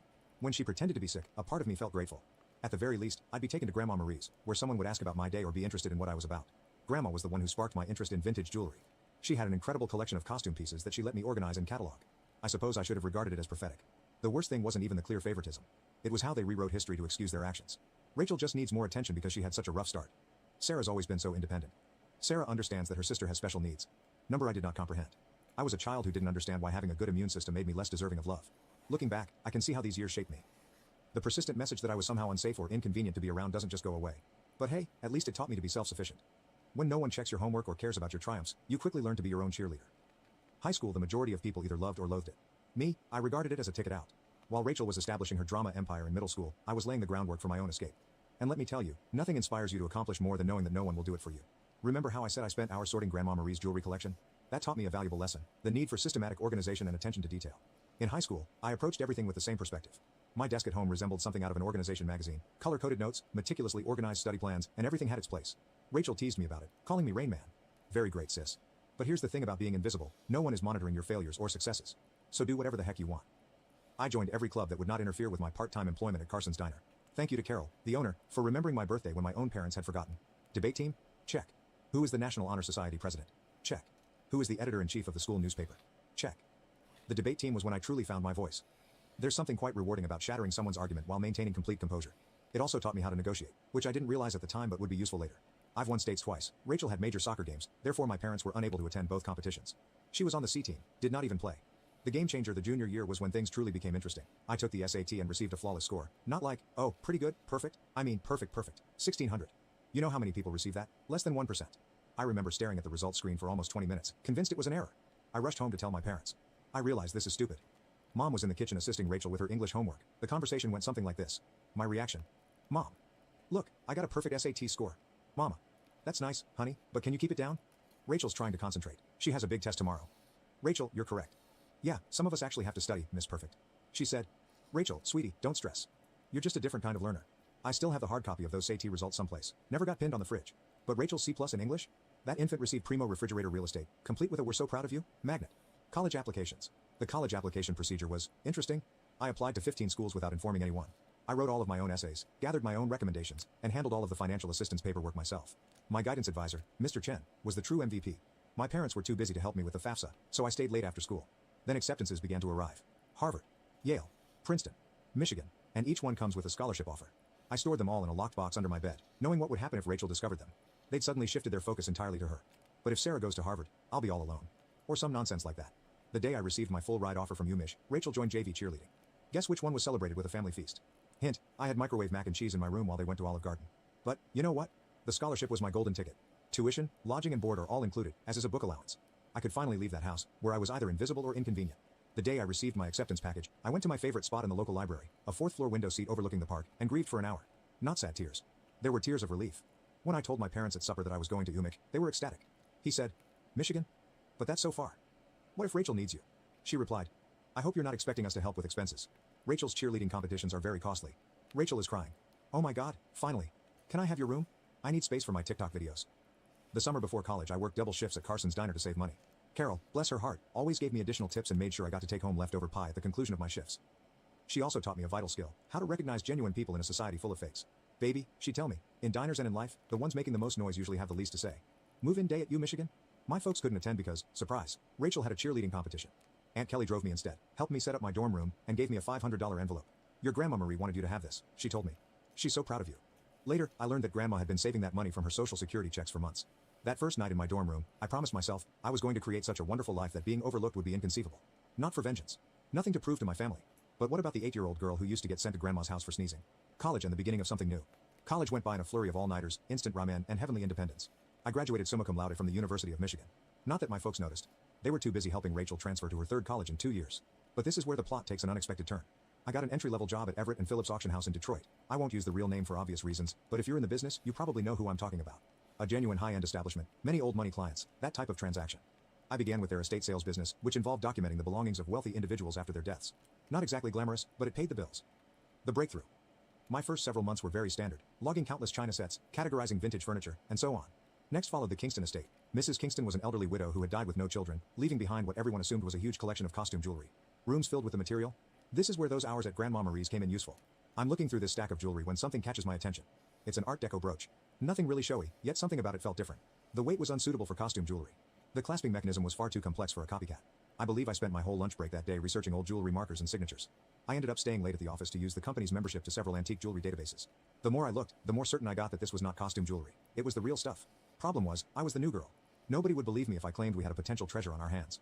So I did what the debate team taught me. I meticulously prepared my argument. I spent 2 weeks during lunch breaks and evenings learning everything I could about Art Deco jewelry authentication. I even used some of my pitiful excuse for savings to pay for an online gemology course. Finally mustered the guts to approach my boss, Mr. Harrison.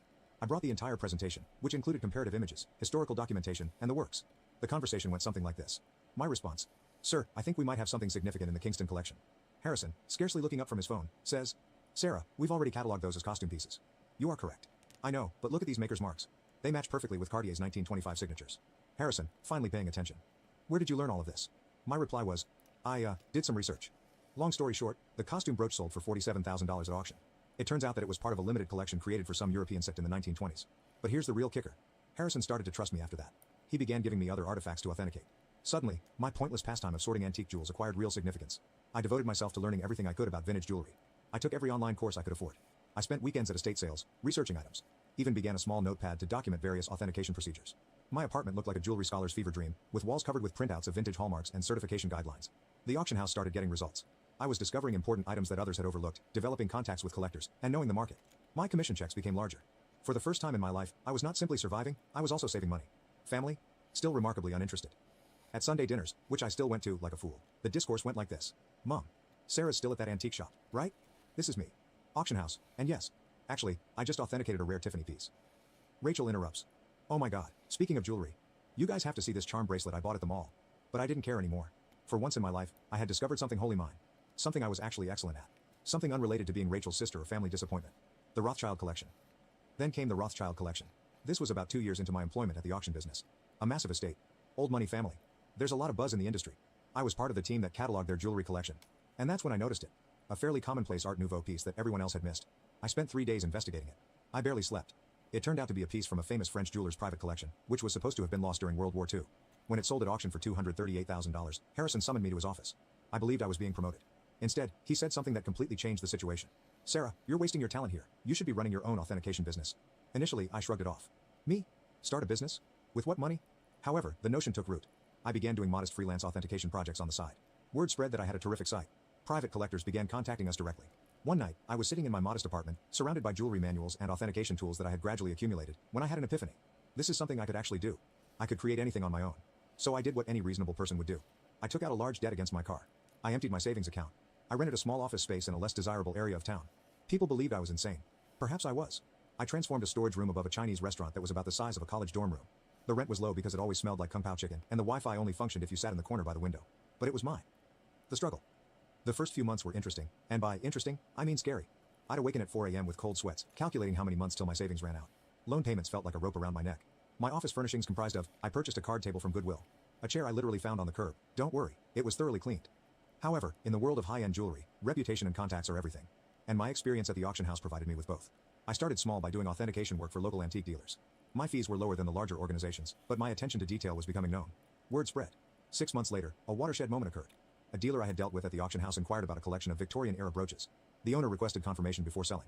It turned out to be a massive collection, with pieces from 3 generations of families. I worked on it for 2 weeks straight, rarely sleeping and documenting everything. I discovered 2 extremely rare pieces that had been misinterpreted as later replicas. The owner was so delighted with my detailed analysis that she not only paid my fee, but also offered me a 10% commission when the piece sold. Was that a commission? $86,000. More money than I had earned in the preceding 2 years combined. Suddenly, my phone rang. A lot. Private collectors have heard about my knack for finding missed pieces. Estate lawyers seeking advice on inherited jewelry. Even my previous auction house began sending me authentication work. I'm quite sure Harrison was secretly helping spread the news. Thanks, boss. Scaling up. By year 2, I'd hired my first employee, Jenny, a fresh gemology graduate who reminded me much too much of myself at that age. She was extremely intelligent, yet she was neglected since she was quiet. She is now my head of authentication and is well worth her weight in gold. The firm expanded quicker than I could have predicted. Moved to a proper office downtown. Goodbye, Kung Pao chicken odor. Created a team of specialists. I've earned a reputation for finding misplaced items. You wouldn't believe how many important historical jewelry items get misinterpreted as costume jewelry in people's attics. Keeping it secret from my family. However, success came with its own set of obstacles. The bigger we became, the harder it became to keep it a secret from my family. They still thought I worked in an antique shop. Rachel would make these sarcastic remarks during family dinners. Rachel asks, Sarah, I have some old jewelry I was going to donate to Goodwill. Maybe your little shop would want it? Me, having just authenticated a $1.2 million Fabergé item that morning. Sure, I'll look into it. Mom continues to introduce me to everyone as my other daughter. She works with old jewelry or something. Meanwhile, I was quoted in Forbes, luckily under my company name, and we had recently built our 3rd office. What's strange about it? Keeping the secret became almost enjoyable, like this private joke with myself. I'd sit at Sunday dinner in my Target discount outfit, really Chanel, listening to Rachel speak about her entry-level marketing job, knowing I'd just closed a deal for more than her annual income. I even started playing tiny games with myself, such as wearing authentic Harry Winston pieces to family gatherings and seeing whether anyone noticed. They never did. Rachel once spent 20 minutes showing off her expensive $200 Michael Kors watch. I was wearing a vintage Patek Philippe that cost more than her automobile. Managing growth. However, the real challenge was managing growth. By year 5, we'd established offices in Detroit, Chicago, and New York. I spent more time on airplanes than in my own bed. We built a reputation for discretion. It turns out that many wealthy people want their jewels verified without the rest of the world knowing. The money was enormous. For example, we needed to hire a large team of financial advisors. Nonetheless, I maintained a relatively modest lifestyle. I purchased a nice, but not flashy house in a desirable neighborhood. I drove a high-end, but not obvious car. The only place I truly splurged? My home office. Advanced authentication equipment. The most effective security system money can buy. A custom-built vault to make Fort Knox envy. What's with the irony? They believed I was being frugal by aiding them. Mom would remark things like, "It's so sweet of Sarah to help out. She must be eating nothing but ramen to manage it." Meanwhile, I had just validated a collection, which earned me a commission greater than their mortgage. You know what's strange about success? The more you have, the more difficult it is to explain to others who have always perceived you as inferior. It's like explaining color to someone who has only seen black and white. They lack the necessary context. By this stage, my company was doing really well. We had the Midwest's high-end jewelry authentication industry cornered, and our reputation was solid gold, pun intended. But every Sunday, I'd travel to my parents' house for dinner, playing Sarah, the modest antique shop worker. The cognitive dissonance was becoming ludicrous.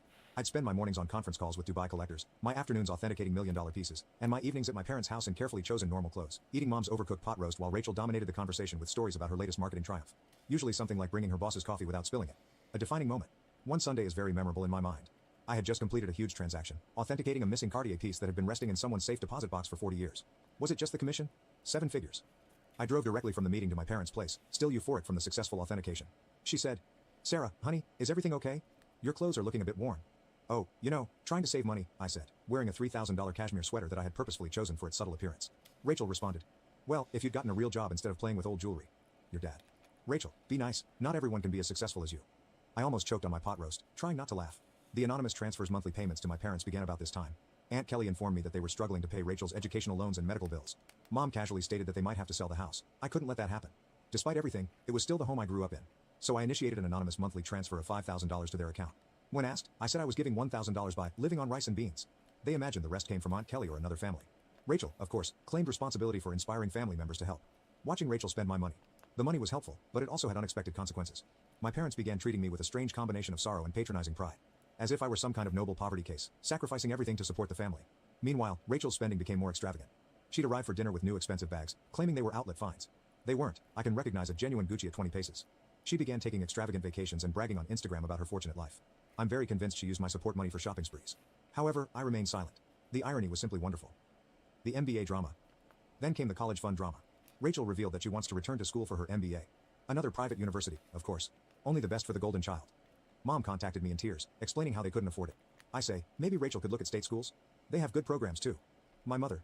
Oh honey, you don't understand? Your sister needs to maintain certain standards. But, speaking of assisting, may I increase my monthly contribution for a few years? I increased it to $7,000 per month. My accounts were unaffected. But witnessing them compliment Rachel for taking initiative with her education, while presuming I was living on ramen to help out, that stung a little. The actual kicker? I was giving a guest seminar at the same business school Rachel wanted to attend. My family didn't know that. The dean personally invited me to give a lecture on luxury goods authenticity and business growth. I had to come up with an excuse as to why I couldn't attend Sunday dinner that week. My own achievement started to feel like a distinct life. As if I were some kind of corporate superhero with a hidden identity. By day, I was running a multi-million-dollar authentication business. By night, well, on Sunday evenings, I was just Sarah, the disappointed daughter who worked at an antique shop. The breaking point, Thanksgiving. The weight of the untruth was becoming heavier. Rachel made rude remarks about my career on multiple occasions. Each time Mom apologized to her friends for my modest lifestyle. Every time Dad suggested I get a real job. I believe I always knew it would end dramatically. I just didn't expect it to implode so spectacularly on Thanksgiving. It began 2 weeks before the holiday. Mom called, weeping about her back discomfort. She had been diagnosed with a herniated disc, and the notion of cooking Thanksgiving dinner for 20 guests overwhelmed her.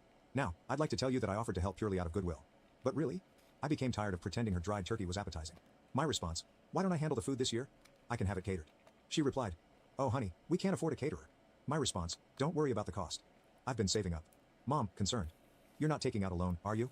I coordinated everything with a high-end catering firm that I use for business gatherings. They do incredible work, the kind of food that makes you wonder why you ever bothered to prepare yourself. It cost more than my folks thought I earned in 2 months, but whatever.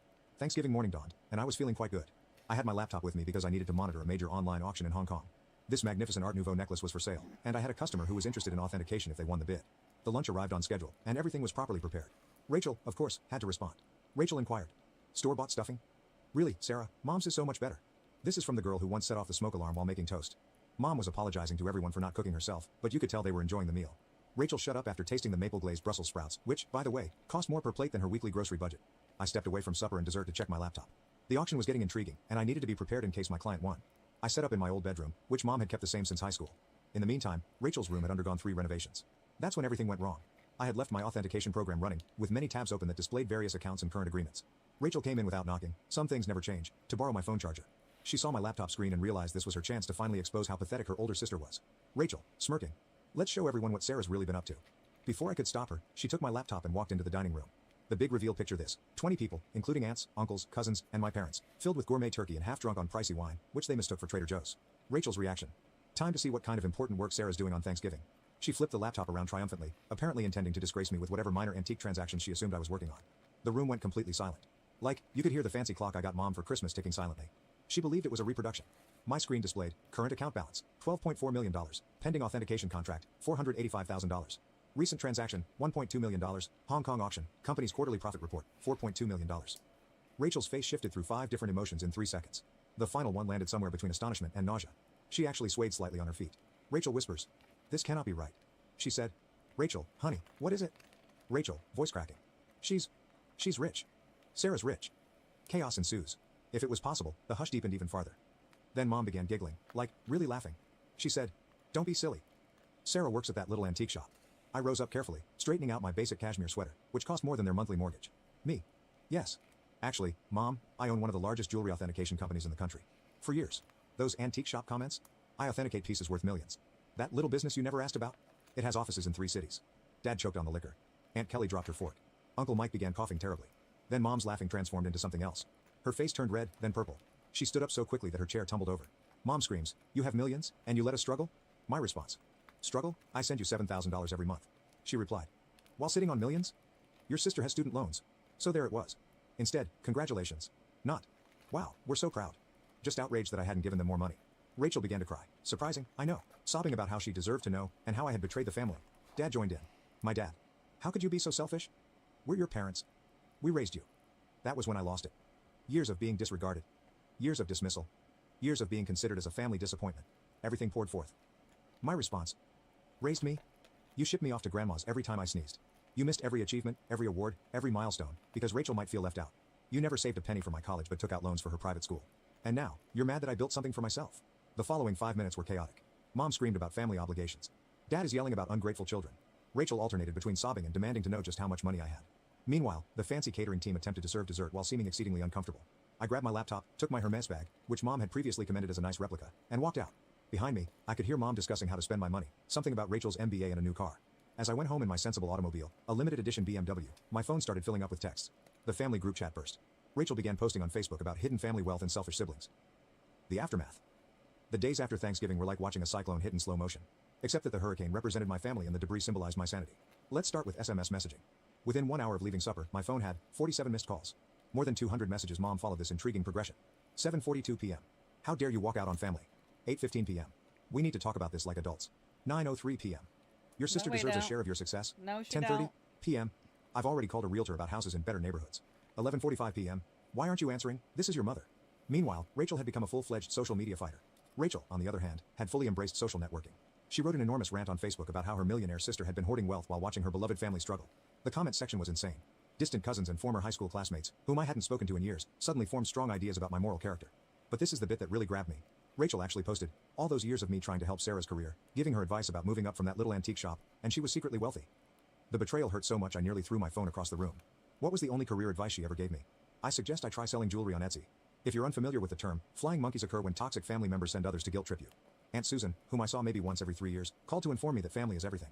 Uncle Bob, who I'm pretty sure still believes I'm 12, emailed me a lengthy lecture on the importance of sharing wealth. Even my third cousin's wife's sister, how did she acquire my number, felt compelled to express her thoughts on family obligation. But the real fun began when they arrived at my workplace. I arrived in on Monday morning to find Mom, Dad, and Rachel sitting in our reception area. They informed Jenny, my receptionist, that they had an appointment for authenticating services. Rachel clutched her Michael Kors bag as if it was genuinely worth something. The conversation went about as well as one would expect. Your mother. We've discussed it as a family. I said, a family discussion, without the family member you're discussing. Mom, ignoring me. And we think it's only fair that you set up trust funds for everyone. Rachel responds, I need at least $2 million to start my new life properly. No, you don't. Dad said, and your mother and I would like to retire. We're thinking a Bye. beach house in Florida. This is me. Did you miss the part where I've been sending you $7,000 monthly? Rachel responds, that's nothing compared to what you have. You owe us. You're thinking, I owe you? For what, exactly? The years of being ignored? The missed graduations? The constant comparisons? Mama. Don't be dramatic, Sarah. We gave you everything. My response. No. I gave myself everything, and you know what? I'm done. Right there in my own office lobby, I took out my phone and canceled the monthly transfers to their account. Mom gasped as if I'd slapped her. Rachel began her phony crying performance, but quickly stopped when she saw it wasn't working. Then things became ugly. They refused to leave. I had to contact security. Seeing my 60-year-old mother being dragged out while yelling about ungrateful children was bizarre. Jenny asked whether I wanted to press charges. I said no. However, I did have their names placed on the building's do not admit list. The harassment lasted for weeks. New telephone numbers. Fake email addresses. Even tried to contact me through my company's customer service. I finally had to issue a formal legal notice, threatening harassment charges. Mom then played her final card. She called Grandma Marie. But here's the thing about Grandma Marie, she is wiser than all of them together. How did she respond? Good for Sarah. About time someone in this family succeeded on their own terms. Mom did not speak with her for 2 months after that. It has been 6 months since Thanksgiving. I relocated to a new home, with better security. I changed all of my numbers. What about the company? We are doing better than ever. It turns out that my family problems attracted several high-profile clients who respected my caution in the circumstance. Rachel continues to write passive-aggressive updates about toxic wealth and family betrayal.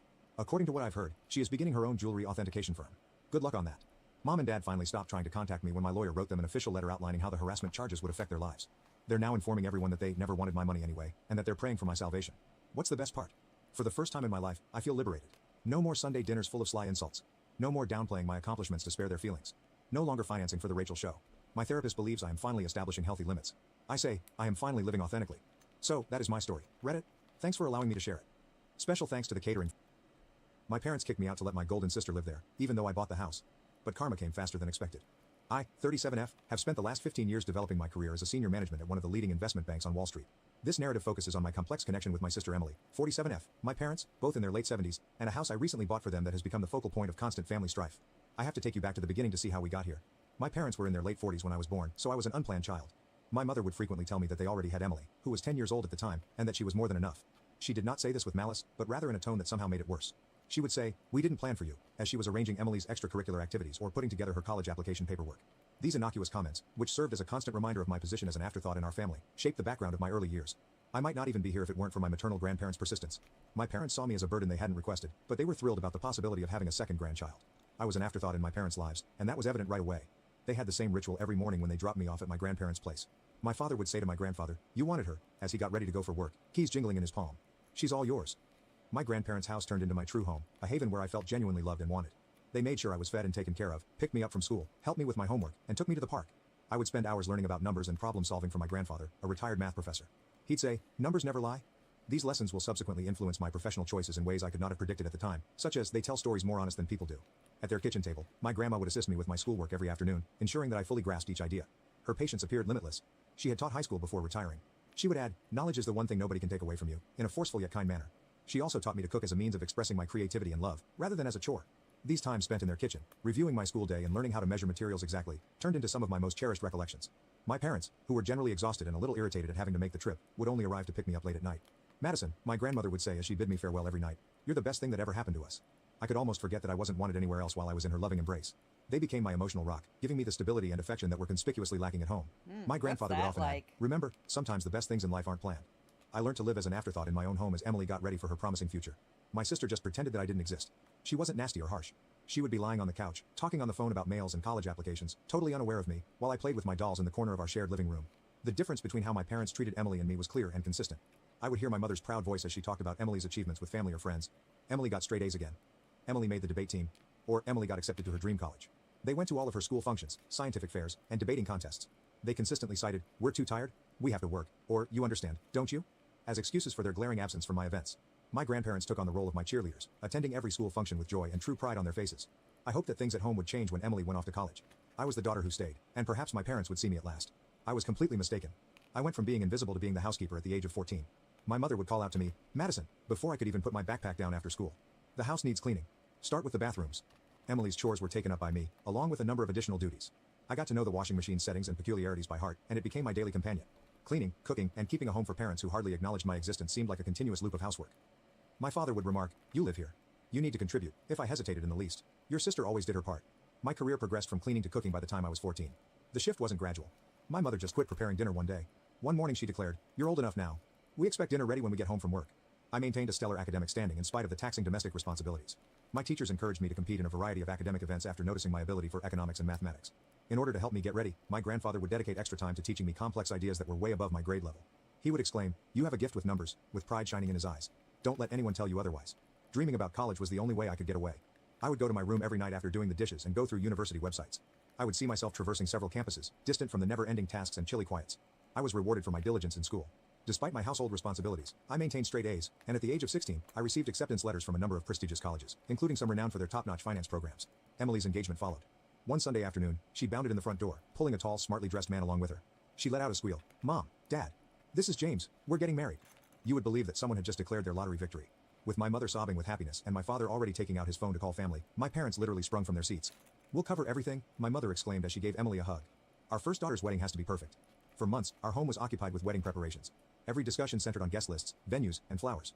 With expensive outfits, high-end vendors, and everything at the top end, money appeared to flow like water. Despite attending the wedding, my grandparents didn't appear to enjoy the extravagant decor. My grandfather merely shook his head at the champagne fountain, and I saw my grandma scowl at a sculpture that most likely cost more than a semester's tuition at college. However, they likely already knew what was going to happen, so they kept their opinions to themselves. I gave my parents the wonderful news while sitting at our dinner table with 3 envelopes spread out in front of me on the day I received my acceptance letters. My heart was pounding. That's nice, my mother murmured, without raising her gaze from her meal.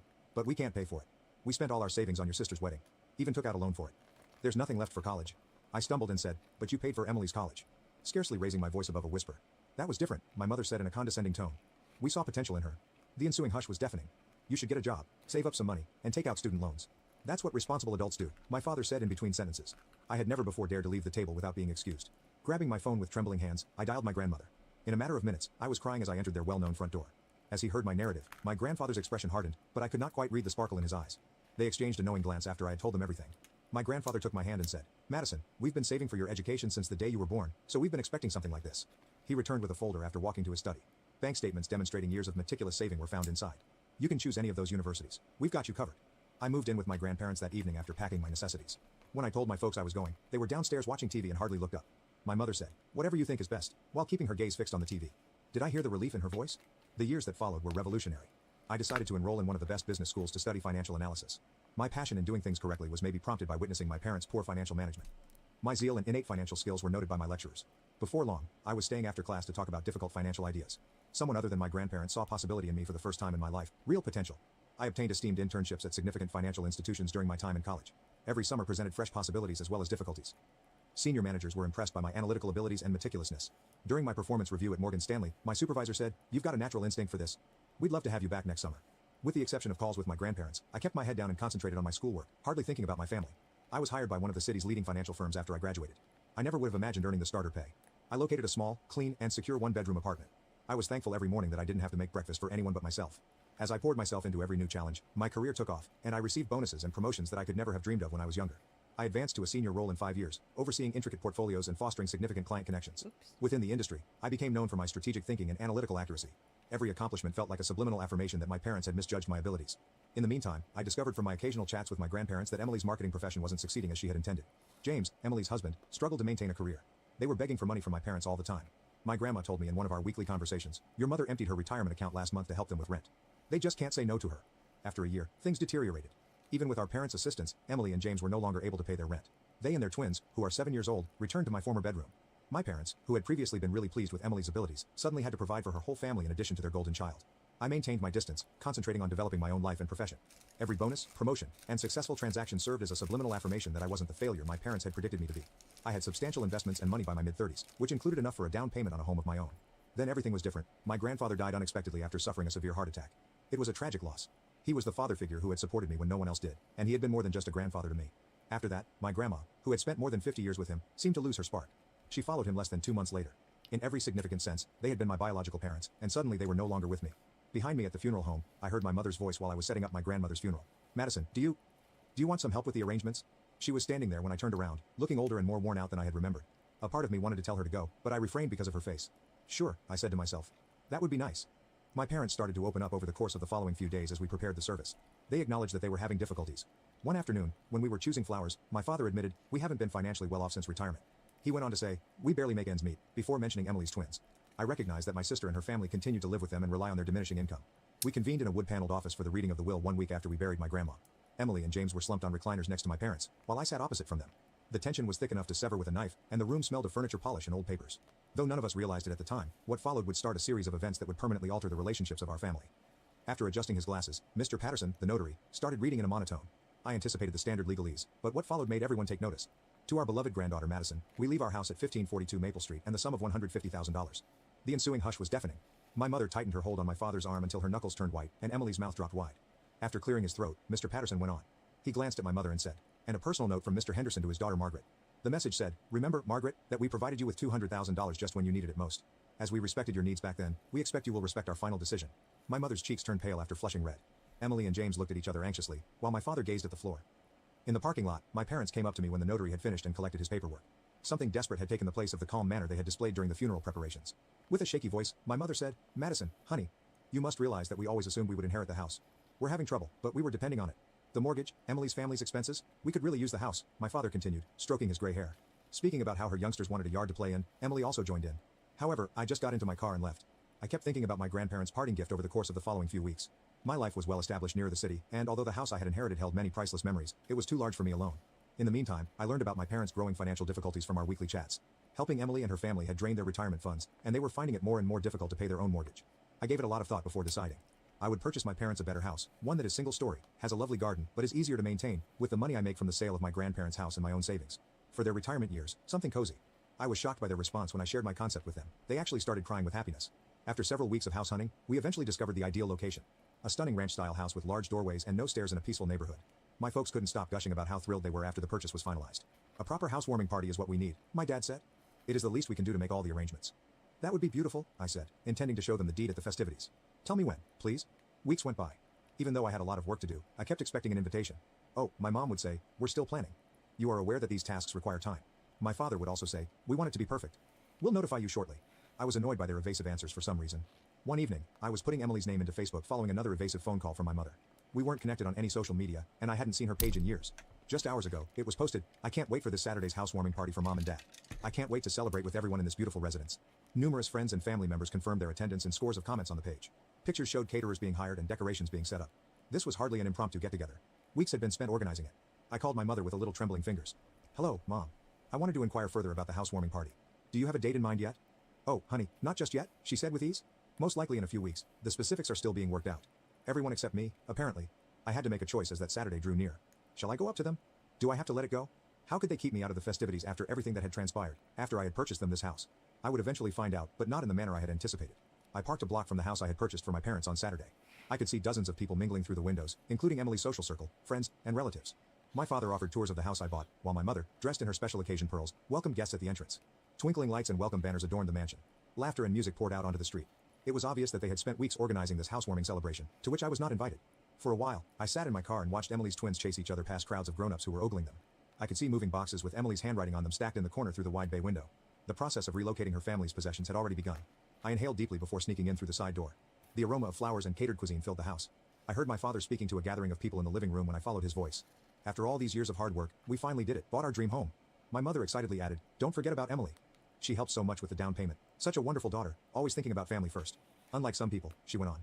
In response to a question about me, she said, "Our younger daughter hasn't helped us at all. Too busy with her career to care about family." Heat sprang to my face as I stood in the doorway. Everyone jumped when I said, "Actually, I think you've got that backwards." There was a dead silence in the room. My dad was the first to recover, grinning tightly. "Madison, what a surprise. Especially since you forgot to invite me to the housewarming party for the house I bought," I said as I entered the room.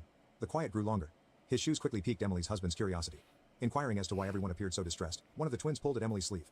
"You bought it, yes, but it's ours now. You can't expect eternal gratitude," my mother said with a hint of abrasiveness. With the heads nodding around him, my father added, "That's right, gaining confidence. And frankly, you're not welcome here. This is a family gathering. And Emily and her family will be living here too," my mom said. "They've already sold their house. It's all arranged. The twins need a stable home." I extracted a folder from within my bag. I remarked, "You seem to be confused about something," and held out the ownership and deed documents. "This house belongs to me. I never signed it over to you." The color of my mother's face changed from pale to ashen. My father began to ramble on about his responsibilities to his family. Emily's self-assured grin broke when she became aware that her preparations were failing. Despite my shaking palms, I continued. "I was planning to give it to you tonight," maintaining a firm voice. "I thought this could be a fresh start for all of us. Instead, you've shown me nothing has changed." When my mother said, "You can't do this," her voice became a screech. "We're your parents." "No," I said softly. "You're just the people who gave birth to me. My real parents, my grandparents, taught me that family means more than blood. They also taught me about finances, which is why I own this house and you don't." I turned to speak to the astonished visitors. "I'm sorry, but this party is over. This is my house, and I'm asking everyone to leave." My parents, Emily, James, the twins, and all of their guests departed in tears. From the porch, I observed them driving off one by one until the street was deserted. In the yard, the ornamental lights continued to sparkle mockingly. Inside, half-empty drinks and discarded food plates covered every surface. The house, which was supposed to be my gift of reconciliation, ended up being the last straw in our relationship. A few weeks later, I found out that they had purchased an apartment using the proceeds from the sale of their previous home. 3 generations crowded into a 2-person apartment when Emily, James, and the twins moved in with them. They tried calling me all the time at first. Their voicemails varied between angry accusations. "You've become so heartless, just like your grandparents warned us you would. And guilt tripping? How could you do this to your own family? I disabled their social media accounts, emails, and phone numbers. As a reminder of everything that went wrong in our family, the house is now empty. I have an appointment with a real estate agent tomorrow. It's not worth attempting to cure everything. Like old photos in a dusty album, some relationships are better left in the past. When I eventually have kids of my own, I've made a self-promise that they won't ever need to win my affection or vie for my attention. In contrast to my parents, I will love my kids just as much and without conditions, just as my grandparents loved me. Every heartbreaking reality about my family was exposed that Saturday night. I had not been invited to the housewarming celebration my parents were throwing when I arrived at the house I had purchased. Dozens of visitors, catered food, and, most telling of all, moving boxes with Emily's handwriting strewn around were all visible through the windows. My father proudly declared, after all our hard work, we finally bought our dream home. As I sneaked in through the side entrance. In her comments, my mother praised Emily for allegedly helping with the down payment. She dismissed inquiries about my absence by saying, "Oh, Madison's too focused on her career to care about family." The incident encapsulated every insult I had experienced as a youngster, every instance of favoritism toward Emily, and every instance in which I had been regarded as an afterthought. I had never before experienced such clarity as I stood in the doorway, witnessing my parents rewrite history by preparing to relocate my sister's family onto my land without even asking me. "Actually," I said, causing the room to quiet down, "I believe there was a miscommunication regarding the buyer of this house." I could tell everything I needed to know about their actual emotions from the expressions on their faces. Amazement, humiliation, and then indignation. My mother was the first to recover, her voice piercing with a sense of entitlement. "What's done is done. The house is ours now, and Emily's family needs the space." Weeks that followed. The messages began right away. My father demanded a re-examination, Emily begged with tears for her children's stability, and my mother accused me of cruelty. They were all blocked by me. The vacant house served as a reminder of what might have been, a new beginning, an opportunity for peacemaking. Rather, it served as the impetus for my ultimate separation from a family that had never fully embraced me. A month later, I sold it and used the money to fund my own future. Some asked if I would ever try to mend those bridges or forgive them. However, I came to understand that forgiving does not always entail letting harmful people return to your life. Forgiving oneself for leaving can be necessary at times. Before putting away the old wedding picture of my parents, I promised my future children that they would never experience the anguish of conditional love, the hurt of being compared to a sibling, or doubt their position in the family. With me, the cycle of partiality and emotional blackmail would come to a stop. Emily's twins were playing in the tiny courtyard when I last drove by my parents' apartment complex. I briefly experienced sadness, but it was for the relationships that never truly existed in the first place, not for the ones I had lost. My grandparents taught me that a true family is based on love, respect, and support for one another, despite the belief that blood is thicker than water. I take their lessons with me as I start this new phase of my life. Love ought to be freely given rather than demanded. Family is more than just genetics. Walking away is sometimes the healthiest course of action. I didn't open my mother's last unread mail, so I erased it. Any defenses or charges it included were no longer relevant. At last, I had discovered how to put my own value ahead of their conditional approval. Their kind of familial devotion has no place in the life I'm creating now. New opportunities await us in the future, free from the burden of attempting to win affection from those who are unable to freely give it. I learned what true family looks like from my grandparents. I'll build that kind of family for myself someday. One based on respect for one another, unconditional love, and the knowledge that each individual is equally important. At long last, the chapter of being the family afterthought is over. Being the author of my own life is only the beginning of my journey. Thank you for watching. If you haven't subscribed yet, please do so and hit the notification bell to stay updated with more shocking real-life stories happening. I was abandoned by my family due to my golden sister's. When I was 8 years old, my parents cruelly threw me out of the house. I wandered through the night until my aunt found me and took me in. I'll never forget that night when I was only 8 years old. My harsh parents yelled at me and threw me out the house. When I attempted to force my way back in, my mother burst in wrath and hit me so hard that I staggered and fell onto the road. But what my father did next was even more shocking, something I could not have predicted. Hello, my name is Mia Anderson and I'm 23 years old. But the story does not begin today. It began 15 years ago, when I was only 8 years old. That night, I learned that not all parents love their children equally. That night, I lost my family. I grew up in Seattle, Washington, in a house that resembled a museum rather than a home. Everything was shiny, expensive, and flawless, except for me.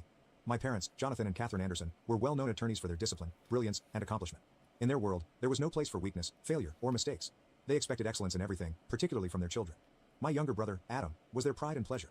Adam was everything they wanted. Brilliant, engaging, and naturally talented. Whenever he accomplished something, our parents showered him with love, praise, and attention. He was the golden child. And me? I was merely the additional one. They weren't sure what to do with the mistake. No matter how hard I worked, I was never good enough. If I received a B on an exam, my parents would stare at me as if I had personally embarrassed them. If Adam received an A, they would celebrate. If I needed help with my homework, they told me to do it myself. If Adam required assistance, they engaged the best tutor money could buy. They acted as if he deserved success while I deserved nothing. I spent my childhood chasing their approval, convinced that if I worked hard enough, if I tried my hardest, they would eventually notice me. Finally, they loved me in the same manner that they loved Adam. But nothing I accomplished was ever satisfactory. When I succeeded, I was invisible. When I failed, I was apparent. When I was 8 years old, things changed. It was the night I realized that no amount of effort could make them adore me. That night, they made a decision. The night they decided I didn't fit into their beautiful family. On a frigid evening, my life as I knew it came crumbling down. I had just gotten back from school, my backpack dragging heavily on my shoulders. But the weight in my chest was far heavier. That day, I took an important arithmetic test.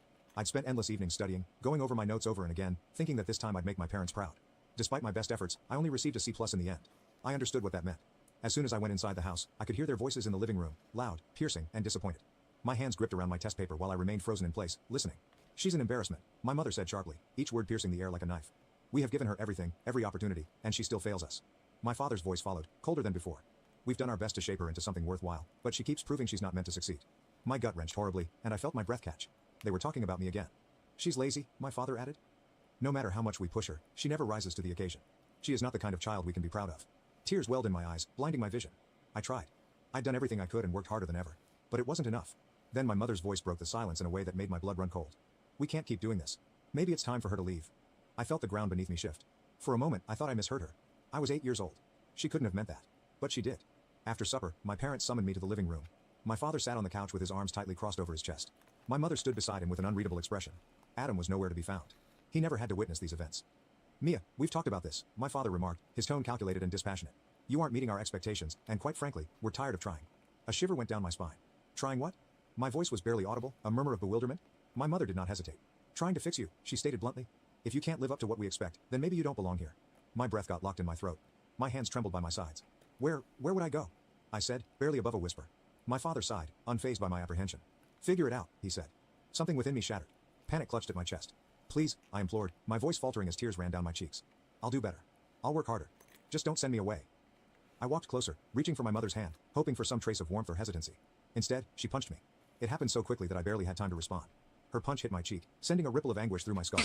We've been smackled and I staggered, almost dropping to the ground. Mac. For a brief moment, the entire globe went silent. My heart hammered in my ears. My skin burned where she had smacked me, and the sting went deep into my bones. I held my cheek and trembled as I felt the painful, swollen skin. I gazed up at her, tears in my eyes, grief and betrayal etched over my face. But my mother did not even flinch. Get out, she ordered, her tone low, harsh, and definitive. I looked to my father for some sort of protest, some indication that he disagreed with what had just occurred. But he didn't even look at me. That was it. That was when I stopped being their daughter. The moment I realized they never wanted me in the first place. The sting on my cheek grew worse while I remained there, stunned in shock. My mom had punched me. My father had allowed it to happen. And now they're throwing me away as if I'm nothing. Tears obscured my vision, but I refused to cry in front of them. Crying would not change anything. Begging would not make them adore me. They had made a decision. Without further word, I turned and dashed to my room. My hands shook as I grabbed a tiny suitcase and packed whatever clothes I could locate. I wasn't sure where I was going or what I was meant to do. I just knew I needed to leave. As I zipped up the suitcase, I paused for a second and looked around my room. The walls were blank, except for a few old sketches from my childhood. My bed, which I had slept in for years, suddenly felt unfamiliar. This house has never truly felt like home. But now I realize, it never will. With my heart thumping, I grabbed the strap of my backpack and headed toward the front door. My mother was standing in the hallway, arms crossed, looking at me with frigid contempt. My father was in his normal chair, thumbing through a newspaper as if nothing had happened. Adam was still missing. I swallowed the lump in my throat. One final chance. Maybe if I stared at them long enough, they'd see the sorrow in my eyes and alter their minds. Perhaps my mother will regret slapping me. Perhaps my father would tell me to stay. However, they didn't. My mother grabbed the doorknob and swung it open. Leave. I went outside, hugging my bag tightly, and the cool night air sent shivers down my spine. And I would just like my to feet point felt heavy out as I walked down the stairs, and the my mind age begged me to I turn back, was to do anything, when to make them my want me. egg donor The door slammed closed behind me. busted I was my alone. brain pan. As I walked through the streets of was Seattle, also a sense of 8 dread years sank in my old. chest. The street lights flickered above me, sending sweeping shadows across the pavement. The sound of distant traffic, laughter from surrounding homes, and the odd barking of a dog all added to my sense of solitude. I wasn't sure where to go. I did not have a plan. I only had the clothing on my back, a swollen cheek, and a heart that seemed torn into pieces. Hours passed as I wandered aimlessly, fatigue settling into my bones. The chilly wind clawed at my skin, and the hunger in my stomach served as a harsh reminder that I hadn't eaten since dinner. I wanted to collapse on the sidewalk and give up, letting the world take me whole. Then I heard a familiar voice. I stood in the dark light of a street lamp, arms wrapped around myself in a desperate attempt to stay warm. My feet ached from walking, my stomach twisted from hunger, and the sting of my mother's hit lingered on my cheek. I felt entirely lost. The streets of Seattle stretched out before me, foreign and unwelcoming. I had nowhere to go and no idea what to do next. My parents, no, they weren't my parents anymore, had made it clear that I was no longer a part of their lives. The realization brought another flood of hopelessness smashing over me. And then, in the depths of my sorrow, I heard a voice. Mia. I froze. My breath caught. The voice was warm, familiar, and filled with concern. I turned back, my heart thumping, and noticed a woman standing a few steps away. It was Mary. My aunt. For a minute, I was unable to move. I wasn't sure if I was hallucinating or if my fatigued mind was pulling a nasty joke on me. But as she got closer, her eyes scanned my face, taking in my injured cheek and the bag hanging over my shoulder, I realized this was true. Oh my God, Mia? What are you doing out here? She inquired, her voice filled with concern. I opened my lips to respond, but the words would not come. How could I describe what had just occurred? How could I tell her my mother had punched me? That my father had witnessed it and said nothing? That they discarded me like garbage? Mary must have noticed the agony in my eyes because, before I could even speak, she rushed up and hugged me. It was the first proper hug I had received in years. The warmth of her hug stirred something deep within me. I'd been fighting back my tears, refusing to cry, refusing to show my parents how deeply they had hurt me. But as Mary's arms wrapped around me, I shattered. A sob slipped from my lips. Then another. Before I knew it, I was crying furiously into her shoulder. She said nothing. She just held me while I cried and fell apart. When I finally pulled away, my breath caught. She tenderly caressed my face, her fingertips stroking against my injured cheek. Her eyes darkened with rage. Did someone hurt you? She said, her tone stern. I paused, but I could not lie. It was my mom, I said quietly. She hit me. And then they told me to leave. Mary inhaled quickly, her jaw clenching. For a minute, she appeared to want to march right to their house and give them a piece of her mind. Instead, she took a long breath and gently exhaled, as if forcing herself to remain calm. Come with me, she urged, her tone softer now. You're safe now, Mia. I promise. She held my hand, and for the first time that night I felt less alone. Mary guided me through the quiet neighborhoods, her grip hard yet pleasant. My legs ached, and my body was fatigued from the constant walking, but I didn't care. For the first time since leaving that place, I felt secure. We arrived at her apartment, a small but charming space tucked in a quiet section of town. When she unlocked the door and led me inside, I felt an overwhelming sense of warmth. Something I had never felt in my own home. There were warm blankets spread over the couch, family portraits on the walls, and the faint aroma of vanilla candles wafted through the air. Sit down, sweetheart, Mary urged gently, directing me to the kitchen table. You look exhausted. I obeyed, my body too exhausted to argue. I watched her walk about the kitchen, preparing a bowl of soup and pouring me a drink of water. She did not ask me 100 questions. She did not demand explanations. She simply took care of me. As she placed the bowl in front of me, I paused. My mother had never done this. Not while I was unwell. Not while I was upset. Not ever. Eat, she spoke quietly. And then we'll talk. My first sip of soup warmed me from the inside out. I didn't realize how hungry I was until I started eating and finished the entire bowl in minutes. Mary sat across from me, studying me intently. Now, she replied, folding her hands together. Tell me everything. I gulped hard, my gaze sliding to the table. Where do I even start? They never wanted me, I finally admitted, my voice lifeless. No matter what I did, it was never enough. Adam was their favorite. I was just there. A failure. A disappointment. Mary's face clouded, but she did not interrupt. I got a C+ on a math test today, I explained. And that was the final straw. They said I wasn't worth the effort anymore. My mom. My fingers brushed over my injured cheek, the recollection still fresh. She hit me. Then they told me to leave. An uneasy quiet enveloped the room. When I finally looked up, Mary's face was furious. I always knew your parents were cruel, she continued, her voice trembling. But this is unforgivable. Tears welled up again in my eyes. But this time, I wasn't simply sad. I was also angry. How could they have done this to me? How could they sleep comfortably if they had abandoned their own daughter? Mary stretched across the table and squeezed my hand. Listen to me, Mia. You're not a failure. You're not worthless. You are smart and strong, and you didn't deserve any of this. A lump developed in my throat. I'd spent my entire life trying to prove myself to my parents, but as I sat in Mary's warm, comfortable kitchen, I came to a realization. I did not have to prove anything to them. They'd made their choice. And now I'll make mine. I was not going back. That night, for the first time in a long time, I slept soundly. There were no quiet arguments outside my door. There is no overpowering sense of failure pushing down on my chest. Mary's corridor light cast a nice glow into the guest room, and a blanket pulled over me provided warmth. For the first time in my life, I was not simply surviving. I felt safe. Mary served me scrambled eggs and toast for breakfast the next morning. It was unusual to have someone care about me unconditionally, without expecting perfection in exchange. As I ate, she sat across from me, drinking her coffee. You can stay here for as long as you need, she stated simply, as if it wasn't a question. I hesitated, a tinge of doubt seeping in. I don't want to be a burden, I muttered. Mary scoffed and shook her head. You are not a burden, Mia. You never were. Her words sank deep into my chest, releasing years of self-doubt. I had long believed that I was unwelcome, that I was not good enough. But maybe the problem was never mine. Perhaps it was them. With Mary's help, I began to rebuild my life. She assisted me in transferring to a new school where I could start over, free from the continual weight of my parents' expectations. At first, it was difficult. I still cringed at loud voices. I still felt like I needed to prove my worth to everyone around me. But Mary never made me forget my potential. You're smart, Mia. You can do anything you set your mind to, Mom told me every day. I studied harder than ever. Not because I want approval, but because I wanted to prove to myself that I was capable. Slowly, I began to excel in school and gained confidence in my own talents. Meanwhile, my brother Adam remained inside the house, still imprisoned by our parents' crushing expectations.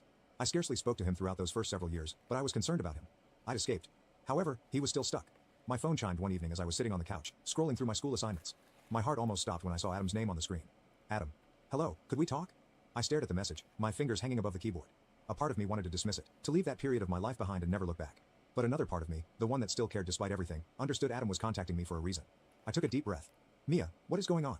Little did I realize the text would signal the beginning of something I never expected, a shift that would alter everything. Adam's letter sat on my screen, shimmering in the softly lighted room. For a time, I paused. Why now? He had never reached out to me before, not when I was fighting to meet our parents' unrealistic expectations, not when I was kicked out, and not in the years following. But something told me this wasn't a regular text. I responded fast. Yes, we can discuss. What's happening? His reply came almost immediately. Adam, can we meet? I need to get out of here for a while. I could sense the desperation in his words. It wasn't like Adam to sound unsure, not the golden boy, the favorite child who always got his way. But something had changed. An hour later, I met him in a quiet coffee shop near Mary's flat. When I saw him, I knew something was wrong. The confident, polished brother I recalled appeared weary. His eyes were sunken, his posture slouched, and his fingers tapped nervously on the table. He looked up as I sat down, his face hesitant and almost remorseful.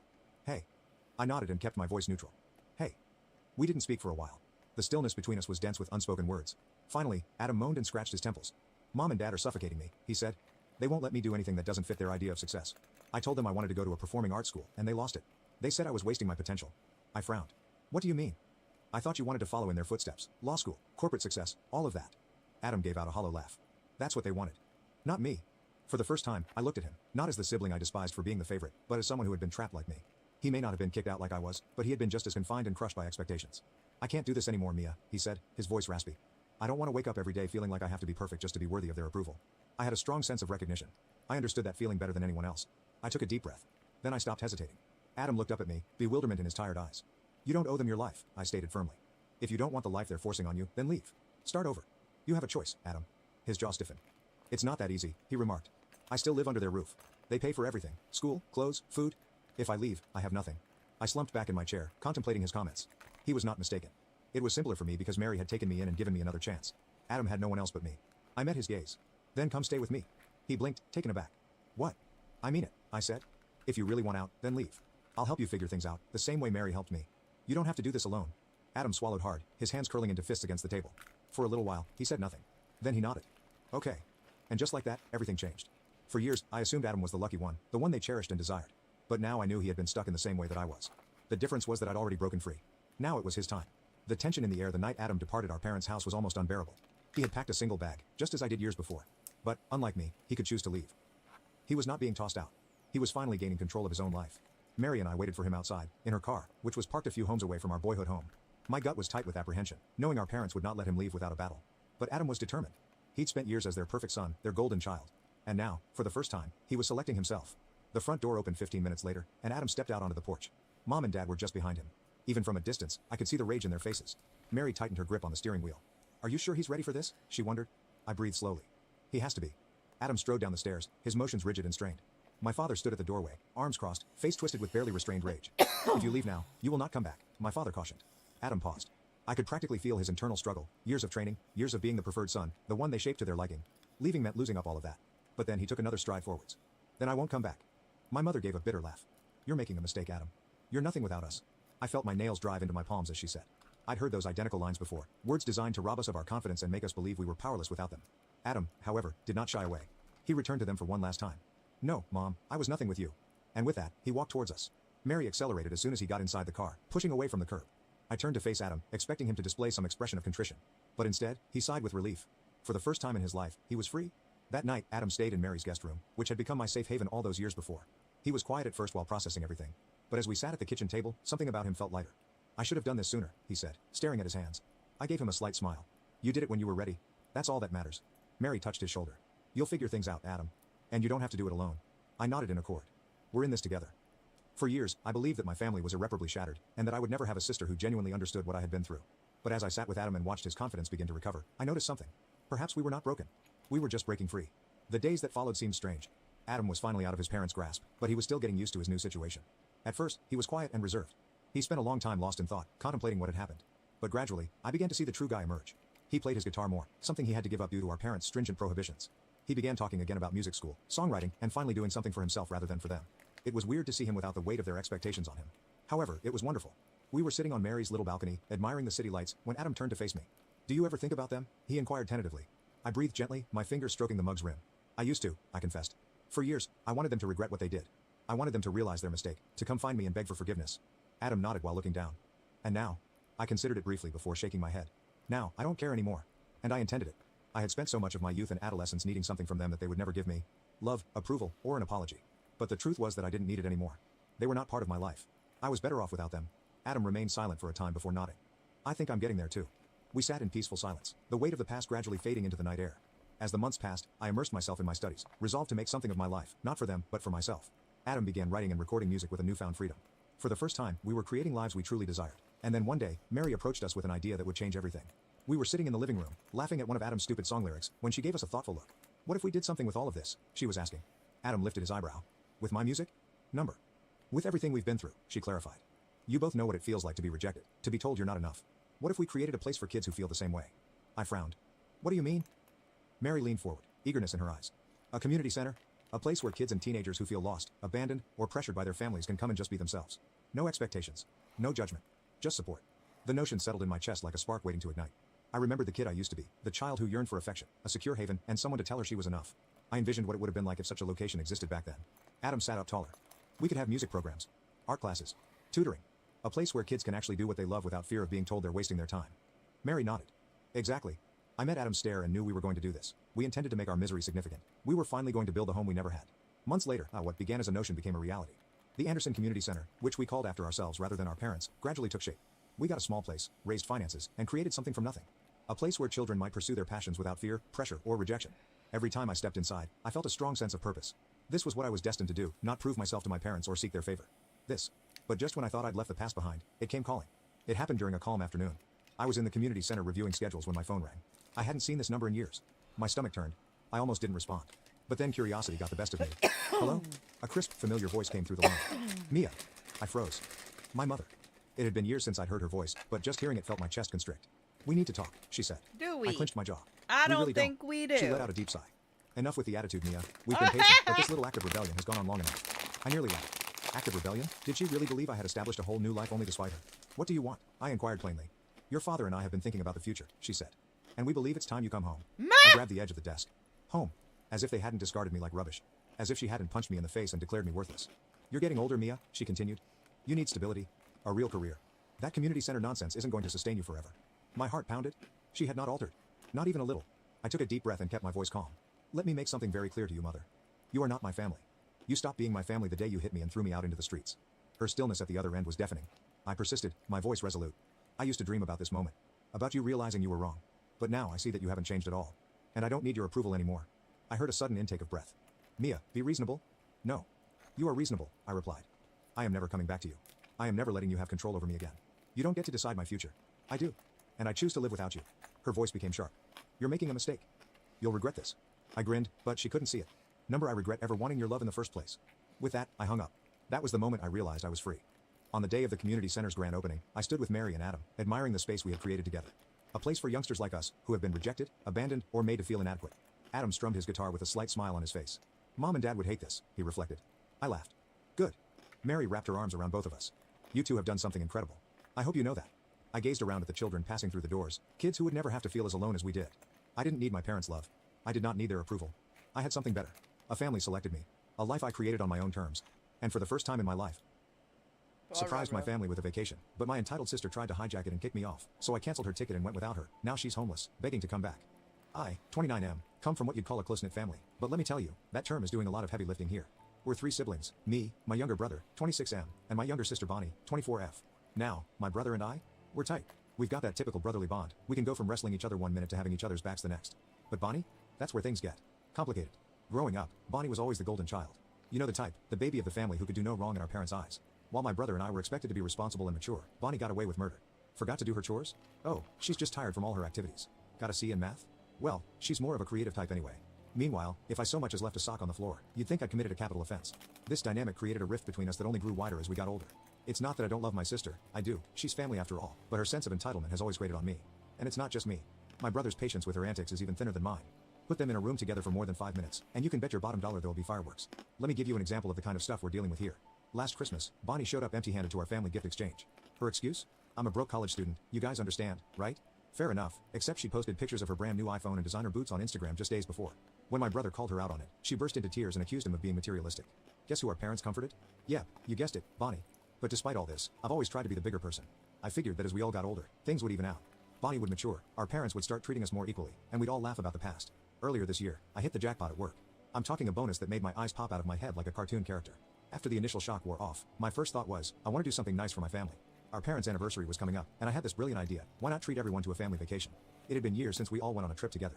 The last time was probably when Bonnie was still in high school, and even then, it was just a weekend at a nearby lake. This time, I wanted to go all out. I'm talking a week-long trip to Hawaii, all expenses paid. Flights, fancy resort, activities, the works. Why Hawaii, you ask? Well, that's where my parents went on their honeymoon. I thought it would be romantic for them to revisit the place where their journey began, this time with their children in tow. Plus, who doesn't love Hawaii? Sun, sand, surf, it's paradise on earth. When I announced the trip to my parents, you should have seen their faces. My mom actually teared up a little. Dad tried to play it cool, but I could tell he was over the moon. They started reminiscing about their honeymoon right there and then, sharing stories I'd never heard before. It was a beautiful moment, and I felt like the best son in the world. My brother's reaction was exactly what I expected. He gave me a bear hug and immediately started planning all the activities we could do together. Surfing, hiking, maybe even skydiving if we could convince our parents. His enthusiasm was infectious, and I found myself getting even more excited about the trip. And then there was Bonnie. I'll admit, I was a bit apprehensive about her reaction. To my surprise and relief, she seemed genuinely thrilled. She started rattling off all the things she wanted to do in the Instagram reel she was going to make. I rolled my eyes internally at that last bit, but hey, at least she was excited, right? For a moment there, I actually thought this trip might bring us all closer together. Maybe this was the turning point in our family dynamic I'd been hoping for. Oh, how naive I was. The problem started almost immediately. Bonnie, in her typical fashion, decided that since I was footing the bill, she should be in charge of planning the trip. She didn't ask, she demanded. You're not good at planning stuff, she told me, as if I hadn't successfully organized this entire vacation. Just hand it over to me, and I'll make sure we have the best time ever. Now, let me be clear, I had my reasons for wanting to plan this trip myself. First off, it was my treat. I wanted to surprise everyone with the activities I had lined up. But more importantly, I know my sister. When someone else is paying, Bonnie has champagne taste on a beer budget. If I let her take charge, we'd end up with gold-plated toilets and private jet tours of the islands. To give you an idea of what I'm talking about, let me tell you about the last time we went out to dinner as a family. Bonnie ordered the most expensive steak on the menu, paired with a $200 bottle of wine. When the bill came, she conveniently forgot her wallet. But when it's her turn to treat, we're lucky if we get a Subway sandwich. I tried to explain this to my parents, but they, in their infinite wisdom, suggested a compromise. If you're busy, they said, maybe you could let Bonnie help with planning the activities. I told them that the activities were meant to be a surprise, hoping that would put an end to it. But Bonnie wasn't having it. She insisted on knowing everything in advance so she could pack appropriate outfits. I assured her that there was nothing that would catch her off guard, but she kept pushing. Looking back, I should have stood my ground, but I was so desperate to keep the peace that I eventually caved and gave her the itinerary. Big mistake. Huge. The moment Bonnie got her hands on the schedule, she went into full control freak mode. She called me immediately, tearing apart my carefully planned itinerary. According to her, everything needed to be rearranged to make everyone feel comfortable. And you know what? Some of her suggestions actually made sense. So, like an idiot, I agreed to make a few changes. That was all the encouragement Bonnie needed. Suddenly, she was acting like she was the mastermind behind the entire trip. She announced in the family group chat that she had taken over the planning and made some changes. At first, it wasn't too bad. She suggested we all wear matching outfits each day, which was kind of cute, I guess. But then things started to spiral. A week before the trip, I logged into my account to double-check some details, and my jaw hit the floor. Bonnie had canceled some of the activities I had booked, activities I had specifically chosen because I knew everyone would love them, and replaced them with her own preferences. She had even posted in the family chat about her executive decisions regarding the itinerary, instructing everyone to follow her lead. I was livid. This was supposed to be my gift to the family, and she had completely hijacked it. I called her, trying my best to keep my cool and reason with her. But Bonnie, in her infinite wisdom, was having none of it. I'm better at planning, she insisted. You should be grateful I'm helping. Grateful? Grateful? I was ready to explode. I told her in no uncertain terms that she had gone too far, that she needed to back off and let me handle the trip I was paying for. Her response? She accused me of being controlling and hung up on me. That night, my phone rang. It was my parents, and they didn't sound happy. Apparently, Bonnie had run to them with some sob story about how I was ruining everything. I tried to explain the situation without giving away the surprises I still had planned, but it quickly became clear whose side they were on. Bonnie's just excited about the trip, they said. You should let her have some control over it. They didn't seem to grasp, or care, that she had completely disregarded my efforts and my money. Their attitude was essentially, what does it matter who's planning or paying? We're family. I felt like I was taking crazy pills. Was I the only one who saw how messed up this situation was? In that moment, I was tempted to cancel the whole damn trip. But I took a deep breath and decided to take the high road. Fine, I thought. If Bonnie wants to be in charge so badly, let her handle it. I'll just sit back and try to enjoy myself, even if it's not the trip I had envisioned. But oh, my friends, the drama was far from over. 2 days ago, just 24 hours before we were set to leave, I received a notification that my tickets had been canceled. At first, I thought it must be some kind of mistake. I called the airline in a panic, only to be told that the cancellation had come from my account. There was nothing they could do. I knew immediately who was behind this. Bonnie. I called her. When she answered, she had the audacity to act like nothing was wrong. Oh yeah, she giggled when I confronted her about the tickets. Isn't that funny? Funny? Funny? I was seeing red at this point. Care to explain? And then she said, okay, I hate to say this, she said, not sounding sorry at all. I know you were funding it and blah blah blah, but we can't have you on the trip, dude. You're too controlling, and your negative vibes would ruin the vacation for everyone. I have discussed this with everyone, and the family has agreed to dump you. You are not worth spoiling our trip. I couldn't believe what I was hearing. The trip that I had paid for, that I had planned as a gift for my family, was now happening without me. Somehow, Bonnie had convinced everyone that I was the problem, and they had all agreed to go along with it. In that moment, something in me snapped. I wasn't going to let her walk all over me anymore. Without saying another word to Bonnie, I hung up and logged into my account. With a few clicks, I canceled her ticket and rebooked it in my name. Then, just to be safe, I changed the password on the account so she couldn't access it anymore or make any more changes to the travel itinerary. I typed out a message to the family group chat. Since Bonnie has decided I'm not welcome on the trip I paid for, I've canceled her ticket. If any of you wants to stay with her, I'll be happy to cancel your tickets too. The fallout was immediate. My phone started blowing up with notifications. The first call came from my brother. To my relief, he seemed just as shocked as I was about the whole situation. He swore up and down that he had no idea about Bonnie's plan to kick me off the trip. According to him, she had made the whole thing up. Neither he nor our parents had ever agreed to dump me. While I was still on the phone with my brother, trying to process this new information, my parents called. They were furious that I had canceled Bonnie's ticket, accusing me of being petty and vindictive. I stood my ground, explaining again that I had planned and paid for this trip as a gift to the family. If they didn't want me there, fine, I'd take a solo trip. But I wasn't about to hand over my hard-earned money and sacrifice myself for their comfort. To their credit, my parents seemed genuinely shocked when I told them about Bonnie canceling my ticket. They swore they had never asked her to do that. But they also weren't thrilled that I had retaliated by canceling hers. They kept insisting that we all needed to go on this trip together, as a family. I told them point blank that I wasn't going to let Bonnie dictate the terms of my generosity. If she wanted to plan her own trip, she was welcome to do so, with her own money. But this was my gift, and I wasn't going to be pushed out of it. Meanwhile, Bonnie was blowing up my phone with angry texts. She called me every name in the book, accusing me of ruining everything and being a terrible brother. I simply forwarded all her messages to our parents, letting them see for themselves what their precious baby girl was really like. My dad called me back a little while later, offering to mediate the situation. He suggested a conference call with Bonnie, where she would apologize to me, and then I could rebook her ticket. Part of me wanted to refuse outright. Why should I be the one to extend an olive branch when she had tried to kick me off my own trip? But another part of me was curious to see how this would play out. I knew Bonnie well enough to know that a genuine apology from her was about as likely as snow in Hawaii. So I agreed to the call. My dad added Bonnie to the line, but she was too angry to realize it was a conference call. Dad started off by telling her that she had acted meanly by canceling my tickets and that she should apologize. Before he could even finish his sentence, Bonnie exploded. Apologize to that jerk? My butt, she snapped. I did the right thing. He was going to ruin everything with his controlling attitude. There was a long, awkward silence after that. I could practically hear the gears turning in my dad's head as he realized that they had been enabling Bonnie's behavior all these years. Without another word, he hung up the call. I gave it a few minutes before calling him back. Do you now see how cruel your daughter is? I asked him. Or do you still want me to take her on this trip? He was quiet for a long moment. When he finally spoke, I'm torn between two of my children, he said. I don't know what to do. And you know what? Part of me felt bad for him. But a bigger part of me was just relieved that finally, my parents were seeing Bonnie for who she really was. As I sit here now, I can't help but feel a mix of emotions. On one hand, I know I've done the right thing. I refuse to be a doormat, to let Bonnie walk all over me and take advantage of my generosity. On the other hand, I'm sad that it's come to this. This wasn't how I envisioned this trip going at all. I wanted this to be a family trip, a chance for all of us to reconnect and create new memories together. And no matter how I feel about Bonnie, she is still part of the family. My brother and I might be able to enjoy the trip without her, but I know my parents will be upset by her absence. But you know what? Maybe this is the wake-up call our family needed. Maybe now my parents will finally see that their constant coddling of Bonnie has created a monster. Maybe this will be the push we all needed to address the issues that have been simmering under the surface for years. So that's where things stand right now. I'm packed and ready to go on a trip I planned and paid for, but the joy and excitement I once felt have been replaced by a knot of anxiety in my stomach. My brother is still coming, my parents are on the fence, and Bonnie. Well, Bonnie is probably plotting her revenge as we speak. Whatever happens next, at least I can say I finally stood up for myself. And hey, if all else fails, I hear Hawaii is beautiful this time of year, even if you're there alone. So guys, Ida for canceling my sister's trip that I bought with my own money? Update 1. Hey Reddit, up here with an update on the whole Hawaii trip fiasco because things got even messier, if you can believe it. So, remember how I canceled Bonnie's ticket after she tried to kick me off my own trip? Well, apparently, that was just the beginning of her master plan to ruin everything. After I told everyone family group chat, Bonnie went into full meltdown mode. We're talking nuclear level tantrum here. But instead of just accepting that she'd screwed up and maybe, I don't know, apologizing like a normal person, she decided to double down on the crazy. She tried to rope my brother into her schemes. One night, out of the blue, she calls him up with this brilliant idea. She pitches him on co-sponsoring the trip with her so they could all go without me. Yeah, you read that right. She wanted to team up with our brother to essentially steal the trip I'd planned and paid for. Now, my brother may not be perfect, but he's not an idiot. His first question was, naturally, do you even have that kind of money? Bonnie's response? No, I don't have it right now, but I'll pay you as soon as I can. I wish I could have seen my brother's face when she said that. I imagine it was a mix of disbelief and are you freaking kidding me right now? For context, Bonnie's idea of a job is working part-time at a local coffee shop. And when I say part-time, I mean she shows up when she feels like it, which isn't often.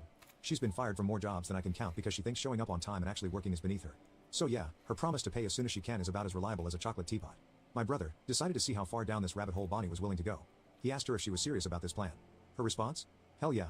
But if the Hawaii trip is too much to bear, we can go to Mexico. I swear, sometimes I wonder if Bonnie and I are actually related. Mexico? Mexico? She wanted to downgrade a fully paid trip to Hawaii to a budget trip to Mexico that my brother would have to fund? The audacity of my sister is truly breathtaking. My brother, who apparently has a much better poker face than I do, managed to keep it together long enough to point out the obvious. Why would he trade a free trip to Hawaii for a trip he'd have to pay for? And to add insult to injury, he knew he'd end up being Bonnie's personal Instagram photographer the whole time. Bonnie, true to form, didn't take this rejection well. She hung up on him and proceeded to blow up his phone with a barrage of insults that would make a sailor blush. Apparently, he's a selfish jerk and a mommy's boy for not wanting to bankroll her vacation. The irony is completely lost on her, I'm sure. But Bonnie wasn't done yet. Oh no, she still had one more card to play, the guilt trip. For the next few days, she was constantly at our parents' house, crying and carrying on about how we were abandoning her and tearing the family apart. She painted herself as this poor, innocent victim who was being cruelly excluded from a family vacation. To their credit, my parents stood their ground this time. They told her that if she wanted to come on the trip, she needed to apologize to me and make things right. Of course, in Bonnie's world, apologizing is something other people do. She refused, insisting that she had done nothing wrong and that I was the one who needed to apologize to her. For what, you ask? For always trying to make her look bad and buying everyone's love with money. Yeah, because apparently planning a nice family vacation is now a sinister plot to undermine her. My parents did try to play peacemaker. They called me, asking if I would consider being the bigger person and letting Bonnie come along. But I stood my ground. I told them that I wasn't going to reward Bonnie's behavior by giving in to her demands. If she wanted to come, she needed to own up to her actions and apologize. Simple as that. The day of the trip arrived, and it was tense, to say the least. My brother was excited, bouncing around like a kid on Christmas morning. My parents, though, they looked like they were heading to a funeral rather than a tropical paradise. As we boarded the plane, I could feel the weight of their disappointment. It was written all over their faces. We should all be here. The whole family. But you know what? That's on Bonnie, not me. I refuse to let her actions ruin this trip for everyone else. Once we landed in Hawaii, though, things started to turn around. It's hard to stay mad when you're surrounded by pristine beaches, crystal clear water, and breathtaking sunsets. I threw myself into making sure everyone had an amazing time. We went on a private luau, tried snorkeling, and even took a helicopter tour over the islands. Slowly but surely, I could see my parents starting to relax and enjoy themselves. But of course, Bonnie couldn't let us have this one nice thing without trying to ruin it. Throughout the week, my phone was constantly buzzing with angry messages from her. She'd swing wildly between rage, I hope you all get sunburned and eaten by sharks, and self-pity, I can't believe my own family would abandon me like this. My parents checked in with her occasionally, but even they were starting to see through her act. It's amazing how much clearer things become when you're not in the midst of one of Bonnie's drama storms. By the end of the trip, we had a suitcase full of incredible memories, and maybe a few too many souvenir t-shirts. My parents, while still sad that Bonnie wasn't there, admitted that they had a wonderful time. They even thanked me for all the effort I'd put into planning everything. When we got back home, I discovered that Bonnie had blocked me on all social media platforms. Apparently, seeing pictures of our trip was too much for her to handle. She was furious with our parents for choosing me over her and threatened to cut them off too. Of course, that threat rang a bit hollow considering she still lives in their house rent-free. She didn't spare our brother either, calling him a freeloader for going on the trip. Because apparently, in Bonnie's world, accepting a gift from your sibling is freeloading, but expecting your brother to fund your vacation is totally reasonable. The cherry on top of this drama Sunday? Bonnie declared that she never wanted to see me again. And you know what? I am okay with that. I'm tired of walking on eggshells around her, tired of her constant drama and entitlement. Don't get me wrong, it hurts. Despite everything, she's still my sister. Yeah, I wish things could be different. But I refuse to set myself on fire to keep her warm anymore. I stood up for myself, set a boundary, and stuck to it. If that makes me the bad guy in her story, so be it. Maybe one day Bonnie will grow up and realize that the world doesn't revolve around her. Then we might be able to mend our relationship. She won't. But until then, I'll hold on to the memories of that incredible trip. won't. A trip that happened because I finally said enough to Bonnie's entitled behavior. And hey, if nothing else, at least I've got a killer tan and some great stories to tell. Silver linings, right? Update 2. Alright, Reddit, it's been a few months since the great Hawaii debacle of 2024, and I'll be honest, I was hoping things would have calmed down by now. If anything, they've gotten even more ridiculous. After we got back from Hawaii, I dove headfirst into work. Partly because I had to make up for the time off, but also because I needed a break from all the family drama. I figured I'd give everyone some space to cool off and Bonnie would take this time to reflect on her actions and grow as a person. Yeah, I know. I'm a hopeless optimist. While I was busy adulting, my brother and I may have indulged in a bit of petty revenge. We flooded our social media with pictures from the trip. Think perfect sunsets, mai tais on the beach, all of us with big smiles, and only slightly sunburned faces. Was it mature? Probably not. Did it feel good? You bet your sweet bippy it did. Fast forward about 3 months. I finally had some time off and decided to swing by my parents' place for dinner. As I pulled up to the house, something felt off. It took me a minute to realize what it was. Bonnie's beat-up Volkswagen Beetle, a gift from our parents for her 21st birthday, wasn't in the driveway. When I got inside, the first thing I noticed was that Bonnie's room was empty. Not just she's out for the day empty, but someone moved out empty. The walls were bare, the closet was open and cleaned out, and there was a faint smell of disinfectant in the air. Despite everything, Bonnie is still my sister, and the idea of her out there on her own. Well, let's just say I've seen how she adulting before, and it's not pretty. I found my parents in the kitchen, looking lighter, like a weight had been lifted off their shoulders. When I asked about Bonnie, they exchanged a look that spoke volumes. Turns out, they'd finally done what they should have done years ago. They'd cut the cord. Now, before you start thinking my parents are heartless monsters who kick their daughter to the curb, let me give you some context. This has been a long time coming. See, Bonnie has never been big on responsibility, or work ethic, or, basic human decency. She's bounced from job to job, never lasting more than a few months because apparently showing up on time and doing what you're paid to do is totally unfair. A year ago, my parents finally put their foot down and told Bonnie she needed to start paying rent if she wanted to keep living at home. You'd have thought they'd asked her to donate a kidney. She threw a fit worthy of a toddler, calling them every name in the book and accusing them of not loving her. But my dad stood firm. He told her she could either pay rent or find somewhere else to live. Faced with the prospect of actually having to support herself, Bonnie grudgingly agreed to pay rent. Want to guess how many times she actually paid in the past year? 3. 3 whole months out of 12. Every month it was a new excuse. I had to buy new work clothes. My car needed repairs. Mercury was in retrograde and it's bad luck to pay rent during that time. I wish I was making this up. After we got back from Hawaii, Bonnie really ramped up the drama. She blew up at our parents, screaming about how they'd abandoned her and chosen me over her. When they tried to calm her down and gave her the gifts we'd brought back for her, she literally threw them back in their faces. That was the last straw for my dad. He told her to pack her bags, that he was done enabling her behavior. Bonnie, realizing she'd finally pushed too far, did a complete 180. Suddenly she was all tears and apologies, clinging to our mom and promising she'd do better, that she'd pay rent on time, that she'd get her act together. But my parents had finally wised up to her manipulation tactics. They stood firm. They helped her find a small apartment and even paid the first 2 months rent for her. My dad also gave her a stern talking to about responsibility and growing up. I'll be honest, I thought this was still too generous. Buddy. Bonnie was being handed an opportunity on a silver platter while the rest of us had to work our butts off. But I kept my mouth shut. At least she was out of the house, right? For the first couple of months, things seemed to be going okay. Bonnie would stop by for dinner occasionally, but nothing too out of the ordinary. But then my mom noticed a pattern. Bonnie was showing up more and more often, always around dinner time. And she started staying overnight more frequently. At first, my parents wrote it off as homesickness. But as the weeks went by and Bonnie's visits became more frequent and longer, they started to suspect something was up. Finally, after about 4 months of this, they sat Bonnie down for a chat. And that's when the truth came out. Bonnie hadn't paid a single month's rent since moving out. Not one. She'd been dodging her landlord, couch surfing with friends, and mooching meals off our parents to avoid going back to her apartment. When my mom asked her what she'd done with her salary, from the job she'd miraculously managed to keep for more than a month, Bonnie's response was, "Peak Bonnie, I had to buy shoes for work." I'm sorry, what? Unless she's working as a centipede impersonator, I'm pretty sure she didn't need to spend 3 months worth of rent on shoes. My mom, still trying to be supportive, offered to loan Bonnie some money to get caught up on rent. But Bonnie, in her infinite wisdom, insisted that she should just move back home instead. That's when my dad stepped in. He'd finally reached his limit. He told Bonnie in no uncertain terms that she was on her own now. No more bailouts, no more free meals, no more living at home. He even went as far as to say that if she showed up again asking for help, they wouldn't answer the door. Harsh? Maybe. But after years of enabling Bonnie's behavior, I think my parents finally realized that tough love was the only way forward. Of course, Bonnie didn't take this well. She tried every trick in her book, crying, pleading, guilt-tripping, even threatening to cut them out of her life, as if that was supposed to be a punishment. But my parents didn't cave. With our parents standing firm, Bonnie turned to her last resort, our brother. She called him up, spinning some sob story about how cruel and unfair everyone was being to her. My brother didn't fall for it. He told her straight up that he was barely making ends meet himself and couldn't help her financially. Then Bonnie, in a move that honestly impressed me with its audacity, asked if he'd be willing to borrow money from me and then give it to her. Why didn't she just ask me directly, you wonder? Well, according to Bonnie, asking me for help would boost my ego and make her feel like a loser. I mean, if the She shoe is a fits, loser. right? My brother, showing more patience than I would have even though they always fought together, suggested that if she needed money that badly, she should swallow her pride and ask me herself. Bonnie's response? She called him my bootlicker and accused him of being my pet who runs behind me for free meatloaf. I don't even know what that means, but I'm pretty sure it's not a compliment. So here we are. Bonnie is out on her own, probably couch surfing and dodging her landlord. My parents are finally standing firm on their boundaries. My brother and I are apparently in some sort of master-pet relationship that revolves around meatloaf. News to me, but okay. And me? I'm sitting here, marveling at the absolute chaos that is my family. I'm glad my parents have finally stopped enabling Bonnie's behavior. It's long overdue, and maybe this will be the wake-up call she needs to get her act together. I know some people might think I'm being too harsh, but she's family, they'll say. You can't just cut her off. Yeah, you and you know can. what? They're right. Bonnie is family. She'll always be my sister, no matter what. But being family doesn't give you a free pass to treat people like crap. It doesn't mean you get to manipulate and guilt trip and throw tantrums when you don't get your way. Yeah, Being huh? family should mean you treat each other with more love and respect, not less. Yeah, I know huh? this isn't the end of the Bonnie saga. Knowing her, she's probably already plotting her next move, figuring out how to worm her way back into our parents' house or guilt trip one of us into bailing her out. But for now, at least, there's a sense of peace in our family that's been missing for a long time. So that's where things stand now. Reddit. Bonnie's out on her own, my parents are sticking to their guns, and I'm here, sharing this saga with a bunch of internet strangers because, let's face it, sometimes life is so ridiculous that you just have to laugh. Thanks for listening to my rant. If there are any new developments in the Bonnie saga, I'll be sure to update. But for now, I'm going to go make some meatloaf. I hear it's great for bribing siblings. Update 3. Well, you know what they say about karma? Turns out, it's got nothing on my sister Bonnie when it comes to making unexpected returns. It's been about 6 months since my last update. 6 blissful, drama-free months where I almost forgot what it was like to have my life turned upside down by Hurricane Bonnie. I should have known it was too good to last. It's a quiet Sunday afternoon. I'm at my parents' house for our newly instated weekly family dinner, sans Bonnie, of course. Mom's bustling around the kitchen, Dad's watching the game, and my brother and I are locked in an intense battle of wits. Okay, we're playing Mario Kart, but it gets pretty intense. Suddenly, there's a knock at the door. We all freeze. Nobody ever knocks, we all have keys, and our friends and extended family know to call before dropping by. For a moment, we all just look at each other, silently asking, you expecting someone? Then we hear it. That voice.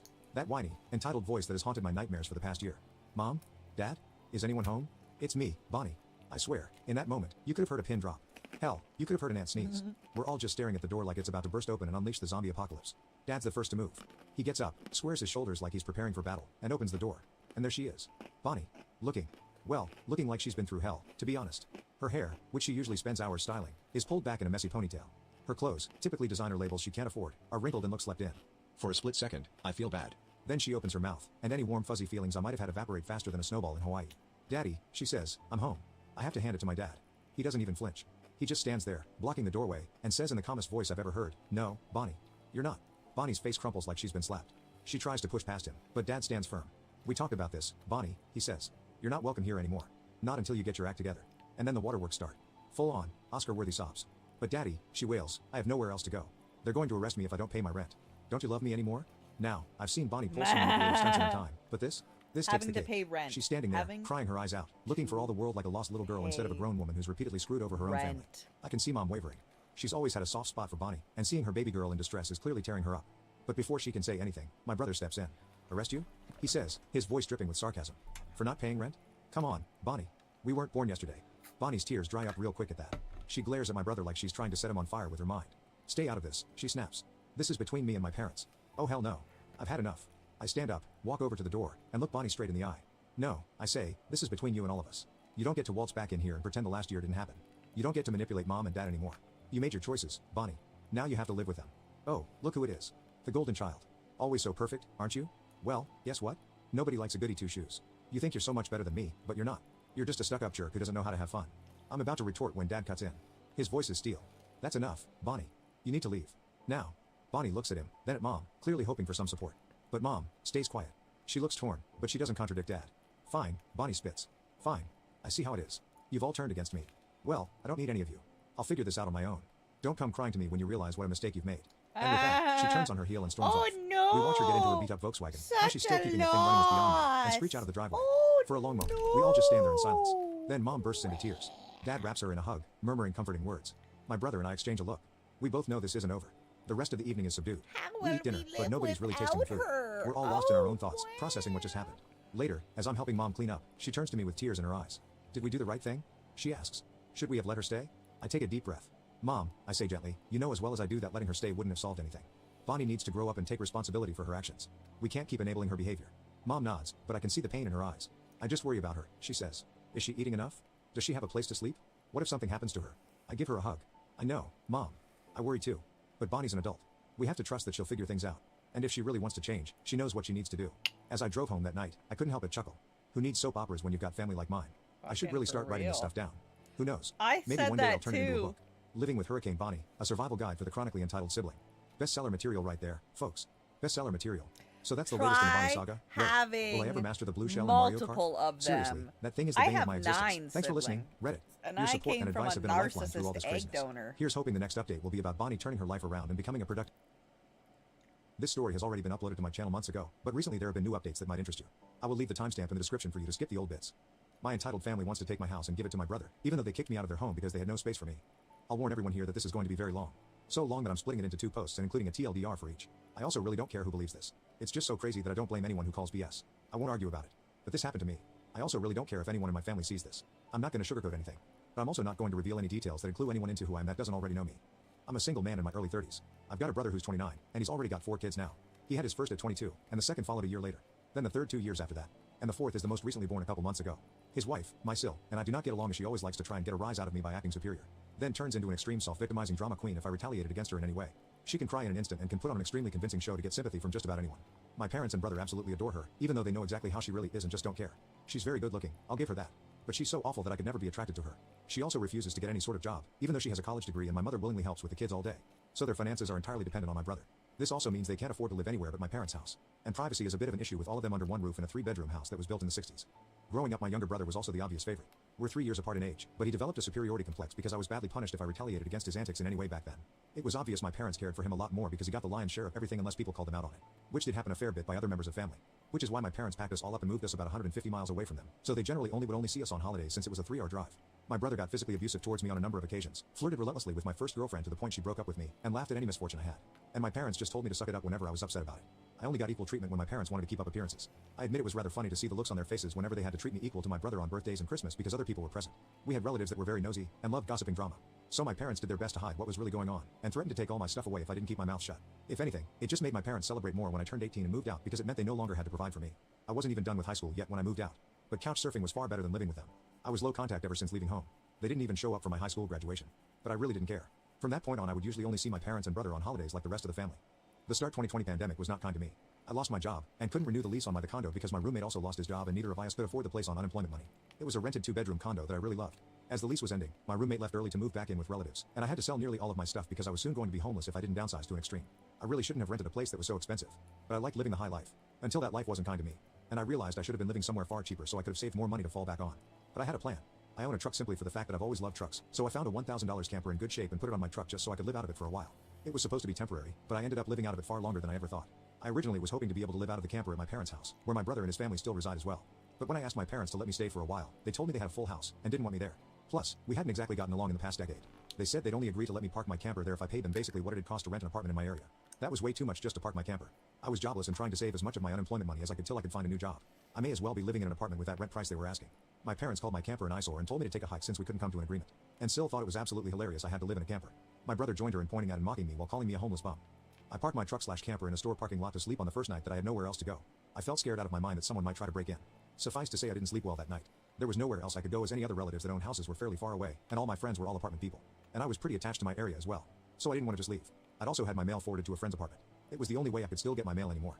Finding a stable place to park was pretty difficult. I went looking around to try and find a job similar to my old one. It took months of living the nomadic camper life. In that time, I had to deal with a lot. Everything from beggars and drug addicts, to people demanding I leave because my camper was an eyesore. At one point someone who told me to move claimed to be with an HOA. I wasn't even parked on a street with houses. And when I questioned what HOA, they got incredibly belligerent and threatened me. I moved my camper anyway just to avoid the trouble. In order to have a steady supply of electricity, I learned to use a long extension cord to plug in anywhere I could to recharge my camper batteries. This meant sneaking around and plugging it into an outside outlet of a random building while parked on a street. I know that's a crummy thing to do, but I had to keep my batteries charged so my refrigerator would stay cold. I had a small solar power bank for recharging my phone, but I didn't have anything like a generator. And generators are noisy and require fuel anyway. So I did what I had to do. After months of living like that, I finally managed to get a new job.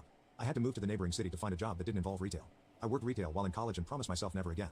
Though I was nearly ready to break that promise. I was still getting unemployment money, but I had no stable place to live while receiving it. And I didn't want to still be jobless when it ran out.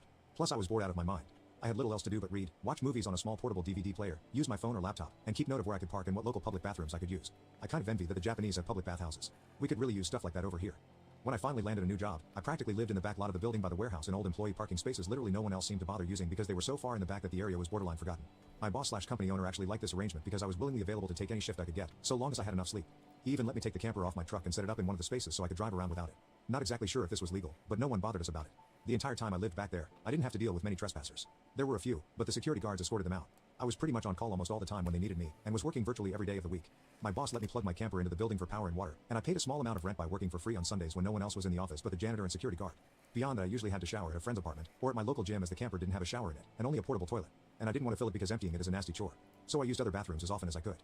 I had a key to the warehouse, and could go in to use the bathroom there at any hour. I was even on a first-name basis with the night security guard. He's since become one of my closest friends. The camper was easy to heat in the winter with a small electric heater. Summers were not fun though. The camper didn't have AC, so I had to get a used portable air conditioner just to make it bearable.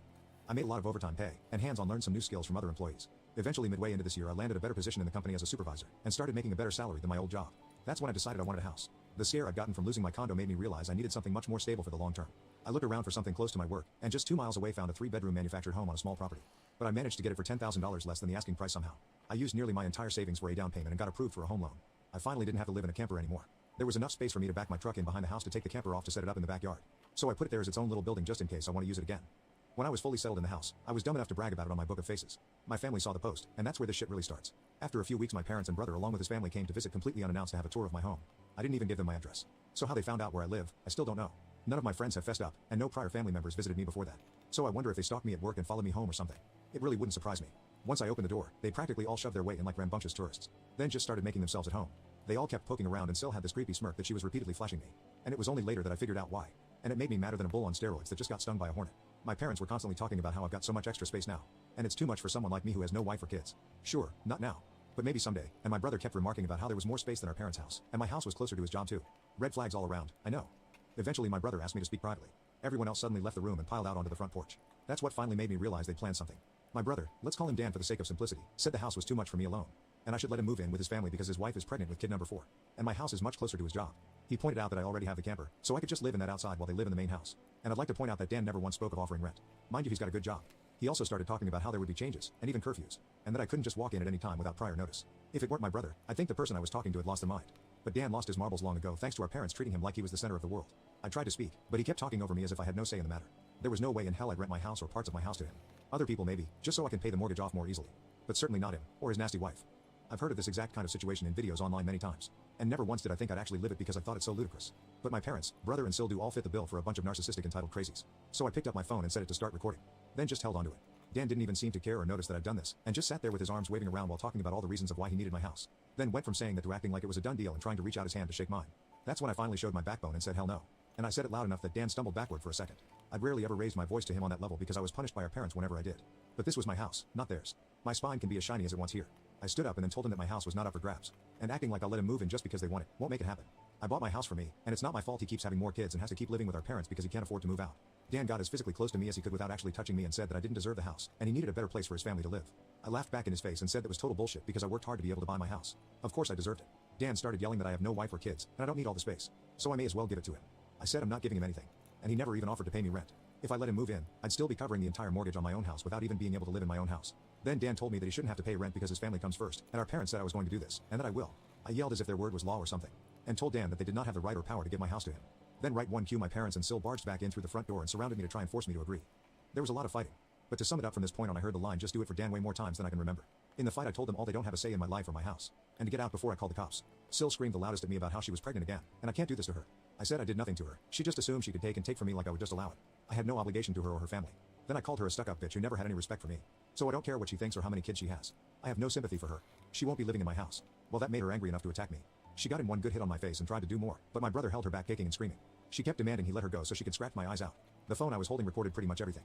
So I held it up and said I was going to call police if they didn't leave right away. My parents told Dan they were leaving. Then my mother said that I had a week to come to my senses. I told her I won't be, and to not come back. Then I told Sil that my phone recorded everything, and if she tries anything, I'll press charges for assault. She screamed at me and then stormed out loudly crying with her face in her hands. My mother was the last one out the door and said that I better do this for Dan and Sil. I responded by telling her I won't be. Update 1. As I stated in the first half of my post, many will find this unbelievable and long. Yes, I am aware there are similar sounding posts online already. I've seen a number of them now. But it's not like those posters have a monopoly on this sort of shit happening to them. If anything, I'm surprised this site hasn't been better weaponized against this sort of thing since entitled people should be more afraid of getting out of here. But anyway, I do not blame anyone who calls bullshit. I would too if I was reading this. However, by reading this in my first post, you'll know just how messed up my parents are, as in my life they were the root of all evil that spoiled my brother into the asshole he is today. And never once have they given me a real reason for why. And I kind of fear there isn't one. Some people can't explain why they make choices like child favoritism. So it's all they can do to try and stand by the child they backed. Which is exactly what my parents tried to do. and I've practically destroyed their lives for it. Not in a legal sense, but more an emotional one.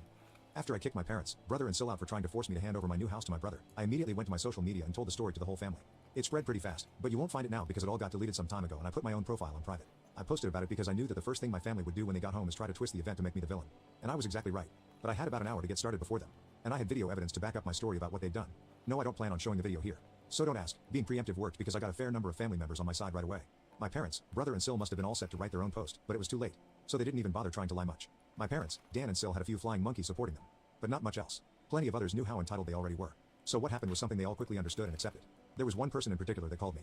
I don't know who they were, but they ranted at me that I was a horrible brother, and I needed to make way for a real family man. I just ended the call and blocked the number. This didn't repeat. The week went by, and my parents showed up with Dan at my front porch just like they said they would in their prior ultimatum. They rang my doorbell like crazy and also pounded on the door until I finally answered. I opened it just a crack, and they tried to shove their way in again. But I'd installed a couple of latch chains that prevented it, and even braced my body against the door for good measure. My father and brother demanded I let them in.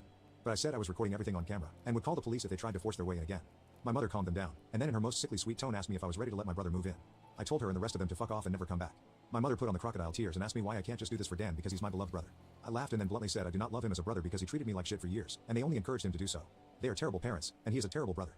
Then told them to leave or I'd be calling police ASAP. They all left surprisingly easily, apart from my mother's loud crying and the others giving me dirty looks. One could say making them leave was suspiciously easy. I thought the whole mess was over. But I guess I should have taken them more seriously, because they had other stupid plans. I came home later that week on Friday evening to find a moving truck and my brother's minivan parked in my driveway. It was Dan and his family there moving stuff in. He just waved to me with a shit-eating grin when I saw him. I was furious and told him and the rest of his family to stop. But Sil smugly said to me that like it or not, they were moving in. And then in the most fake way while tilting her head and puckering her lips, she said that it was okay, because my mommy allowed it. And I should always listen to what my mommy tells me. I seethed with rage just hearing those words and looking at her smug bitchy face. So locked myself in my truck to call the cops right away. When they realized what I was doing, Sil started pounding on my window and yelling at me to stop. And that I can't do this to her because she and Dan need the house. And she cried, why can't you just do this for Dan? I responded with fuck Dan. It's my damn house, not his. Then she threatened to key the side of my truck unless I stopped calling the police. All of which the 911 operator heard, thanks to the window being slightly open. I told Sil if she damaged my truck, I'd sue her. And she was smart enough to retreat. When the police arrived, Dan and Sil along with their kids had locked themselves in my house. I told cops what had happened, as well as showing them my new driver's license that had my current address on it. Then when we went to my front door, I saw that they'd changed the lock. And the old lock was laying on the porch with the center of it drilled out, and the drill they used was laying right next to it, with a complete Harbor Freight drill bit set. Could they have been any more stupid leaving evidence out like that? I pointed out the broken lock and drill, then gave the police a rundown on all the events that happened prior. Well, I guess Dan called our parents over at some point after I arrived home. Because they showed up while I was talking to the cops. My parents immediately lied and started saying that I'd agreed to rent my house to my brother and his family. I said that was an easily provable lie one way or another. So Dan and Sil finally came out of my house with some papers in hand. They both looked super smug, like they'd somehow outsmarted me. They'd actually drawn up and printed out a fake rental agreement. But my signature was not on it. There was one, but it looked nothing like my handwriting. I don't think any of them have ever actually seen my signature. So that was incredibly stupid on their part. I told my parents and Dan that was stupidly blatant fraud. And if the cops investigated, they'd easily figure that out. And I don't think going to jail and court would do them any good. It could even make Dan lose his job, which is his only means of providing for his family. I also said I would get a lawyer and sue for damages if anything of mine was lost, stolen or broken. And I'd call CPS too for good measure. Dan went white and looked really scared when I said all that, but my mother got between us and doubled down about how I should just do this for Dan, and live in the damn camper so they can finally have a family home to themselves. I yelled at her that if she thought it was such a good idea, she could do it for Dan herself and let Dan have her house to himself instead. The cops separated my mother from me and I said I wanted them all out right now, or I'll press charges. I stated in a shout about how they drilled out my front door lock to break in. The lease papers were obvious fakes, they badly forged my signature, and I have recorded video of Sil attacking me. Those are felonies I could fuck over their lives with if I wanted. And if they didn't leave, that's exactly what I'd do. The only reason I hadn't already was for the sake of Dan's kids. So they have one chance to get the fuck out. The moment my parents heard that, I think it finally clicked that they could not force me to do it for Dan. My mother surrendered and said she'd put an end to this. Then she went over to Sil and spoke with her quietly for a minute while my father spoke to Dan. Sil instantly started loudly crying and ripping up the fake rental papers into tiny bits and tossing them like confetti, only to have an officer tell them to pick up the bits of paper or he'd cite them for littering. Both of the cops at this point had the I don't get paid enough for this looks on their faces. Dan had to start telling his kids to load their stuff back into the moving truck. The kids were all crying, and the eldest was sobbing that he won't get his own room now. Sil and Dan gathered their kids up to try and make one last pathetic attempt to guilt me with the sad family routine.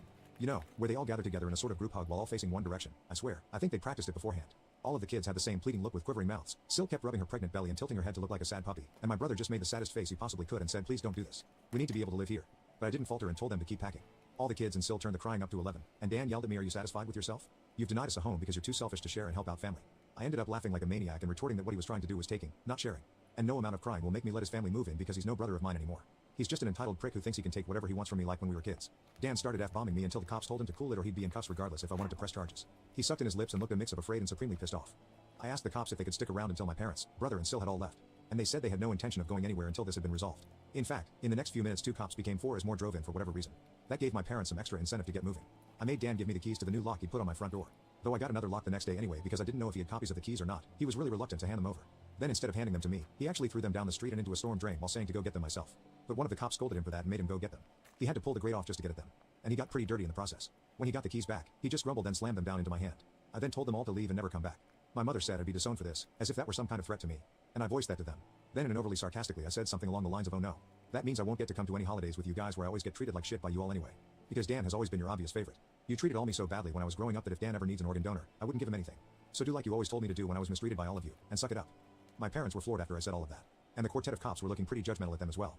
I tell you, if you want to put nasty parents like mine on the spot, confront them in front of cops. Because they'll likely not try anything really stupid then. My mother just started crying and walking away. My father just stood there looking like he wanted to hit me. And Dan just held his kids in defeat. Oh, and Sil was off having a tantrum in my front lawn. Soon enough they all formed a line handing out boxes and got their stuff out of my house. Nothing had been unpacked yet. So it all was taken out pretty quickly. But while doing it, my mother kept saying it wasn't too late, and I could still do it for Dan several times. Each time trying to bargain more and more to try to make me change my mind. She said that Dan could pay me rent if I let them stay. And when that didn't work, she said I could move back in with them to let Dan rent my house so I wouldn't have to share the building. I told her to shut up and keep packing boxes because I don't want Dan or his family around. I don't want his money, and I certainly don't want to live with him or my parents ever again after the way they treated me when I was a kid. Making a deal with my parents would be like making a deal with the devil to me. Sil ended up having another tantrum after hearing that and threw a box down, then sat on the ground to have a pity party because she didn't want to go back to sharing a house with my parents. And she just sat looking angry/sad there until everyone else was finished. She didn't even want to get up when it was time to leave. They finally got everything out of the house and into the truck. So before they left, I laid into my parents one last time about all of the shit they put me through growing up. And with 4 cops being right there, they couldn't do much other than stand there and take it for once. I called them out on so many things that happened. And even pointed out how they couldn't just do something nice for me. Like letting me stay over with my camper when I was homeless and trying to get back on my feet. How they let Dan and Sil ridicule me and call me a bum. Well, who's the bum now? They wanted to kick me out of my own house so Dan could stay in it free of charge. Yet when I needed a place to go, they wanted to gouge me for more than I could afford just to park my camper when they knew I was out of the job. There were more extremely judgmental stares from the cops when I said all of that. So I put my parents on the spot one more time and asked them what I ever did other than being born to deserve being treated so badly. Because when I finally have a bit of success in life, they want to snatch it away from me for their favorite child since they'd rather I give everything to Dan and have nothing for myself. I bought my house using the money that I earned. I owed them nothing, and I won't be asking anything from them ever again. Because clearly I will never be anything more than a doormat or a cash cow in their eyes. I got no answers from them. They just stood there looking like fish out of water. So I continued ranting and asked them what in God's name made them think they were such good parents after all of that. My father was beet red, but more from embarrassment than anger this time. And my mother was crying that she was a horrible person. I bluntly agreed that she is a horrible person. They all are. And I bet they'll go to hell for it too. They were shitty people, and they all knew it. But if I'd called them out on all this stuff in private instead of in public, they just get mad at me and still act like I'm in the wrong. They just kept up the denial for so long that it became a part of who they are. My mother buried her face in my father's jacket to cry. And my father looked more defeated than I've ever seen him. Dan and his family avoided me entirely as they finished putting everything back in the moving truck. I made sure nothing of mine was stolen. Not that I'd had a chance to get much furniture yet. I was lucky to even have a couch at that time. They all got back in their vehicles, and Sil just stood staring at me with malice until my brother finally got her to drive the minivan home. And as soon as they were all gone, I got back online again and spilled the beans what happened. My parents were too embarrassed to even try and defend their actions this time. And while the family was somewhat split before this incident, it was now a landslide in my favor. Nearly all of the family has sided with me after this incident. And those who haven't simply aren't siding with anybody. No matter how much my parents previously tried the "we did it for Dan" line, no one listened anymore. So any remaining familial support they had is now gone. Many in the family who I expected wouldn't side with me, did. That includes the former flying monkeys. So I guess they finally had enough. Around that time I offered to host half the family at next Christmas Eve in my new house. My parents were not invited. I wasn't blocked on my brother and Sil's profile surprisingly. And I saw Sil had her 4th baby in early November. They are still living with my parents. I'm pretty sure they knew I was watching, because Sil kept making passive-aggressive posts every couple of weeks or so about not having enough space while living with my parents. Probably to see if she can still guilt me. And I'm sure it's driving my mother and father up the wall because they aren't getting any peace and quiet in their old age with 3 rowdy obnoxious kids, a mentally unstable Sil, my golden child brother, and a newborn baby in the house all at once. Perhaps they could move into a camper in their own backyard and let Dan take over their house completely. They might get some peace then. Yeah, they could do that for Dan. There was supposed to be more. But this post got way too long. So I'll be posting a part 3 later. Update 2. I was trying to keep things to 2 posts. But I realized while compiling everything that part 2 was just too damn long. So I've divided it into a part 3. For those who commented in mass to get cameras. I will, when I can afford it. I'm still in financial recovery from buying a house last year. And as far as I know, good cameras need a decent computer to record too. And I don't have anything more than a 3-year-old laptop that runs Windows 10. Yes, I am aware of doorbell cams. That will be the first kind I get. For those who kept saying that I should have just gotten my brother and Sil arrested, but the only reason I didn't was because they are parents. Their kids need them. And if Dan was arrested, he'd likely lose his job. And without that, his family has no money. And Sil has an only months-old baby right now. Neither of them need to end up in jail. But you don't need jail for revenge. Police can help, yes. But I got payback without filing a police report. Would I be this merciful again? More than likely not. And they know it. I decided to wait on making an account and posting until after the new year, just in case more stuff happened. And it did. As previous readers know, my Sil was making passive-aggressive posts on social media that were obviously directed at me. Especially after Sil had her 4th baby in November. She was posting the same repetitive nonsense over and over again. She just found semi-clever ways of rewording it. But she pretty much kept regurgitating that she was tired of living with my parents, that there isn't enough space, she needs her own house, blah blah blah. I know I sound dismissive. But live through what I have with these people and you'd be ready to sarcastically play tiny violins in front of them too. They're just that bad. And since I waited until January to make an account, more happened just like I thought. I stated before that I'd invited half the family for a Christmas Eve party at my house. And everyone I invited all came, even though it was a fairly long drive of around 3 to 4 hours for them.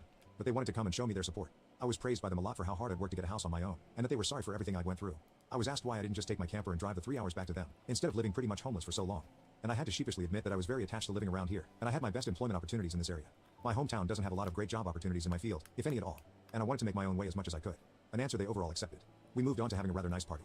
The best I'd been in years. Some relatives even brought CDs of great Christmas albums. And I have to say, the one my uncle brought of Ray Charles was my favorite. He sings Christmas songs like no one else I've heard. It was a grand and happy time. I felt like for once I could just forget my past issues and enjoy the moment. But I wouldn't be writing this if it had stayed that way. About 2 hours into the party, you know who showed up.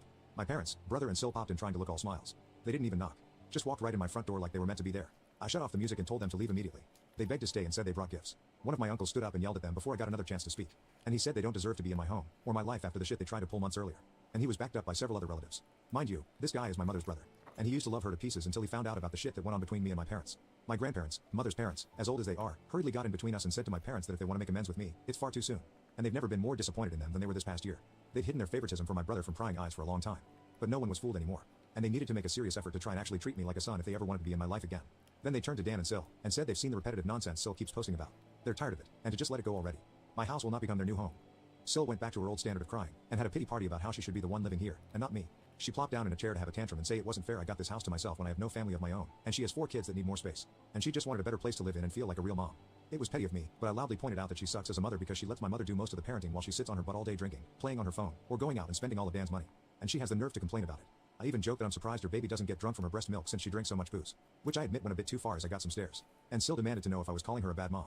I said the evidence speaks for itself. And if she wanted to be able to afford to move out of my parents' house someday, then she needs to put her college degree to some use, get a job, and learn to save money. My mother already does most of the child care for my brother's kids anyway. So she'd have plenty of time after her baby gets a little older. My brother's eldest kid, who's 7 years old, ran up to start kicking and screaming at me for yelling at his mom. And he kept at me about how his mom said that I was the bad guy who made her cry and didn't let them live here. That's when my brother grabbed his son to pull him away. But all the other relatives jumped back in, and this sort of turned into a family intervention against my Sil and brother. She was crying, her new baby was crying, her kids were crying.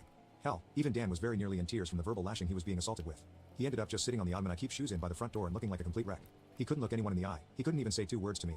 Not with a whole house filled with angry people ready to judge him if he tried to let out his inner golden child again. If they weren't there to get in his way, I bet this would have ended up a repeat of when he tried to order me around to try and take my house months earlier.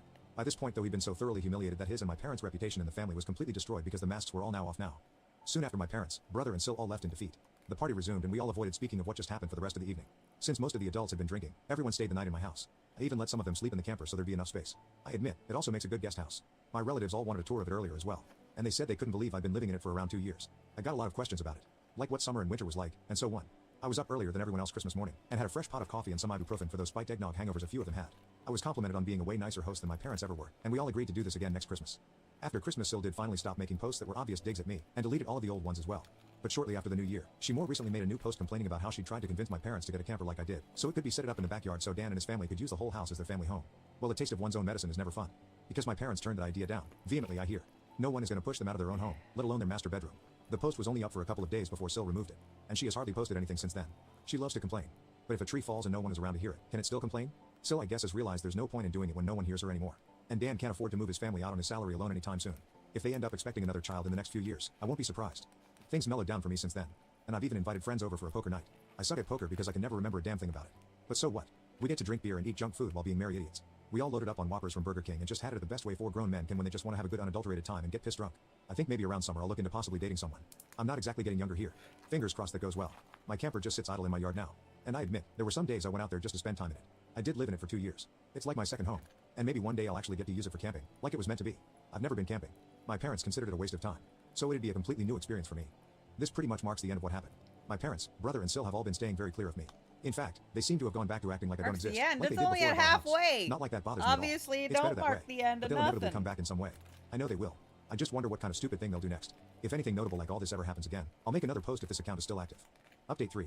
This will not surprise some people who commented on my previous posts, because my parents did some of the exact things they said they would, which was wanting either my money or my signature. I did expect the classic lines of narcissists saying that I owe them, or give me some kind of socialist BS of sharing the wealth.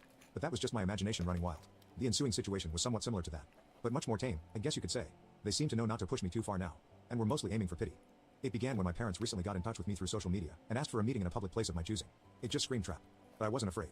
In fact, I was amused. They know I'm not to be fucked with anymore. So I could only wonder what they wanted this time. I picked a local restaurant that may have a name of an olive and a garden in it, and we met up there. Dan was with them. But he kept his mouth shut, most of the time. We had awkward greetings, ordered some drinks, and then cut to the chase. My parents begged me to help Dan get his own apartment so he could finally move out. Apparently, Dan's credit isn't so great. Gee, I wonder why? Could it be his wife regularly spends him into a hole? Well, they asked that I help by either supplying some capital, or by co-signing for the apartment and helping to pay the rent for it. I simply said no to both. That's when Dan spoke up in anger and yelled at me that I have so much, and I don't have a family to support like he does. He needed my help, and I should be sparing the money for his family since I don't have one myself. Why? I laughed and asked where they were when I needed their help. Oh, that's right. They were pointing and laughing at me for being Why? homeless. Or should we go further back to my childhood? I'd love to delve into that with plenty of ears to listen and around us. My If mother you grabbed my have hand and begged me not to speak worked at your any of it. ass off My father to and Dan both have just looked away that, and said nothing. why? Pretty sure they wanted to say something like they used to at me, but held their tongues. Is it owed I asked them if they to thought the I was rich or brother? something, and their looks said it all. And when I told them Just I don't have that because kind of you're money, they looked at me like brothers? deer in headlights. Why? I broke it down about how much I'd managed to save for the down payment on my house, and the way I had to live and work in order to save that much so fast. And then how I spent nearly all of it on the down payment of my house. I'm still in financial recovery. I did have monthly income to spare, yes, but most of it was going right into my savings. I asked Dan what his yearly salary was, and when he told me, I pointed out that it was actually a bit higher than mine. I then loosely broke things down in rough math in front of my parents on how about 70% of my income goes to my mortgage, insurance, gasoline, internet, phone, food, and other bills. And then there's maybe 30% of that left at most that I can put into savings. And I need that money saved to get back on my feet in time. And I have to make sure I have savings to fall back on. My truck is from the 90s. If it were to break down, I'd need money to either fix or replace it. And there's other things one would need a rainy day fund for, like home repairs, doctors, taxes, lawyers, or anything in general you'd need quick cash for when it's a sudden unexpected expense. So, as you can see, I just can't spare money for Dan. And I also refuse to co-sign for anything as that would leave me on the hook for any bill Dan couldn't or wouldn't pay. Then I pointed out that that's likely why my parents didn't co-sign for Dan's apartment themselves long ago. And my mother just started crying again. I was pretty much one step ahead of them in all of this. I'm not an ATM, and I'm not a fool. And I stated that right to their faces. I expected my father to become angry with me like he always does. But this time he just, well, didn't. I've known this man to explode on me for the slightest provocation of not enabling my brother all of my life. But this time he just didn't do that. There wasn't even a sneer on his face. The only way I could describe the look he had was regret and defeat. Maybe regret for being a shitty parent. Or maybe regret because he can't bully me around anymore. Who knows? Either way, my parents couldn't really argue with me, and I wasn't about to give them any money. Dan just got up and said this was all just a waste of their time, and that he was leaving. My mother started apologizing for him, but Dan still wanted to leave. Then just to kill with kindness, I offered to buy them a round of unlimited soup and salad while we were all there. I guess they couldn't turn down free food since we hadn't ordered anything but drinks yet, and they stayed. I went out of my way to talk about anything other than money. Dan remained quiet, and was either eating his food or looking at his phone. But my parents just awkwardly talked with me. They brought up that they've recently joined a local Christian church, and that they'd already been going for the last 2 weeks. I said good for them, and they of course started trying to advertise that they'd like me to go too. I simply said no thanks, and they were smart enough not to push further. When the meal was finished, Dan left a $10 on the table for the tip and walked off without saying another word to me or anyone. My mother just excused his behavior and we all parted ways. That was about it. Not nearly as much drama as I thought there'd be. But this is still far better than how things used to be with my parents and brother. As for Sil, well, she's been regularly complaining online about my parents. She really doesn't seem to like the fact that she's not queen bee of their house. And I think her toxic is finally getting to them. Why else would they be so desperate to come crawling back to me? Sil actually wants my parents to move into a camper like I had to do in order to make space in the house. And she's being told no. Every time. She does seem to have a following of Karen-minded people like her though. Because here and there I get messaged by someone I don't know, that are intent on raging at me for not giving up my house for Sil. I don't bother to argue with these people anymore. I just block and move on. Though there was one persistent troll who had my phone number. And they call from a different number every time. Yes, it seems to be the same person who called me to say I need to make way for a real family man like Dan. But I could care less. The calls though, seem to have slowed down, if not maybe stopped. Because I made it clear to that person that they were only amusing me by keeping this up so long. The last time they called was around the beginning of the month. And it's been silence from them since then. Update 4. Well, I figured I'd wait half a year or so after the original post to update everyone. But it ended up being longer than that. Yes, things did go bad again. But not really for me for the most part. I'm pretty much fine, if not almost unscathed since last Christmas, apart from the time my parents and Dan came to me for money, as my last post told, and a more recent confrontation between me and Sil you will read about here. I did get a few cameras for my house, including a Ring doorbell in front. I didn't tell my family about the cameras just in case. But thus far no one has attempted to break in. I think the way I outed them all before scared them into leaving me alone, for the most part anyway. I've taken to renting out 2 of the rooms in my house. One to a close friend, the other to a friend of said close friend. Both have been fantastic tenants. They know to keep quiet and leave me alone most of the time, and even have small refrigerators they keep in their rooms so they don't need to keep any of their drinks in the main fridge. The deal I gave them on rent was too good for them to pass up. It increased my monthly income well. And even after taxes, I'm still monthly putting away some decent amounts in the bank since the rent money pays a good chunk of my monthly mortgage. You're all probably wondering how my parents, brother and Sil took to me renting out those rooms to friends. Well, the answer is, not well. My father and Dan stayed out of it. But Sil freaked out, which made my mother come crying to me over how I could have rented those rooms to Dan and his family instead. We had a bit of an argument in which I pointed out for one thing, they fucking broke into my house before to try and steal it. She wouldn't want to let someone who did that move in with her. Also, there wasn't enough room for me, Dan, and his entire family in my house. Not that I'd ever share a roof with them anyway. It's a 3-bedroom, and a manufactured home no less. I have the master bedroom and its adjoining bathroom. That would have left only 2 small rooms for Dan, Sil, and 4 kids. Not to mention they'd be annoying AF to me all the time. Also, she knows very well I can't be around Sil because she intentionally antagonizes me. And they all mocked me when I was homeless before. Besides, my current tenants are both single guys in their 30s I get along with. My mother had some sobbing excuses for a while. But she finally let it go and admitted she was just desperate. Edit, parents found out I was renting rooms out because Sil basically stalked me in some way.